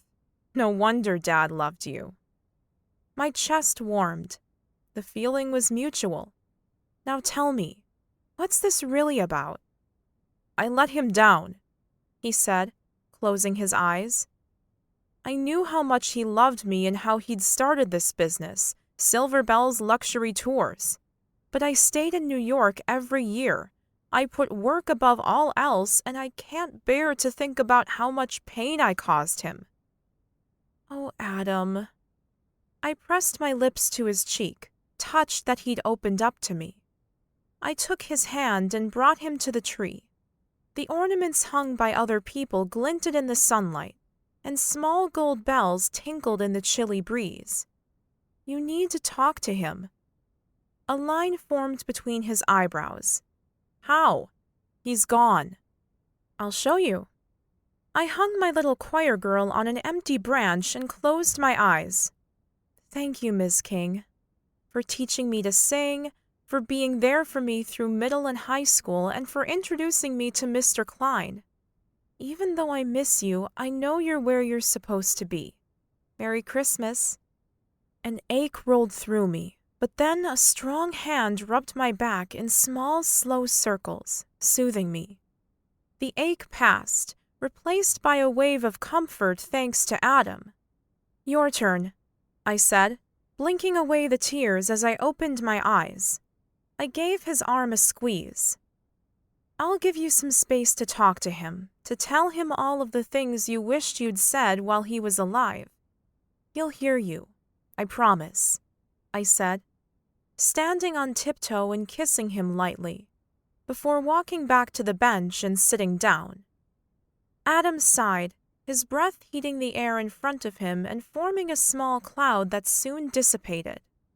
He turned the ornament over in his hands several times before he reached up and placed his book ornament on a higher branch. He put his hands in his coat pocket and took a step back, shaking his head. "Dad, I'm sorry I've stayed away from Christmas Mountain for so long." He glanced over at me and I smiled encouragingly before looking away to give him some space. "I left because New York sounded exciting, but that's no excuse for not coming back." A young teenage couple came up the steps, glanced at us as they walked by, and then stopped over at the railing on the far end. Adam watched them staring at the falls, big smiles on their faces, and then he turned back to the sharing tree. "When you came to visit me in New York, I had become part of Manhattan life, always rushing around. When you arrived, all calm and easygoing, it didn't seem to fit with me. You actually chose to travel on the subway or walk places instead of jumping in a cab.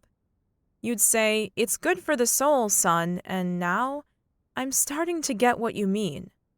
My eyes burned.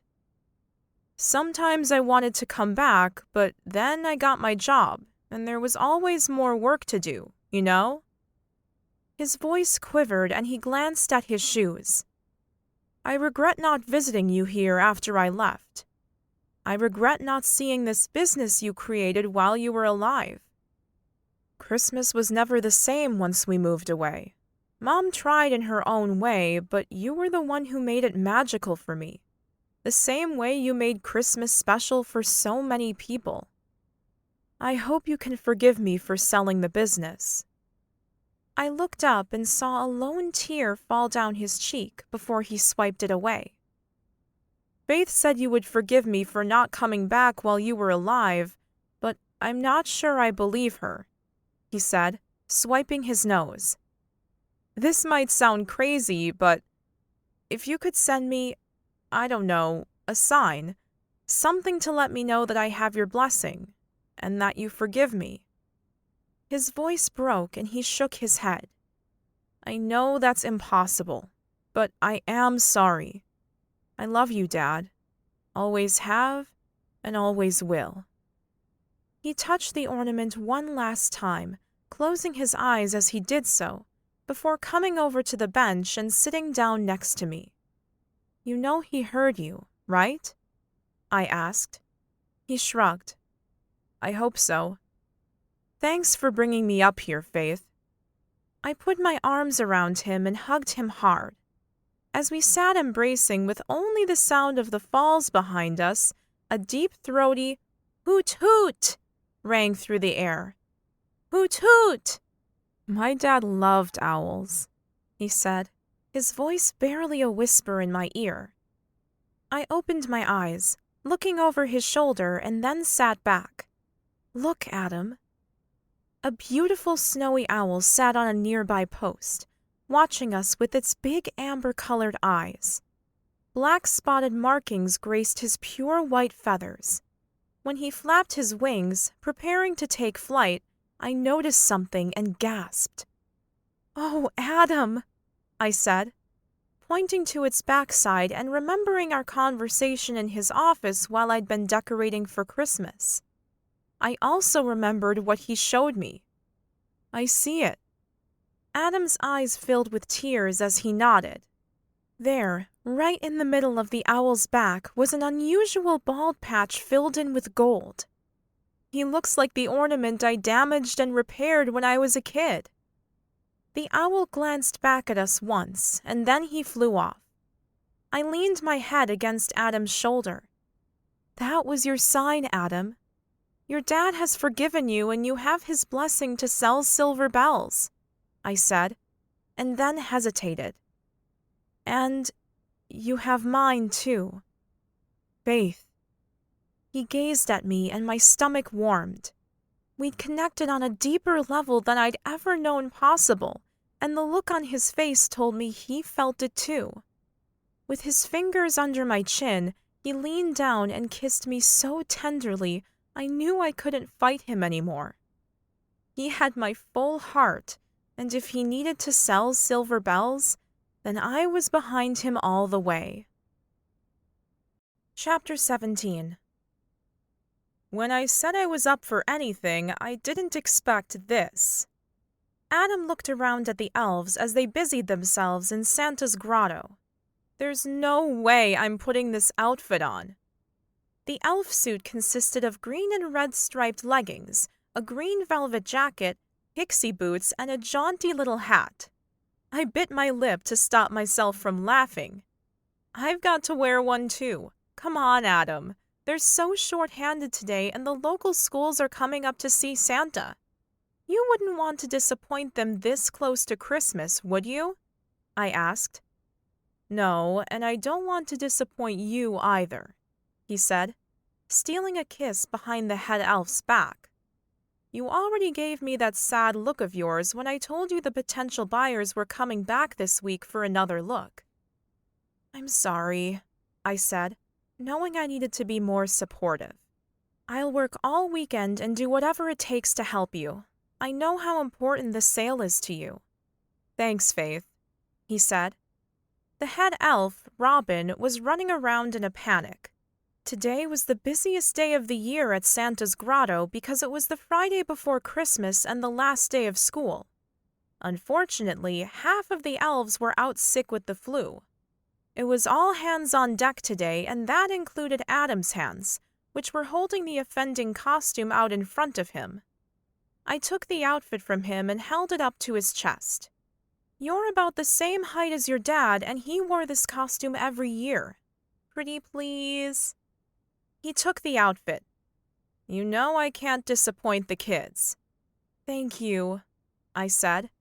With so many out sick, I'd been up there all morning, helping out with baking mince pies and feeding the live reindeer we had on site.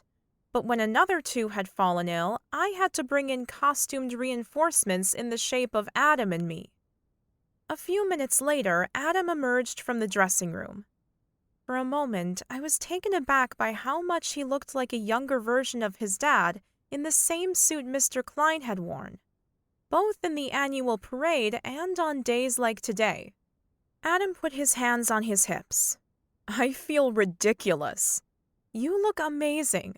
Hottest elf I've ever seen, I said with a wink. Is that mistletoe still up in your office? Before Adam could answer, Cookie, the mince pie maker, came in, her nose redder than Rudolph's. Don't tell me you're sick too, I asked sympathetically, watching her nod her head and then blow her nose. Go home and get into bed. We'll manage here.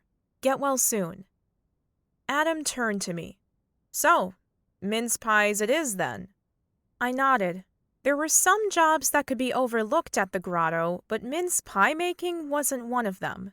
As we trudged through the snow to Cookie's kitchen, I pointed out various parts of the tiny village that Mr. Kline had built in the forest. Okay, well, that's Cookie's kitchen straight ahead of us, and next to that is the workshop, I said. The village was made up of a series of log cabins, all very different and full of character. Cookie's was made in the style of a gingerbread house, with white icing on the eaves, and candy cane posts holding the fence in place. The workshop was where Tinker made wooden toys and was built to resemble an old-fashioned train carriage. On the other side of the gingerbread house stood Scribb's post office, which took on the appearance of a parcel wrapped up in brown paper. And there in the middle is Santa's grotto. Santa's place was magical and took my breath away every time I came up here. Bigger than the rest of the cabins, it was warm and inviting, with candlelight flickering in the windows and a huge Christmas tree in the garden. 2 rocking chairs, one red and one green, sat on the front porch, and permanent reindeer prints had been pressed into the roof, which was sprayed daily with a soft iridescent glitter so that it glinted and shone, whichever angle you looked at it from and no matter how much it snowed. Children came from far and wide to experience the magic, and every cabin was a working one, meaning visitors could walk in and out and even help out baking the pies or hammering a toy.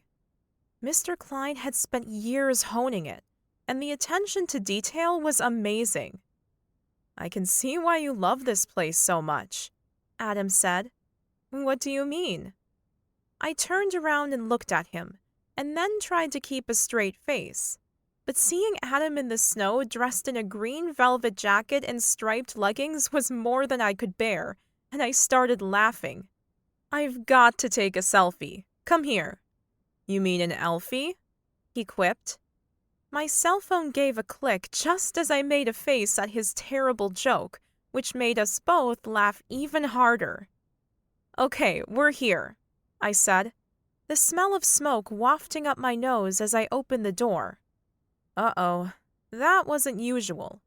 Also, smoke billowed out from the oven. I'm not much for cooking, but... Oh no, Cookie left mince pies in the oven.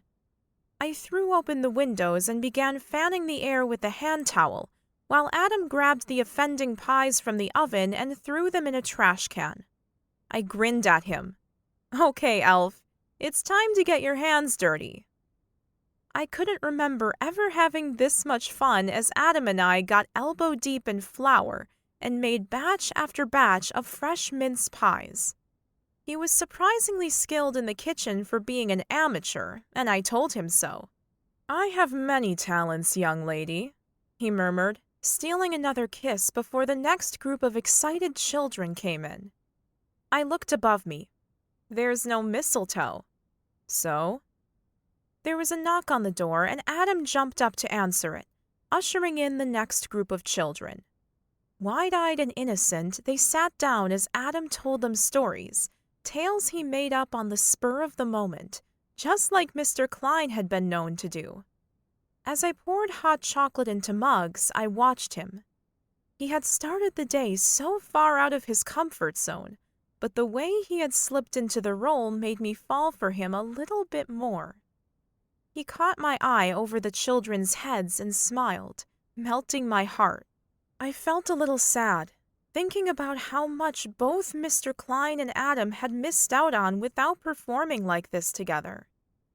One of the children caught Adam looking at me. "Is that your sister?" he asked, looking from Adam to me and then back again. Adam smiled again and leaned into the children. "No, that's not my sister. That's my girlfriend." The children all giggled, and my stomach did a cartwheel from the declaration. When I finally closed the door after the last child had left, I let out a sigh of relief. It had been great fun, but so tiring, and I was ready for a night in with the TV dinner and a glass of wine. Adam slipped his arms around my waist and turned me around to face him. "So, what do you think?" he asked in a low voice. My eyebrows lifted. "What do I think about what?" "About being my girlfriend," he asked. His expression became serious and he straightened the pointed hat on the top of my head. "I know this seems like an impossible situation, Faith, but I've fallen for you." And there, in Cookie's kitchen, the girl elf told the boy elf that she'd fallen for him too. Then they shared a long, lingering kiss, the jingle bells on the tips of her pixie boots tinkling merrily as she rose up on her toes again to meet his lips. Chapter 18. Later that evening, I drove to my friend Emma's little cabin outside of Pine Tree Lodge and rang her doorbell, ready to paint Christmas ornaments for the Christmas extravaganza's silent auction. The money raised would be donated to the community center in Ms. King's honor, since it had been such a huge part of her life. A moment later, the front door opened and Emma stood there smiling, but the smile didn't seem to reach her eyes. "I've got hot chocolate, marshmallows, pizza, and wine," Emma said, leaning over to give me a hug. I laughed, squeezing her back. "You've covered all my favorite food groups." Her eyes shined. "Well then, come on in." Joy burst in my chest. This was one of the reasons I'd returned home last year. For my best friends from the choir group and the closeness that came with having known someone forever. I hadn't been able to see Emma too often throughout the year, but the bond between us couldn't be separated by time apart. We always picked up right where we left off. Emma's living room was comfortable and perfect. She had already set up a tray and a steaming electric kettle that gave off the scent of heated milk, cinnamon, vanilla, nutmeg, and chocolate. I breathed that smell in. Ms. King's super secret recipe. She smiled. "Yes." My mouth dropped open. "No way." "Yes way." She gave it to me before she passed. I started to demand that she spill the secret of that hot chocolate. I could list every ingredient, but no matter how I combined them, it never came out right. But I didn't ask for the recipe. Ms. King always had a reason for what she did and didn't do. Emma poured chocolate into 2 bright red mugs for us. I took a slow sip. The rich, sweet, and slightly spicy liquid coated my tongue.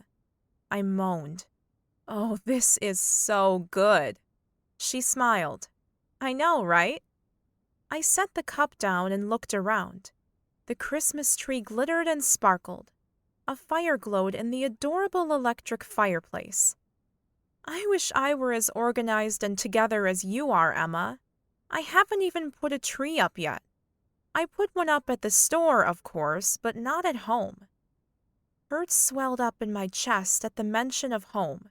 Christmas should be with family, but mine had split and spread to the far corners of the country. No presents under the tree for me. No happy family enjoying each other's company. And soon Adam would be gone. Forever. My Christmas was looking bleaker by the second. I stepped over to the little table that Emma had set up with the little glass globes and the paints, the glitter, and the trims. "These are going to be pretty." She nodded. "I hope so. I want them to be perfect for the auction." I know. We all did. The 7 of us would be singing at the Christmas extravaganza in the evening on Christmas Day, just like we'd done at Ms. King's request last year. I surveyed the clear glass globes. It's a shame Adam isn't here. He's a terrific painter. Emma's eyebrows raised. "Adam? You mean Larry Kline's son? I thought he was a stockbroker or something." "He works at a PR firm in New York, but he paints too. Or he used to, from the photos Mr. Kline used to keep all over his office. I wish..." A lump formed in my throat. I wished for way too much, and none of it could come true. "Never mind." Emma gasped. "You like Adam." "Is it that obvious?" I took in a shaky breath and grabbed a little tube of paint. I squirted the bright aqua blue onto the little strip of paper and stirred it with a brush. Then I sighed. He's leaving town. So what's the point in all of these feelings? She squeezed some red paint out of a tube and carefully capped it, and my tube too. "Maybe you two could do some kind of long-distance thing? See if what you have is worth trying for? For some couples that might work." Would it be worth trying for? His kisses gave me goosebumps, lit up all my senses. His smile made my heart melt. We could hike together, fish together, and he understood me in a way nobody else ever had. But we were complete and total opposites. I shook my head. Even if we tried a long-distance relationship, it would never work out in the end. He would never move to Christmas Mountain. He's a city boy. I can't move to New York. I'm an outdoorsy girl. We're doomed. I can relate to being an outdoorsy girl. Emma carefully applied a thin layer of crimson to the bottom of her glass globe.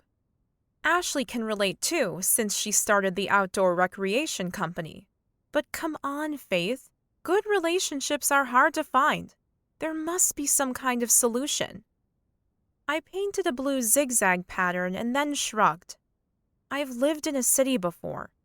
The noise, the crowds, the exhaust, it's not me. I need to breathe in the fresh scent of trees and clean air. I love Christmas Mountain. It's my home. Adam feels the same way about New York. Hold on. She picked up my globe and took a cloth, dipped it in turpentine, and then carefully wiped off a blot of paint. Then she gave it back. See? Just needed a little tweaking. Like a solution for you and Adam needs some tweaking. Come on, Faith. If you want something, you have to go after it.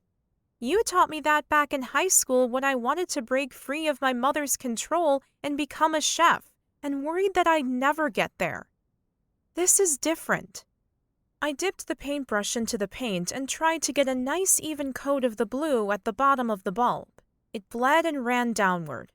It's hopeless, just like this globe seems to be. Yikes. Emma applied the cloth again, blew some air across the globe, and said, "You know what? This one's wet from the turpentine. Try a fresh one." I lifted another globe, spreading the paint nicely. I turned to see Emma carefully affixing silver stars above her line of paint. Good idea. I grabbed some stars and glue. "Thanks for your support," I said, twisting my lips to the side. "But Adam is selling Silver Bell's luxury tours and nobody can stop him. It's a done deal. He knows how important the business is to me and to this town, but he doesn't want it. That's all that matters." I set the globe down and frowned, and then shook my fingers. The stars were stuck, right there on my fingertips. Ugh, how had that happened? I tried to wipe them off on a cloth. Then the cloth stuck to my fingers. What the? It's pretty strong glue. Emma bit back a laugh and then grabbed some funky-smelling stuff and squirted it onto my fingers. I wiped and the stars fell off, landing on the table. "You can't change his mind about the business?" she asked.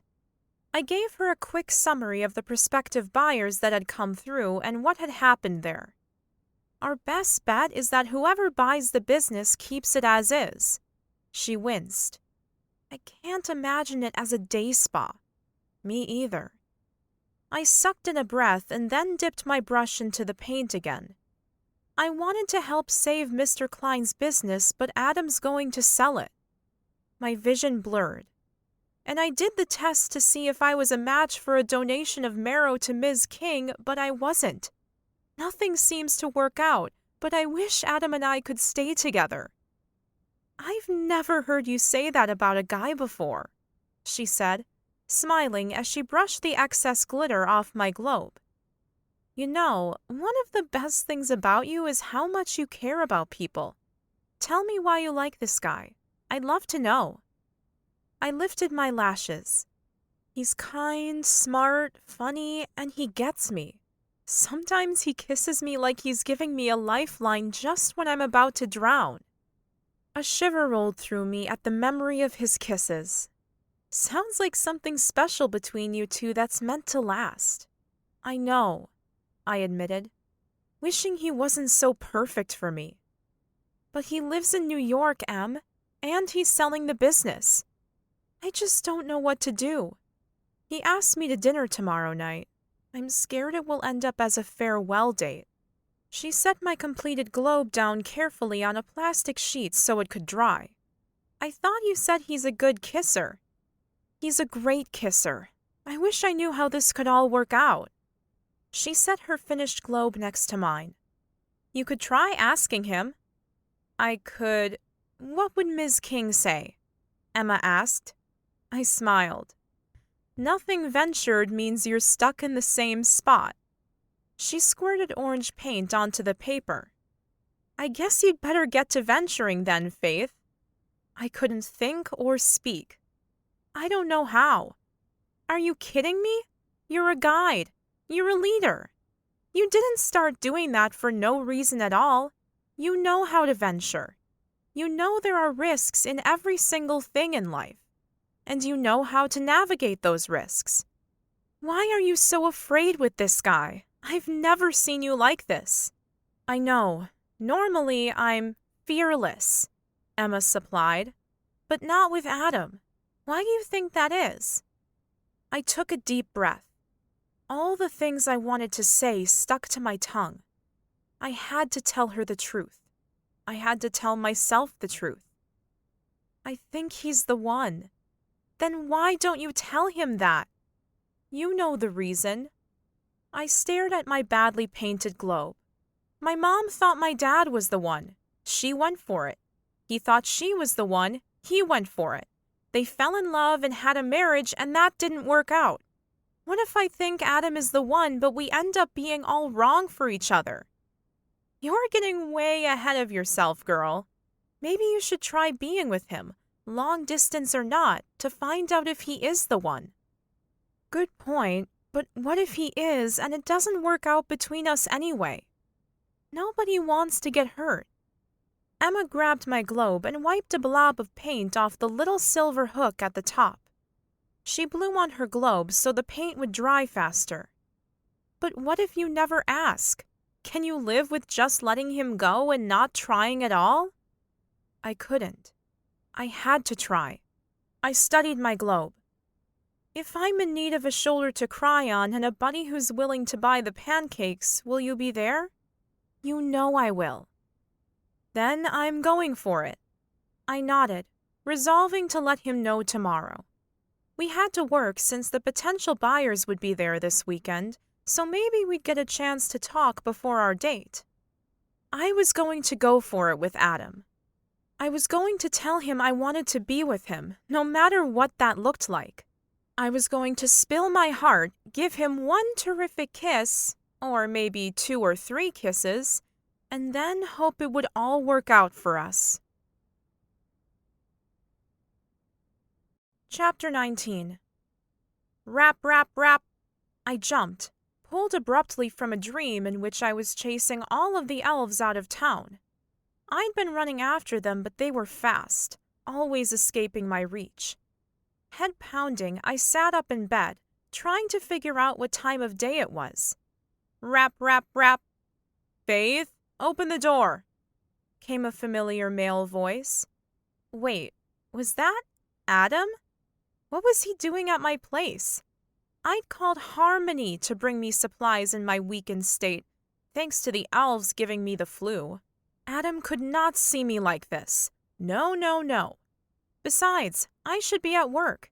Today was a big day with the potential buyers coming back for a second look at Silver Bell's luxury tours. That thought made my sickness feel even worse. Now I'm getting worried, Faith. Please open the door, Adam called. Just a minute, I said, feeling like my stomach was going to come up my throat. I struggled out of bed and made it to the door by holding on to the furniture along the way. I opened the door 1/4 inch and peered through. Sup? Adam's eyes widened. Sup? What, are you from Brooklyn? Let me in, Faith. Harmony called and told me you were sick.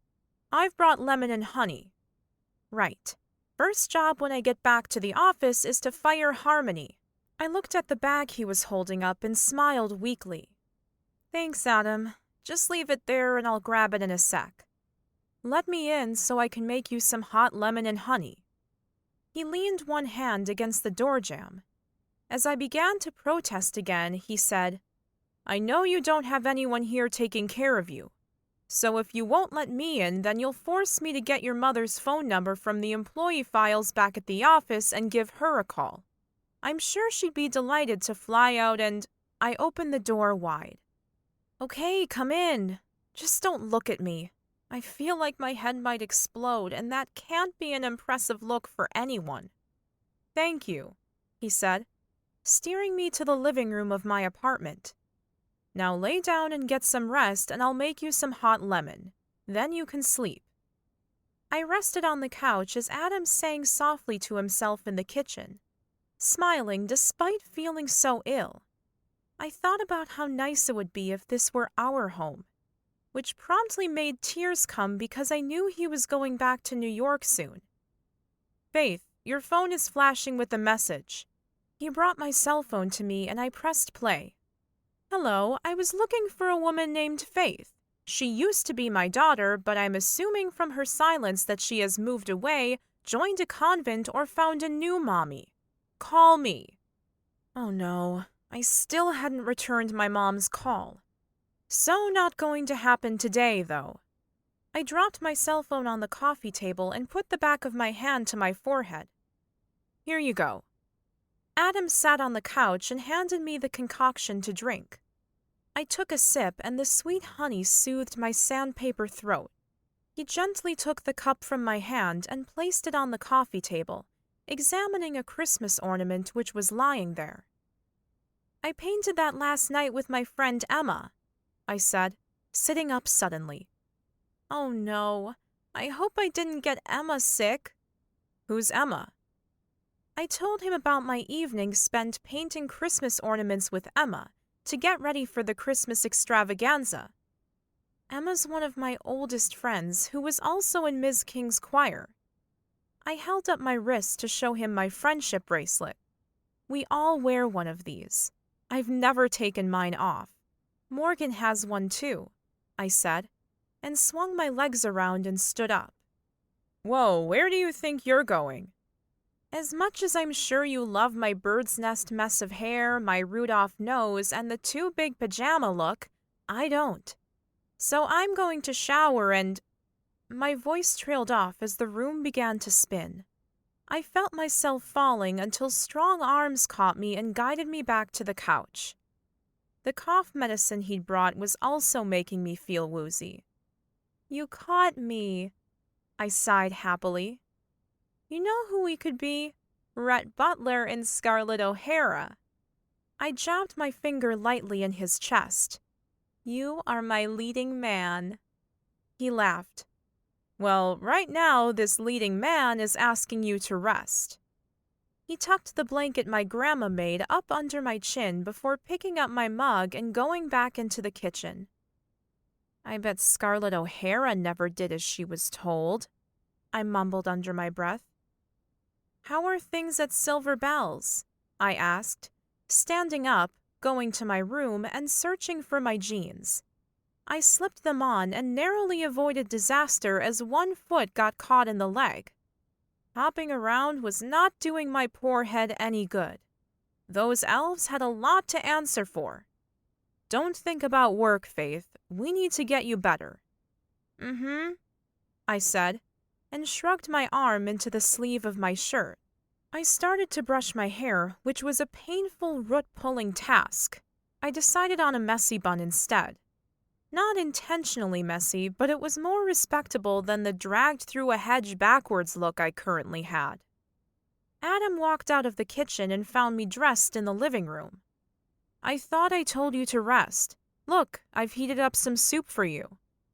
I shook my head and then immediately regretted it as my head started pounding. I need to get to work, I said, noting the word had come out, Burke. Adam's face softened as he took in my appearance. Walking towards me, he set the bowl of steaming soup down on the coffee table and stood in front of me, hands on my shoulders. Faith, your shirt is on inside out. I looked down and saw the label on the outside of the shirt. Oops. And you have 2 different shoes on your feet. I looked down again, vertigo making me feel sick. In my defense, I have several pairs of boots which look similar, Yes, but you're wearing one black and one tan. He brushed my cheek with the back of his hand, making my belly warm in a good way this time. Then he took my hand and helped me settle on the couch before lifting the bowl of soup. Holding a spoon up to my mouth, he held my gaze. You're so sweet, Faith. I've never met anyone like you before. You're always doing so much for everyone else, from looking out for my dad's business to a missing reindeer to charity work. Just once, let someone look after you. Let me look after you, he said in a whisper. Adam Kline, I'm a grown woman and I don't need looking after. I'm all about girl power. My little speech lost its credibility, though, because A, my nose was totally blocked and it actually sounded like I said something about gorillas, and B, as I had said girl power, I'd raised my hand in a superhero gesture, knocking the bowl out of Adam's hand and slopping some soup onto the floor. Okay, maybe you're right. I settled back on the couch, my head resting on his shoulder as he stroked my hair gently. As I relaxed and gave up my determination to work, I felt Adam pull the blanket over me. My eyes flickered open. Will you read to me? I don't have a book, sweetheart, he said, stroking my cheek before pulling out his phone and searching for something. After a moment or two, he began. 'Twas the night before Christmas, when all through the house, not a creature was stirring. A peaceful feeling overcame me, making me feel safe and loved as I drifted off to sleep. Chapter 20. Faith, you're back! Harmony was looking particularly festive when I came into work on Sunday after a terrible 24-hour flu. She was wearing a crown of tinsel and reindeer earrings complete with flashing red nose. How are you feeling? I smiled. I'm feeling a lot better, thanks to you sending Adam over. Yeah, sorry about that, she said, but didn't look in the least bit sorry. I've shown Mr. and Mrs. Johnson to Adam's office. They arrived about half an hour ago. I looked at my watch. I thought they were coming yesterday. Adam asked me to reschedule since you were sick, she said, giving me a knowing smile. He did? Oh, wow. My heart warmed. I couldn't believe he'd risked the sale of his business when he was on such a deadline. I picked up the mail from Harmony's desk and made my way to Adam's office. I could hear the deep rumble of his laughter before I had even turned the corner. I sighed, thinking about how much I loved hearing that. Good morning, everyone. I pushed open the door and smiled my most professional smile. But Mrs. Johnson jumped up and grabbed me, hugging me tight. I am so excited about this adventure, Faith. You have no idea. I'm so glad, I said, wishing I'd been brought up to speed. I shook hands with Mr. Johnson and then sat down, my gaze locking with Adam's. How are you feeling, Faith? He asked. Better, thank you. I smiled at him and then turned my attention to the Johnsons. We hope you don't mind, but we wanted to have another look around before we make a final decision, Mr. Johnson said, to which his wife punched him playfully on the arm. Who are you kidding, Walter? She turned to me and grinned. We've got our hearts set on this place. It makes Christmas magical and we love it. I bit my lip to keep from smiling at her excitement. Mrs. Johnson had clearly never heard the term poker face. Her enthusiasm was infectious, though. As I led them through the lobby, Mrs. Johnson giggled. I remember that guy who was here before. Do you remember, Walter? He was so funny and quirky.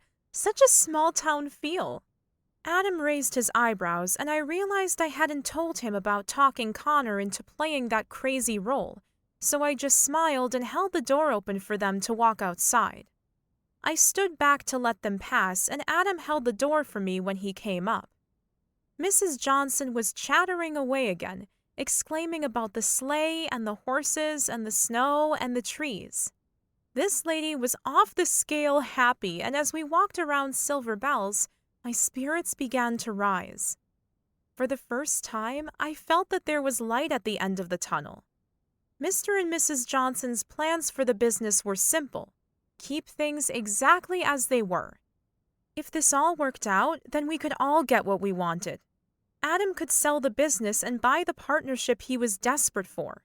Mr. and Mrs. Johnson could buy the business of their dreams, and I could stay in the job I loved and keep it just the way Mr. Kline had created it. The only but, and it was a big but, was that a sale would mean that Adam would be moving back to New York. I didn't want to think about that part just yet. Mr. and Mrs. Johnson, would you like to take a sleigh ride? The horses are ready, and there's no tour expected for another 90 minutes. This brought forth another bear hug and an ear-splitting squeal from her, and an apologetic look from him. I grinned as I got the couple settled and took the reins, waiting for Adam. But as he stepped up into the sleigh, his phone rang. "Sorry, please excuse me," he said, walking a few feet away. He returned with his hand over the mouthpiece. "Sorry, something has come up and I really must take this call. May I leave you in Faith's capable hands and meet you back here in about an hour?" "Of course," I said, glancing back once as we set off in the direction of the forest, but Adam had already disappeared from view. Mrs. Johnson's enthusiasm was infectious, and even I, someone who loves Silver Bells, saw everything with a fresh eye as she pointed out things. An elf hiding here, a glimpse of Santa's grotto there, and even a reindeer foraging in the snow for some moss. Adam was waiting for us after the tour as we drew the sleigh to a stop at the front of Silver Bells. "You look like you've had fun," he said, helping the Johnsons down before reaching both hands out to me, holding onto my waist and lifting me down. Memories of the first time his hands had been there while decorating his office came flooding back, making my smile even bigger. "We had a great time," I said.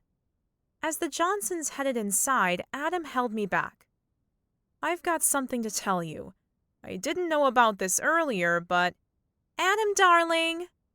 Tiffany's clipped voice cut through the air as sharply as a crack through ice.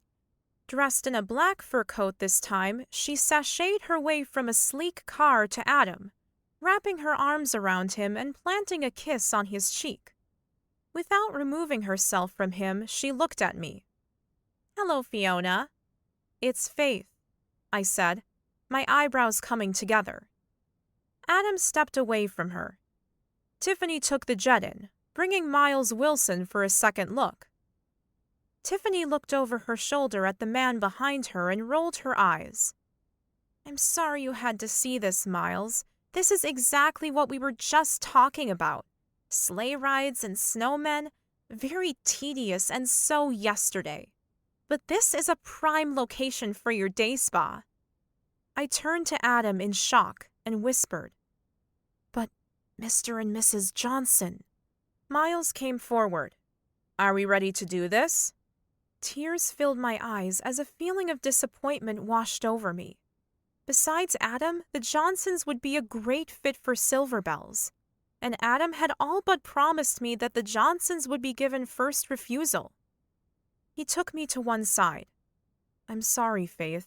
Miles is here, so I need to hear what he has to say. The Johnsons told me they can't beat the asking price, and Tiffany tells me that Miles can." My stomach sank. It comes down to profits, then. I could understand having to sell to someone who might tear Silver Bells down, but choosing to was another story. I gave Adam a hard look before yanking the door open and hurrying inside. I half expected Adam to come after me, but as I looked back, he was standing and talking with Miles, and Tiffany was right by his side. Later that afternoon, I massaged my temples and looked at Adam across my desk. Although there were only about 3 feet of mahogany between us, the distance had never seemed greater. "I had no idea that Miles was coming up today. I promise." Adam reached across the desk for my hand, which I moved out of reach. Earlier today, I was the happiest I had been in a long time, and now the rug had been pulled out from under me. Okay, but what I don't understand is why you all but agreed to the Johnsons buying the place, and now you're thinking of selling to Miles. Faith, I know how much this place means to you, he said, gazing out the window. Light snowflakes were falling and swirling. Truth be told, I've grown to love it too. But business is business. I only have a few days to make a decision. After that, the partner deal is off the table. But the Johnsons are interested, I reasoned. Their offer is below the asking price, Faith. If I accept their offer, then I'll need to take out a loan to bridge the gap. On the other hand, Miles is talking about full price and has even hinted at offering above the asking price for a quick sale. If that works out, I'd be able to buy into the partnership and still have capital left over to invest. I bristled. Well, it seems like you have made your mind up, I said, blinking back the tears filling my eyes. Adam stood and walked around to my side of the desk and pulled a chair out. Sitting next to me, he took my hands in his. Faith, the last thing I want to do is hurt you. I've asked Miles and the Johnsons for time to think about their offers. I looked at him. What's the delay? You're selling to Miles, right? Like you said, it makes more business sense. It makes more sense here, he said, tapping his temple. But then he took my hand and laid it against his chest, his heart beating strongly beneath my fingers. But selling to the Johnsons makes more sense here. Without moving my hand, I looked into Adam's eyes. What are you saying? Adam's gaze landed on the framed "'Twas the Night Before Christmas" poem and then on the mistletoe above the door. He smiled, smoothing my hair away from my face and wiping the tear that leaked down my cheek. I'm learning to listen to my heart more. Nothing has been set in stone, and I have lots to think about. I'm glad you're thinking about it, I said, hoping that there was still a chance. He walked to the door and I followed, thinking that the meeting was over. But instead of opening the door, he pointed upward. Mistletoe. You know what that means. Listening to my heart, I figured tradition was tradition.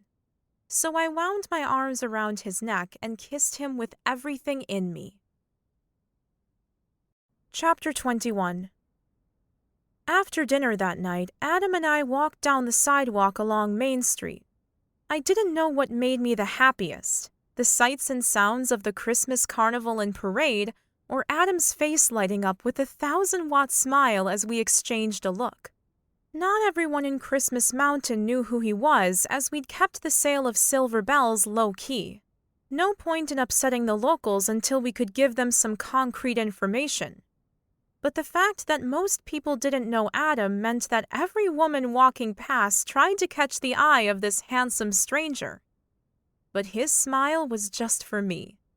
In fact, we paused on the sidewalk and I let him pull me into a hug, and then he planted a kiss on my lips. Morgan's salon would be a hive of gossip in the morning, but this kiss was so worth it. I've got some news, Adam said, and laughed as I kissed him again. Good news? I asked hopefully. He nodded. I received a call from Miles. He's decided he wants to buy silver bells and is on his way up to close the deal. I pulled away and stepped back, searching his eyes. How is that good news? He pulled me back to him. Because, silly, it helped me make my final decision. I'm going to sell to the Johnsons, so silver bells will keep running for years to come. I squealed, jumped into his arms, and showered his face with kisses. This is the best Christmas news ever. Now that all is right in the world, let's go, I said, disentangling myself from his arms and then pulling him by the hand. The doggy parade is about to start. Come see what a small-town Christmas doggy parade looks like. I felt like my heart was going to burst. Silver Bells was safe, and, for the moment at least, I had a man I adored and who, according to his elf-clad confession, felt the same way about me. I squeezed his hand as the music started up, with the first few notes of Deck the Halls floating through the cold, crisp breeze. A faint mist hung in the air, creating tiny multicolored halos around every light that lit up the evening, a fitting tribute to the children's choir who began singing in angelic voices, some of them as young as 2 years old. Adam bought roasted chestnuts, and as I bit into one, the sweet flavor filled my mouth.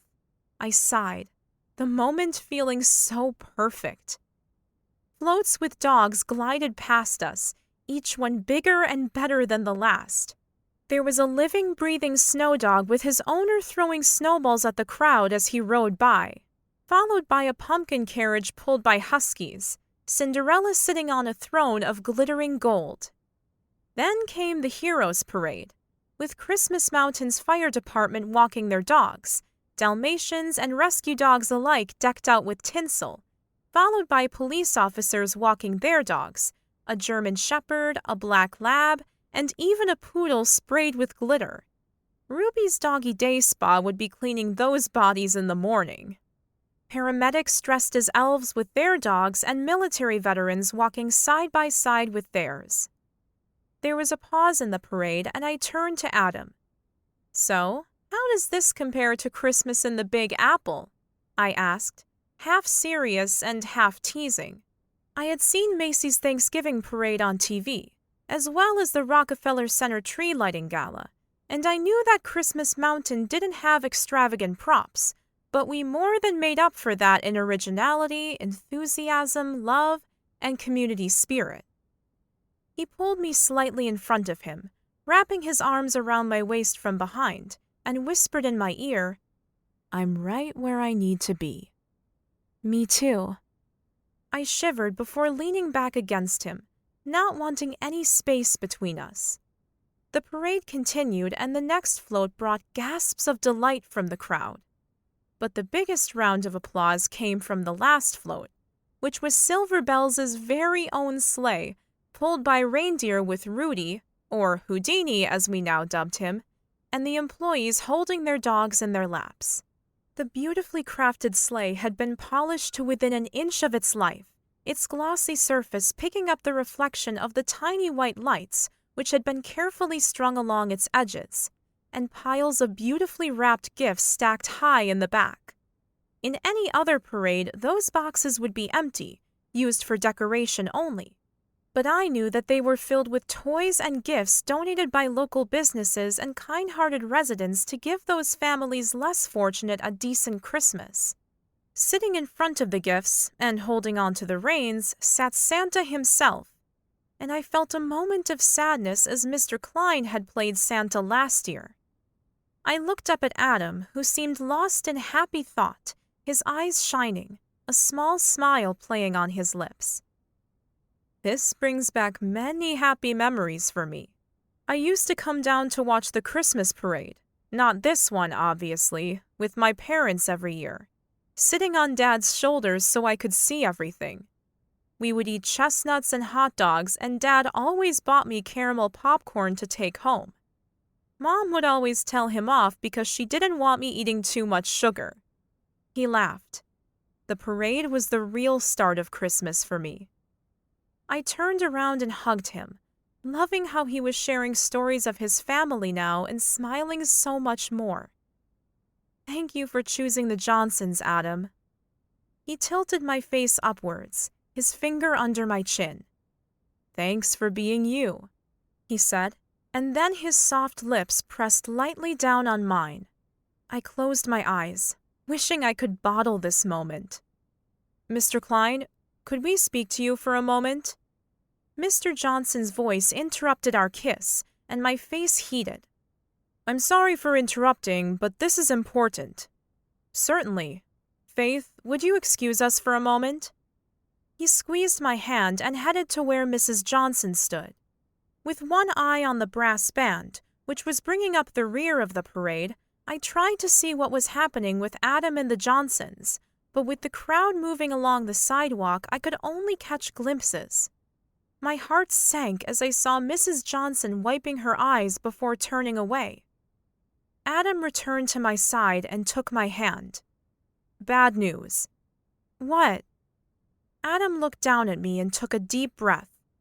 "The Johnsons haven't been able to raise enough money to buy silver bells, but—" His voice was drowned out as the countdown began, and a huge round of applause gave way to the opening notes of the song Silver Bells, and neighbors and friends hugged and sang, "It's Christmas time in the city."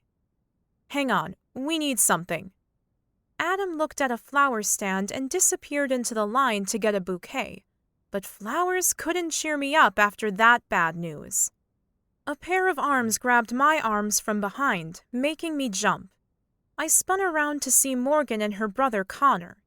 Morgan hugged me and offered a bite of her hot dog. I shook my head, feeling a little sick and wanting to hear the rest of what Adam had to say about the Johnsons. Connor nudged me in the ribs playfully. "So, did it work?" My eyebrows came together. "Did what work?" "This ring any bells?" Connor asked, and then started staggering around in front of me. "Me? Playing the store loiterer? I hope it turned the buyers off the way you wanted it to. That was hilarious. If you ever need me to act crazy again, I'm your guy." "Hard to believe you had to act, bro." Morgan's voice trailed off as she looked past my shoulder. I turned to see Adam standing with a bouquet of red and white carnations, arranged with the tips of noble fir, sparkly pine cones, and holly, looking from Connor to me. "You know this guy outside of the store? You tried to sabotage the buyers behind my back? Faith?" My arms prickled with panic. "I can explain, Adam." He looked at me, hurt visible in his eyes. "You really know this guy?" I nodded and reached for Adam's hand. "Yes, he's Morgan's brother, but please let me explain." Adam shook my hand off and then turned and walked away, dumping the bouquet of flowers in the green trash can he passed. All of the wind knocked out of me as I realized I'd blown it, and my deceit had cost me everything. Chapter 22. I'd been looking forward to the Silver Bells Christmas party for so long, but now, as I walked in, I just felt sick. I couldn't shake the look of betrayal on Adam's face when he'd found out I had tried to sabotage his buyers. Connor had apologized to me and had been mortified when he realized what he'd blurted out in front of Adam, but it wasn't his fault. Plus, I might need him to show me the ropes on how to be a loiterer if I got fired. Not that I could blame Adam if he canned me. The party was in full swing when I arrived, but I needed to find Adam first and clear the air. I was sure once I explained to him why I'd done what I'd done, he'd understand. We'd grown so close over the past few weeks, so he'd understand, wouldn't he? I slipped through the lobby and headed for Adam's office, but as I got closer, I could hear him talking on the phone. "I'll be back in New York soon. I just have a few loose ends to tie up." He glanced up as I knocked on the open door before walking in. "Let me call you back." Adam looked at me, his eyes flickering down to my dress for the briefest of moments before returning to my face. Morgan had told me I looked like a mermaid, in a good way, in the dress, which was floor-length and covered in sequins made of turquoise blue, which flashed green as it moved. My heart rate sped up and I forgot everything I'd planned to say. He stepped out from behind his desk, came around to the front of it, and perched on the edge of it. He looked so handsome in his dinner jacket that I wanted to cry, but unlike the Little Mermaid, my makeup wasn't waterproof, and I didn't think panda eyes would help my cause. I smiled hesitantly, but was met with an icy stare. "What can I do for you, Faith?" he asked. I flinched at his cold tone. I just wanted to explain and clear the air. "I heard all I needed to hear last night." He stood up and walked to the door. "Let's just get this party over with so I can wrap things up and get back to New York." Over with? The Silver Bells party was one of the highlights of the season in Christmas Mountain, and I had wanted Adam to experience it with me. but that dream had been shattered after he'd overheard Connor. Was there anything else you wanted to say or do? You have a knife, perhaps? I frowned, not understanding. A knife? He nodded. Yes, to stab me in the back with. No, I'll just go, I said, my stomach tightening. As I walked down the corridor, I heard him talking on his phone again. Hi, Tiff. Sorry about that. No, it wasn't anything important. As I walked back into the lobby, I bumped into Ruby. Connor told me what happened, she said as she hugged me. Are you okay? Not really. I grabbed a glass of champagne from a passing waiter. But if this is going to be Silver Bells' last party, I'm going to try to enjoy it. I worked my way through the crowd, smiling and laughing, but despite my declaration to Ruby, it felt like a knife going through my heart every time someone congratulated me on the party or complimented Silver Bells. I envied their ignorant bliss as to what was about to happen. Jake, a handsome rancher who I had dated a couple of times, sidled up to me. Care to dance, ma'am? Why not? I laughed at his fake southern drawl and how he pretended to touch his non-existent cowboy hat and let him lead me onto the dance floor.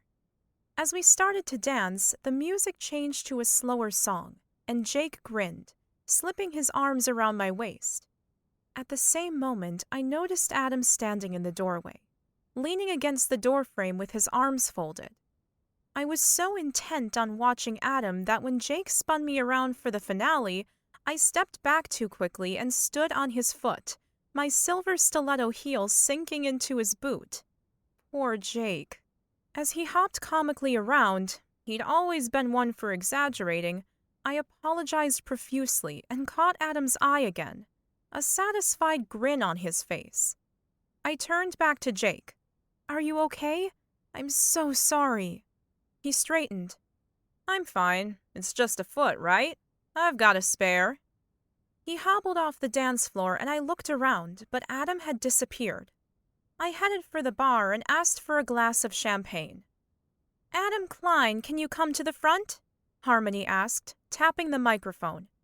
Oh, now it's working. And Faith Sterling? Please come up. After a long sip of champagne, I headed to the front where Harmony stood. Ladies and gents, as is Silver Bell's tradition, the sleighs are waiting out front to take you on a magical moonlit ride through the forest. The first sleigh will be for our owner, Adam Kline, and our manager, Faith Sterling. I gave Harmony a strong look, but she smiled at me and waved. She was so not getting what I meant with that look. Please remember your coats as it is cold out there tonight, Harmony said. Hot chocolate and mulled wine will be served on your return to warm you up, followed by lots more dancing. Enjoy, everyone! To my surprise, Adam put his hand on the small of my back. After you. Sitting next to Adam on the sleigh, under a red velvet blanket, would have been totally romantic had this been a day ago. Instead, I felt irritated and couldn't stop wondering what he and Tiffany had been talking about on the phone. He was silent until the sleigh was out of earshot of the crowd, who cheered and whistled as we pulled away. Look, Adam, I can't believe you did that to me, Faith. How could you go behind my back like that? Adam, I've been honest with you from the start that I was selling the business, and you acted like you were on board to do anything to help, he said, his jaw pulsing as he shook his head. Instead, you were stabbing me in the back. I've never felt so betrayed in my life. You've never felt so betrayed? I asked with a mirthless laugh. That's rich. What about me? You're selling the business I love. No, worse. I turned to face him. How could you betray your dad this way? I knew as soon as the words left my mouth that I'd gone too far, but if I hadn't known, the look on Adam's face told me everything I needed to know. The light seemed to go out in his eyes, and he sank back in the seat. That's a low blow. The truth hurts, I said quietly, all of the pent-up feelings and roller coaster emotions of the past few days spilling out. Lots of things hurt. You dancing with Cowboy Roy in there proved that. What happened there anyway? Did he say something that disappointed the perfect vision you had for his life? Did he say the wrong thing to you? Didn't have a knife with you, so you stabbed him with your stiletto? I narrowed my eyes. You noticed my shoes? Seriously, Faith? That's what you're taking from this discussion? Discussion? I laughed, sounding like a Disney villain, my voice rising higher. Is that what you call it? This may be what you and Tiffany call a discussion, thriving on the drama and stress, but I'd call this a full-blown argument. As I said her name, my lip automatically curled, like I had sucked on a lemon. What's Tiffany got to do with anything? Who cares? I'm nothing important. He looked at me like I'd gone crazy. What? You told her on the phone that I was nothing important. Well, thanks for that, Adam. At least now you can go back to your precious Manhattan and to the Plaza Christmas ball with Tiffany. A low-hanging branch we passed under chose that moment to break under the weight of the snow and dump its load onto my head. Adam's eyes flickered and the corner of his mouth twitched. As the snow melted and dripped down my face, he looked away. I'm not going to the Plaza Christmas ball with Tiffany. I wiped the snow away from my face, realizing too late that I was going to sport those panda eyes after all. Sorry? He raised his eyebrows. Are you? Totally confused, I glared at him. Am I what? Sorry. I said sorry as in pardon because I didn't hear what you said. He sighed. I know, I was being facetious. We arrived back at the Silver Bells luxury tour store. As Adam helped me down from the sleigh, I opened my mouth to speak, to apologize for real, but Harmony's voice interrupted me. Adam, there's a call for you. She looked at me apologetically before continuing. It's Tiffany. She's been trying to reach you on your cell, but you haven't answered. Adam gave me one last look before pulling open the doors and disappearing inside. As I watched him walk away from me without a backward glance, I realized that, even though he claimed to not be going to the ball with her, he'd just chosen a phone call with Tiffany over talking with me, which felt like a knife in my heart. I had survived losing two of the most important people in my life, but I wasn't sure I could endure losing Adam. I had no choice, though, because he'd obviously made his decision, breaking my heart in two. Chapter 23. Looking at Miles the next morning, I felt the same involuntary curling of my lips that I'd had with Tiffany last night. Adam had invited Miles to Silver Bells to meet the team, but having walked in on Miles and his designers, I'd overheard them talking about taking down the Christmas decorations as soon as he signed the paperwork. What was the hurry? Couldn't he leave them up through Christmas? Miles nodded to me as I walked through the lobby. Faith, how are you? Isn't this exciting? Now listen. What is it they say about team? There's no I in team? I said, giving him a deadpan look and reminding myself that working for Miles was my job now. He beamed. That's right. But there is a tea, and I'll have mine with 2 sugars, thanks. As I walked away, I muttered under my breath. But team rhymes with scream, and that's what I feel like doing. Adam called a staff meeting, and as the Silver Bells employees gathered, I looked from one person to another, and then another. I'd loved working with these people the past year. I felt bad that they had no idea their lives were about to be turned upside down. After a short speech about the tough decision to sell, the fact that I hadn't rolled my eyes should have made me a saint, he said.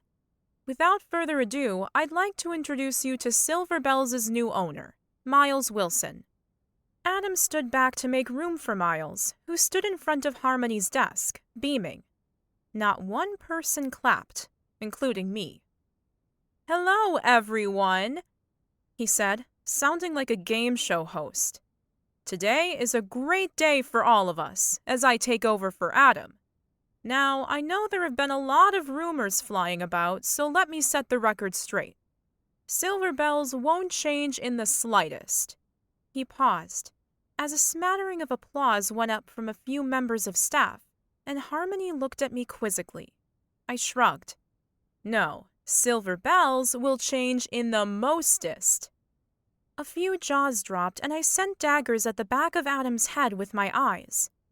This little business has had its day, and now it's time for it to retire and make way for something new and exciting.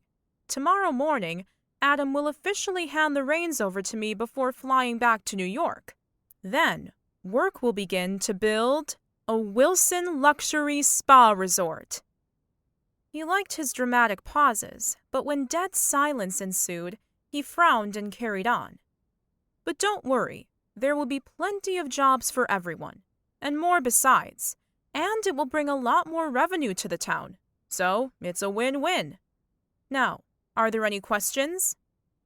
Harmony raised her hand. Are you saying that Silver Bell's luxury tours won't even be open through Christmas? Miles smiled, the way a cartoon shark smiles at its prey. I'm saying that Silver Bells won't even exist by Christmas. It's time for new, bigger, and better. As a goodwill gesture, all members of staff will get to use the state-of-the-art day spa facilities at 10% off. Now, I can't be more generous than that, can I? Cue my internal eye roll. With the meeting over, a low murmur of discord could be heard, as staff members whispered among themselves in obvious shock. I could see Adam and Miles deep in conversation in the corner, before Miles gestured towards the lobby and then flounced, towards Adam's office. Adam raked his fingers through his hair and caught my eye, before nodding his head towards the door in a follow-me motion. Up until our argument yesterday, I'd have followed Adam to the ends of the earth, but now I wanted to run in the opposite direction. As I neared the office, I could hear raised voices. What is wrong with these people? I offer them jobs and all they do is moan? They should count themselves lucky when I could fire every single one of them. Seriously, Adam, I assumed you'd done the groundwork, paved the way for me to make the transition as smooth as possible. Miles, if I could... I guess that's all I should expect from small-town people. No imagination, no vision. All stuck in a time warp like a snowy version of Little House on the Prairie. Well, they'd better start prairieing that I don't get rid of the lot of them. Miles paused for breath as I knocked on the door. Come in, Faith. Adam didn't meet my eye. Close the door. Miles reoxygenated and started again. No, don't close the door. Don't close the door at all. Let them know how upset I am at their ingratitude. So ungrateful when there's more than a few people working here that could do with using a health spa, if you know what I mean. I crossed my arms. What are you implying exactly? Let's just say they weren't at the back of the breakfast line. Miles wagged a finger at me and then threw his arms up. Now, I need to go and lie down somewhere dark. My jaw dropped open and silence hung in the air after Miles left. I turned to Adam in disbelief at what he was leaving us with, but there really wasn't anything more to add to what had already been said between us. He sat on the corner of his desk, a gesture already so familiar that I felt my eyes prick. Faith, I don't want to go back to the city with bad blood between us.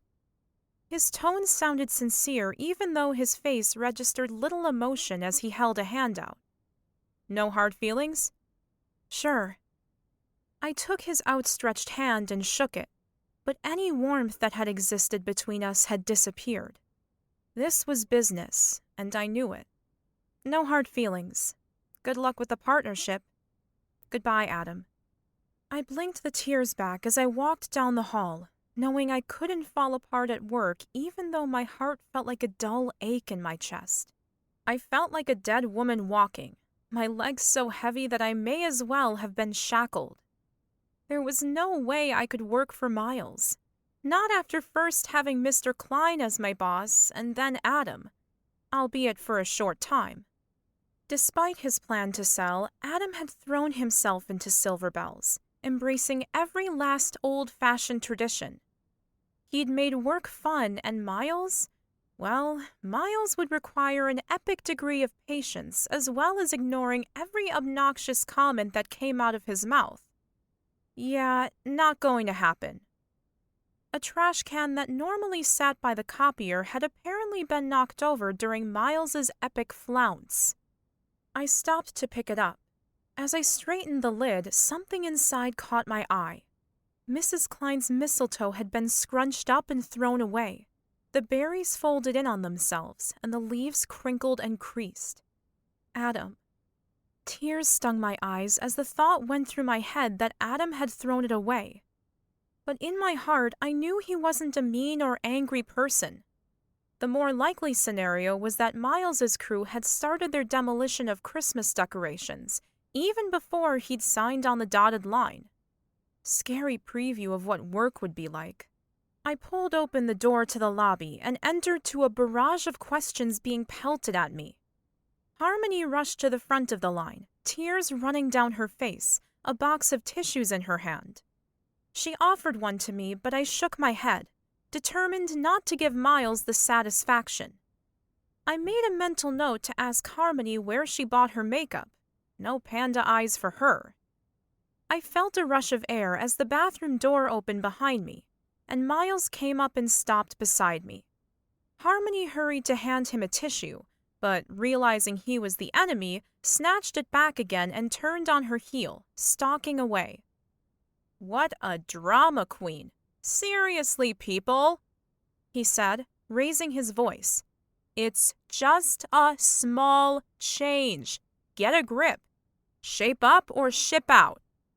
I decided then and there that I'd rather ship out. Maybe that was what I should do. I couldn't work under Miles, could I? Maybe I needed to give my notice as soon as Bernice confirmed I could start at It's All Downhill From Here. But how would I ever say goodbye to Silver Bells? Chapter 24. I arrived home to my apartment with an aching heart and terrible worry about quitting Silver Bells, or the soon-to-be reinvented version of the business. I wanted to crawl into bed, but then I thought about what Ms. King would say. She'd tell me if I couldn't make sense of something, then I should do something that made sense to me. Yep, there was only one thing that would cheer me up, and that would be baking Christmas tree cookies like my mom and I used to make. I gathered the ingredients and set to work. As darkness fell, I lit candles, which cast a comforting glow in the kitchen. I didn't need much light because I could make these cookies blindfolded. As I creamed the butter and sugar together, I gazed out of the window at the falling snow. It was a magical scene, one I would normally rejoice in. But after today's meeting with Adam and Miles, torrential rain and thunder would have better suited my mood. Rap, rap, rap. My heart sounded at the sound of the door knocking, and my head whipped toward the front door. My first thought was Adam. Talk about denial. More likely it was a salesperson, despite my "no soliciting, thank you" sign I'd bought online and put up outside my door. Sigh. Rap, rap, rap. I was going to ignore the knock at the door, but when it came a second time, I figured it was time to tell the solicitor to open the eyeballs and read the sign and stop disturbing me at home. I set down the wooden spoon and wiped my hands on a towel. I really wasn't in the mood for talking, but I took a deep breath so I could be patient since I wanted world peace and all. I bought the sign for a reason. My voice trailed off as I pulled the door open all the way, a blast of icy wind swirling around my ankles as I did. My eyes bulged as I stared into almond brown eyes that looked exactly like my own. Well, with a few added laugh lines. Mom! What are you doing here? You're supposed to be in Florida. Oh good, you're alive, Mom said as she kissed me on the cheek, snowflakes in her hair like confetti on a bride. I wouldn't have guessed it considering you can't be bothered to call your own mother back. I'm so sorry, Mom, I said, cringing. I've been meaning to. Mom looked at me, her left eyebrow raised.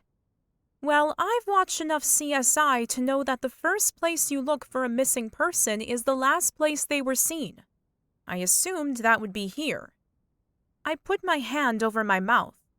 I can't believe you just got on a plane and came to Montana. It's been hectic here. I meant to call you back and then, well, you know. I took her coat and then pointed to the kitchen, following her in. I was lucky to get here at all, Mom said, her eyes taking in the flower-covered table and the mixing bowl. They closed the airport just after we landed due to weather, which I can't blame them. I was at the beach in Florida all day yesterday, so this, not exactly my favorite weather. But I figured a crisis was going on here, so I couldn't stay away. And looks like I was right. I put the kettle on and took out 2 coffee mugs. What do you mean? Christmas tree cookies? Candlelight? This is exactly what I used to do for you when you were a little girl and something had upset you. She waited, the kettle coming to a boil, which was the only sound for a few moments. I poured hot water through the coffee grounds and into the mugs, and added a splash of milk for Mom and cream and sugar for myself. I sat down, placing the 2 steaming mugs on the table, and watched as Mom picked up the wooden spoon and continued creaming the butter and sugar together. She worked in silence for a couple minutes and then finally gave me a look. Are you going to tell me? Or make me guess? It's work, I said, wishing it was only work that was the problem. I dipped my finger into the bowl with the cookie batter and then licked it off. Some traditions were good forever. They're closing Silver Bells down and building some flashy spa resort. The contracts are being signed tomorrow and then that's it. No more Silver Bells luxury tours. Is that such a bad thing? Mom asked. Yes, I replied, more emphatically than I'd intended. Why did I expect my mom to understand? It was Miss King who had always seemed to get my problems. Mom reached across the table and stroked my cheek. You're so pale, darling. Perhaps this is for the best. You could come back to Florida with me, get some sunshine, soak in some vitamin D. Your stepfather and I would love to have you staying with us until you got settled. She took a sip of her coffee. I've been so worried about you, Faith. When you didn't call back, I had to come out and see for myself that you were okay. And it's a good thing I did because you're clearly not. I sighed. Mom, it's because of you and Charles that I stayed away. But now that I've returned, I only want to live here. Now don't look at me like that. I held Mom's hand across the table. Not you two personally, but the divorce. I know I was an adult, but there is something about your parents divorcing that makes you feel like a kid again, and I honestly didn't know how to handle it. I love you and Dad equally, and I felt like I was being torn in two. Coming home was the best thing I could have done because it helped me to stop avoiding all of the conflicting feelings I had until I was strong enough to accept the split. Mom looked at the table. And yet, here you are, making Christmas tree cookies. I've been happy here, Mom. When I came back, Ms. King took me under her wing. In a way, she was a mother figure to me. But you already have. Don't say it. I paused, my eyes filling up. I know I already have a mom, but you're busy dealing with your own stuff, and she was a safe haven for me. And then she introduced me to Larry Kline. Mom sniffed. And I suppose he was a father figure to you? I sighed. It's not like that, Mom. He gave me a job at Silver Bells, and that's what got me through Ms. King's death. I was devastated when she died. She was the kindest, most vibrant woman I had ever met. Don't get jealous, you always said the same thing. Mom opened her mouth to speak, but seemed to think better of it and closed it again. And things were awful after she passed away. Mr. Kline taught me how to run Silver Bells. He taught me everything there was to know about it, about Christmas. And now he's gone and they're going to turn the best place ever into a spa. I rubbed my forehead, thinking the work problem was bad enough, but I'd also lost Adam, the first guy I'd connected with so deeply. My heart squeezed. Mom wrinkled her nose. Well, a spa isn't a bad thing. I love spas. I rolled my eyes. Mom, the nearest I ever come to a spa is when I open the dishwasher. I believe in feeding the soul, not pampering the body. Can't you do both? She laughed, holding her mug in her palms. Did I ever tell you why we named you Faith? It's because we had tried and tried to get pregnant, and the longer it went on, the more upset I got. But Dad never gave up, and he told me I just had to have faith. And then I did have faith. You. I remember that story, I said, smiling. But it's always nice to hear again. That's what you need right now. Faith. Just like that's what I needed when Daddy told me to have faith. My eyes watered. Do you still love Dad? She stared at me a moment and then nodded. Of course I do. Your father is a good man, Faith, and we had a happy marriage for many years. But sometimes people drift apart. I will never regret the time we had together. How could I? It gave us you. She stroked the back of my hand. You know you have people who love you, darling. You don't need Ms. King or Mr. Kline to make you strong.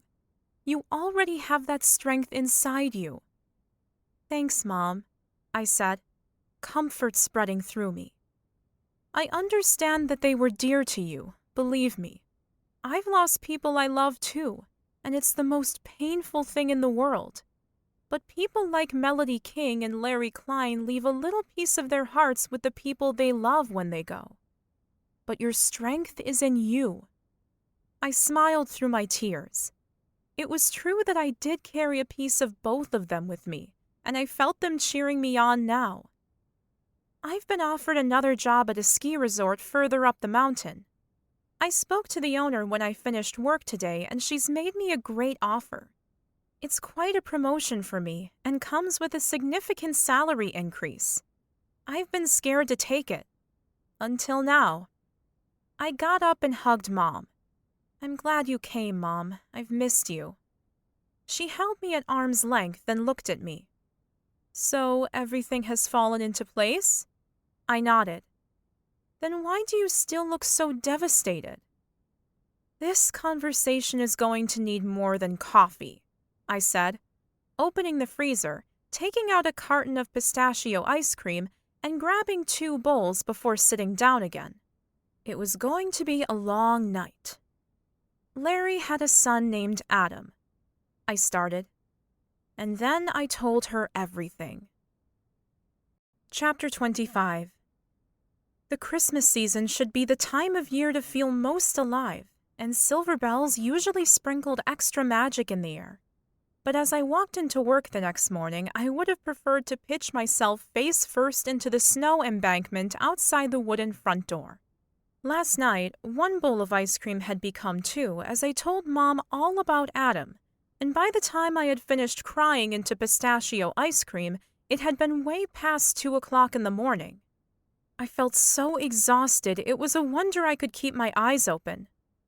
Harmony wasn't at her desk when I walked in, so I went into the coffee bar and made 2 coffees, mine with an extra shot of caffeine to wake me up, and then sat down at Harmony's desk to wait for her. A cardboard box on the floor next to her chair caught my eye. The label read, True Grit. You're an angel, thank you, sniffed Harmony, her eyes red and swollen as she returned to her desk and picked up the cup of coffee I'd brought her. I nodded to the box. What's in there? Harmony rolled her eyes. Viles brought it in first thing and asked me, told me to put together some goodie bags for the spa's grand opening. Viles? I laughed incredulously, able to see that Harmony was just as taken with Miles as I was. Not.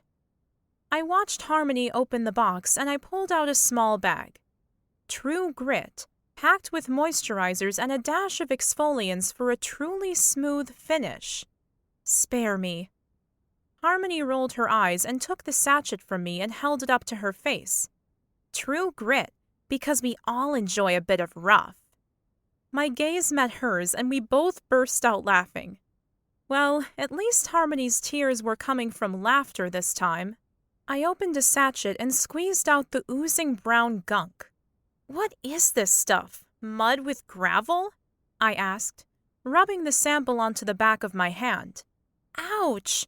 That gunk took a layer of skin off. I grabbed one of Harmony's tissues and wiped it off. So, where is Miles? Viles, Harmony said, correcting me. I smiled.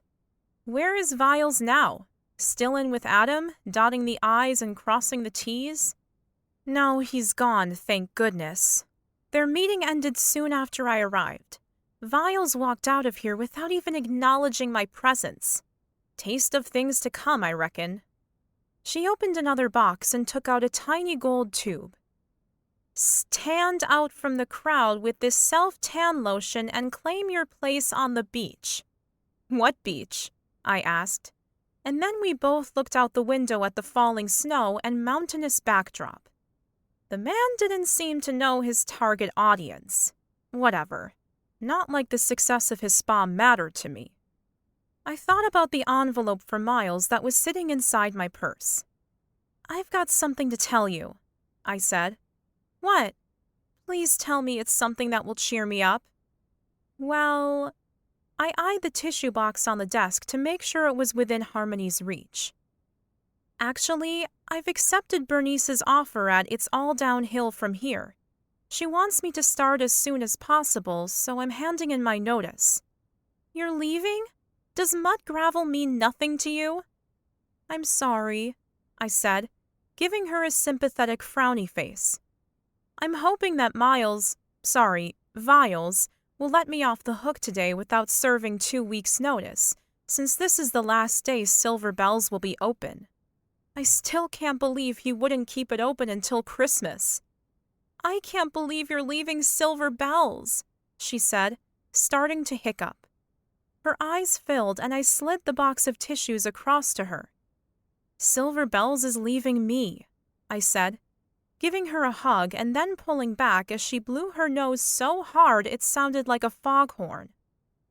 Is this what you really want? I mean, I know you love it here the way it is, but maybe it wouldn't be so bad as a spa. Harmony didn't even look as if she believed her own words, let alone sound the slightest bit convincing. I shook my head.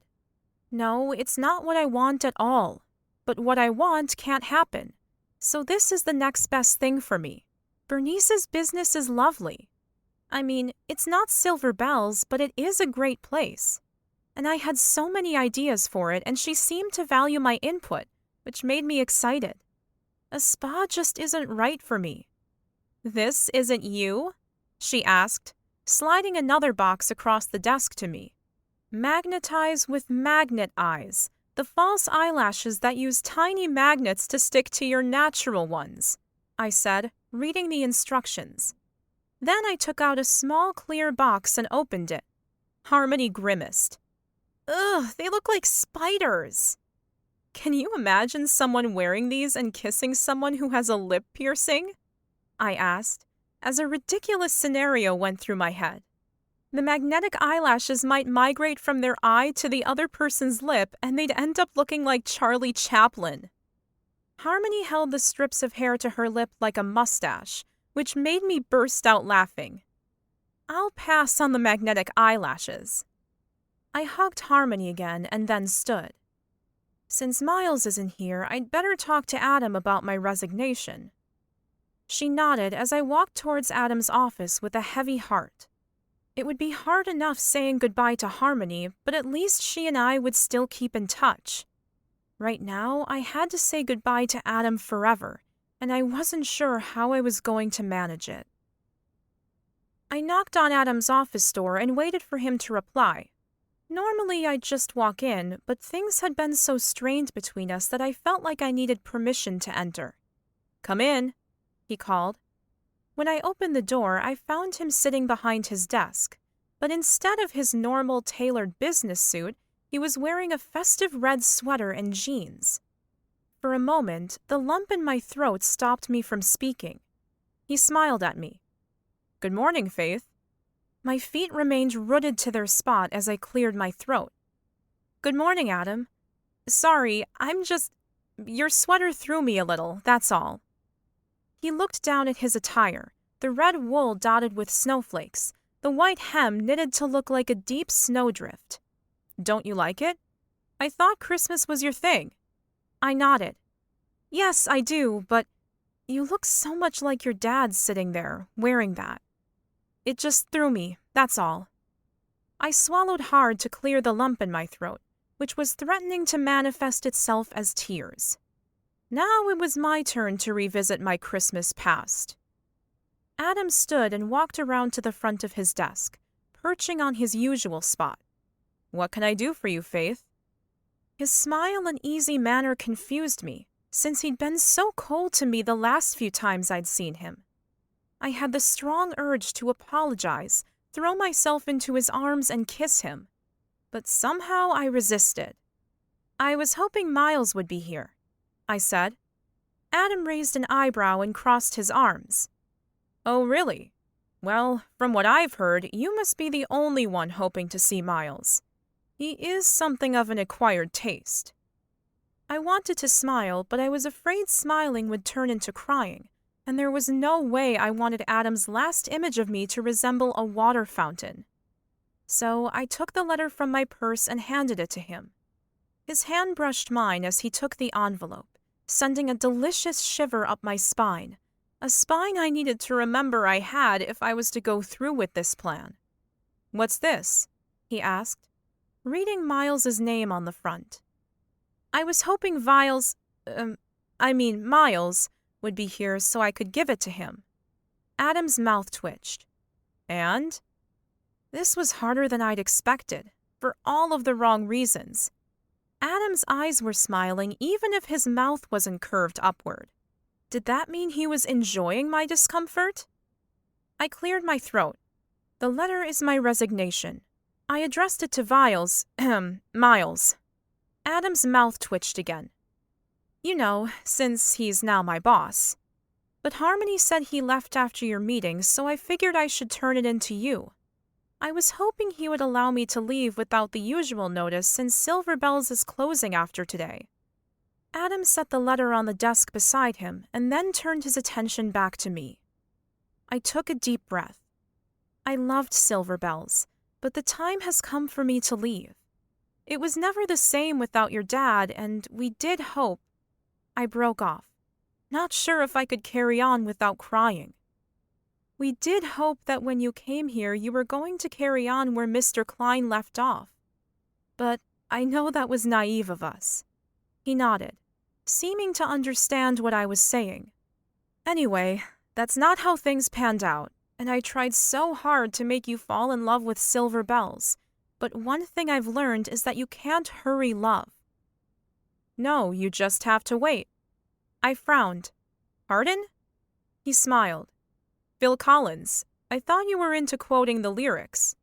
I shook my head, annoyed at his flippancy when I was so obviously distraught. Love can't be forced, and I'm sorry I put such pressure and expectation on you to keep the business. You're not your dad, and it was unfair of me not to take what you wanted into consideration. You've become cityfied. Cityfied? Yes, I don't mean that in a bad way. The last thing I wanted to do was offend Adam, today of all days. I just mean that you've become used to the hustle and bustle of Manhattan life, so I guess coming back here was a shock to your system. Some people don't like calm, quaint, and charming. Adam stood up and walked to the window, looking out on the snowy landscape. Oh, it's had its moments, believe me, he said. Anyway, you left and came back, so this town clearly has its merits. He turned away from the window and sat against the sill, looking at me. Yes, but that was different, Adam. I had to get away from my parents' divorce. I needed to escape. And coming back here was like putting on an old favorite sweater that I forgot I had. It was comforting and safe and warm. He grinned. Warm? In Christmas Mountain? I rolled my eyes, wondering why he was so chipper when this was so hard. I'm not talking about the weather. I'm talking about the people, The sense of community, the traditions. He nodded. I know, I'm just teasing you. I looked at him and it hit me again how much I was going to miss his teasing. Miss him. Anyway, first thing I wanted to do was give that letter. I nodded towards the envelope on Adam's desk. I wanted to come and say goodbye to you. I know we've known each other for a matter of weeks, but I feel like we became close. His gaze flicked to the doorway, where we had shared our first kiss. I grew to regard you as not just my boss, but also as my friend. I blinked back tears. Adam stared at my hand for a moment before standing and walking towards me. As he got close, I took a step backwards, knowing that if he said anything kind to me at all, I would break down and cry. Is that how you see me, Faith? I looked into his eyes. Huh? He came closer, standing directly in front of me, and I had to tilt my head back to look up at him. Do you only see me as your boss and your friend? I stared into his blue eyes in confusion. Adam, yesterday you made it abundantly clear that I am your employee and nothing more. But to answer your question, no, that's not how I see you. If I could take back everything I said and did to sabotage your prospective buyers, I would. That was wrong of me. It was, he said. But I want you to know it wasn't out of malice. I loved Silver Bells so much it was hard to let go, I said, taking in a big breath to say what I needed to next. Somehow along the way, I fell in love with you, Adam. Knowing how much I hurt you kills me, and if I could take it all back, I would. But I can't, and I know that. So please, let me just say goodbye to you and to Silver Bells and leave things on good terms.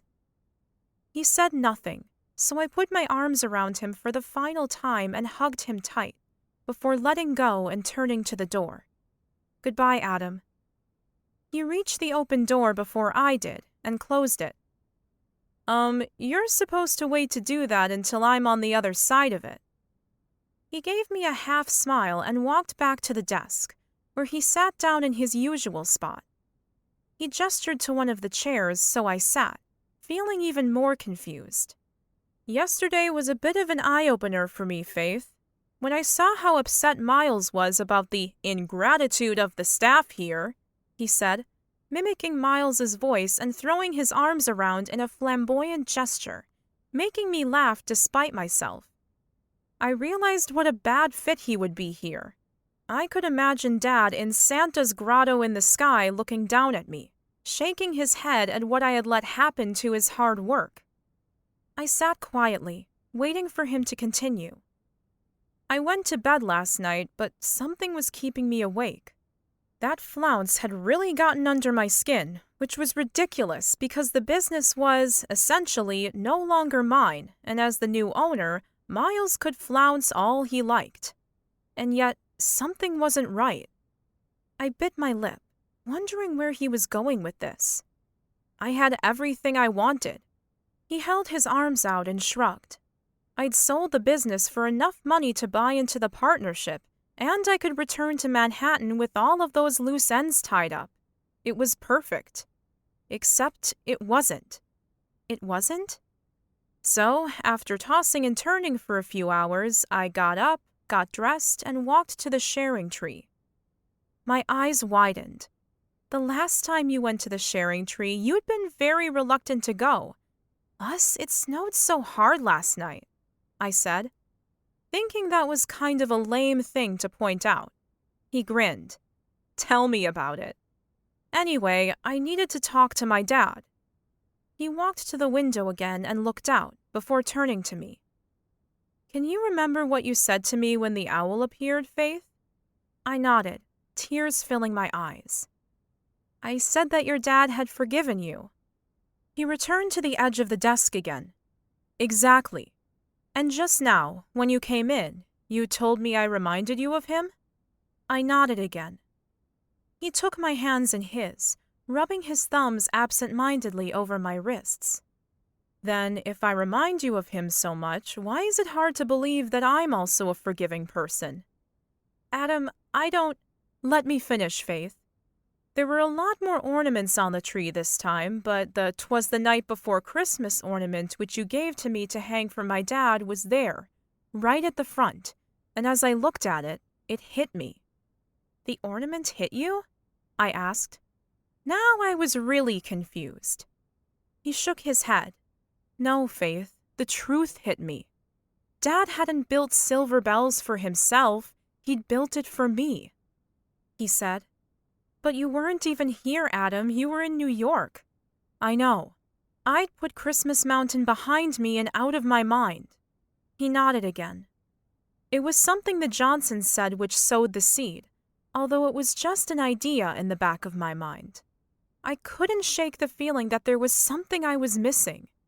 They told me that they wanted silver bells so that one day their children and grandchildren could run it. But you turned them down. They didn't have enough money for your purchase price. Yes, I know. But there's more.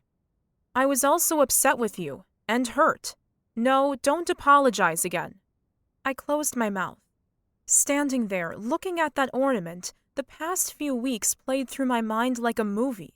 The sleigh rides, finding Rudy, the day at Santa's grotto, and yes, even the goofiness of dressing like an elf, the parade for dogs, and all of them. All of the best times, the times that made me smile, had been spent with you, Faith. I had finally found the magic that my dad had left behind for me. My throat tightened. Really? So instead of going home, I came back here for this. He picked up a box, which I'd brought in a few weeks ago when I decorated his office. The seal had been broken on it. He opened the lid and handed me a child's drawing. The drawing was of a snow scene drawn in chalk on black paper, the chalk smudged, lending it an almost misty quality. I looked at Adam. It's cute. He gestured to the paper. Look again. What do you see? It's a house with smoke coming out of the chimney and a tray of cookies cooling on the windowsill. He nodded and handed me another picture. And this is what looks like a toy shop? He put another drawing in my hand. And this one is bigger with what looks like... I squinted. An open fire? I can see it through the windows. Oh, and Santa standing in the doorway. Adam took the drawings and laid them in a circle with the Santa picture in the middle. I gasped. Oh, that looks exactly like Santa's grotto, Cookie's kitchen, and the elves' workshop. He turned the pictures over one by one so I could read what was written on the back. Santa's village in the forest. Adam Kline. Age 7. I stared at Adam, my eyes going wide. After you left for New York, your dad brought your drawings to life. That's incredible. He handed me another drawing of an arrow nailed to a tree, and the words Santa's grotto were written on it. That's the sign I told you to get repainted that first day. And this? He handed me another drawing. This is Santa's sleigh. And this was also in the box. I lifted the silver baby rattle, with Adam's name, weight, and birth date on it. Silver bells! I exclaimed. He built this entire business for you. Yeah, it took me long enough to get it. He shook his head, the corners of his mouth twitching. I used to tell Mom and Dad stories every night in the run-up to Christmas.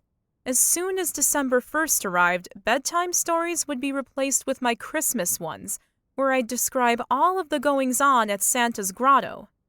Dad would join in, and we'd describe this magical world filled with elves and reindeer and Santa. And then, as I started to get sleepy, my parents would read me "'Twas the Night Before Christmas" until I fell asleep. Adam smiled tearfully, but I was suddenly furious. You realized this last night, and you still came in here this morning with Viles, who is so very vile. I'm sorry, but Harmony's right that he's vile, and you signed the contract anyway? He put his heart and soul into Silver Bells for you, the part of you that you'd somehow forgotten. How can you let something that special go to a man who uses mud gravel to clean his face? Faith. He took my hands again and leaned close. I didn't sign. I decided last night to sell my Manhattan apartment instead. I'm moving back to Christmas Mountain. I blinked. You are? Yes. I'm going to keep Silver Bells exactly the way my dad intended. He handed me back the letter that had been sitting on his desk. Of course, Miles had a raging fit, ranting about how small-town folk couldn't be trusted to run a real business anyway. Adam grinned. So I told him it's just a small change, Miles. My mouth opened. You did? He nodded, looking at me hopefully. Will you manage the place for me? It was so much to take in. I'm thrilled Silver Bells isn't going anywhere. Thank you so much for the offer, but I have to decline. He frowned. What? I've accepted Bernice's job offer at It's All Downhill From Here. I start as soon as I can leave here, and I'm excited about it. Silver Bells has been my comfort blanket. It's about time I stood on my own 2 feet. But, I said, looking behind me down the hall in the direction of Harmony's desk, I know someone who would be great at running the place, although the tissue company will sure miss her bulk orders. I understand and support you. Of course he did. That's the kind of guy he was. Everyone needs to do what's right for them. I should have supported you from the beginning, too. He handed me a sheet of paper. Read this. But before you do, you should know that the first time we kissed changed everything for me. I had come here to sell a business, not to fall in love, but I did. You've been all I can think about, Faith. My eyes watered again.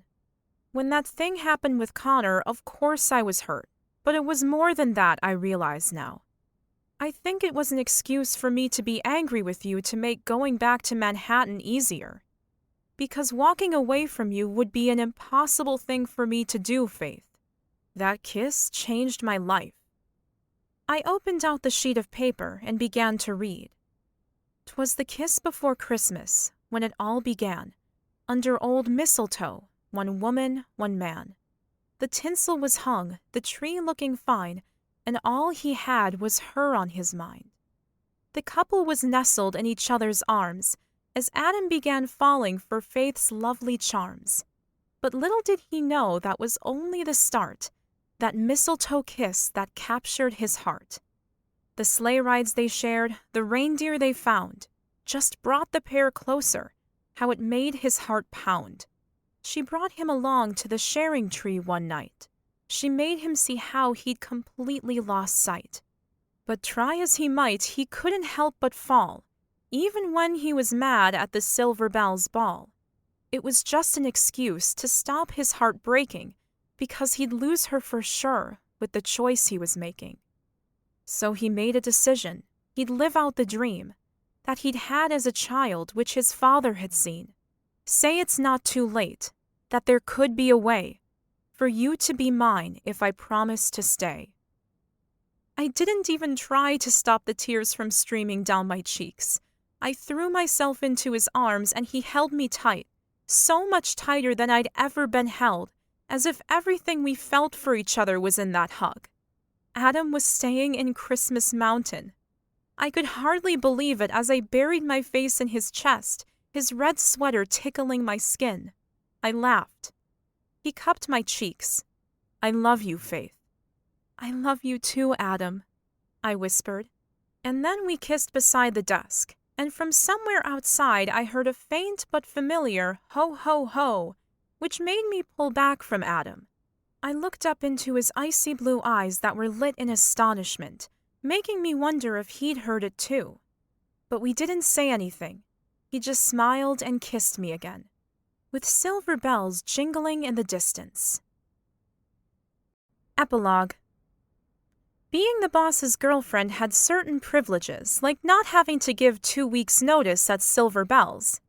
Adam promptly promoted Harmony, who vacillated between crying that I was leaving and squealing that she'd received a promotion. As sad as I was about leaving, I was really excited to be starting at It's All Downhill From Here. I looked around my new office and smiled. Unlike my small, but much-loved, Silver Bell's office, this one was big and airy and had the most magnificent view from the mountain. And, of course, more room meant more space for Christmas decorations, even though it was already Christmas morning. I danced around as I put the final touches on my tree, singing happily, "Santa Claus is coming to town." I smiled, remembering the last time I'd heard that song, which seemed like an eternity ago. So much had changed since then. It turned out that Adam was Santa Claus. He'd saved Silver Bells, and subsequently me. It had taken me a while to realize that I didn't need saving at all. I carried Melody King and Larry Kline in my heart, but I could stand on my own 2 feet. I stood back to examine my handiwork. It had taken the best part of the morning to sort it all out, but now that I had my desk and all of my own belongings in here, as well as the decorations, it finally looked like my office. I heard a cough behind me and turned around. "Adam Kline, do you hang around in every girl's doorway at Christmas?" I asked. He stood at the open door, looking relaxed and happy. He was back in a suit, but gone was the New York-style tie and in its place a candy cane-striped version. I walked over to him and straightened it, before standing on tiptoes and kissing him on the cheek. He smiled at me. "Are you all set?" I looked around my office and nodded. "I think so, yes. Although I have to say I'm glad it's Christmas Day because I'm exhausted." "Not too tired for Christmas dinner, I hope."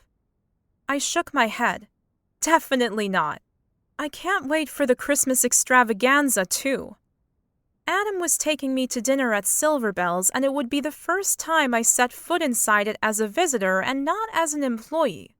I was excited to be seeing it from a different perspective, and happy that I was still a part of the place that had played such an important role in my life. "Good, because people are waiting for you." He held my coat out for me to put on, and then wrapped my scarf around my neck. "Your stepfather's flight just landed, so he'll be there soon with your mom. Morgan and Dallas have said they're dropping by, along with her brother, and so is Ruby. Harmony's boyfriend is meeting her there, although she asked me to tell you they're arguing again." "They are?" He raised his hands. "I don't want to know any more." I rolled my eyes. "You really don't." He looked serious as he slipped his arms around me. "Thank you, Faith." I smiled up at him. "For what?" "For everything," he said, looking into my eyes.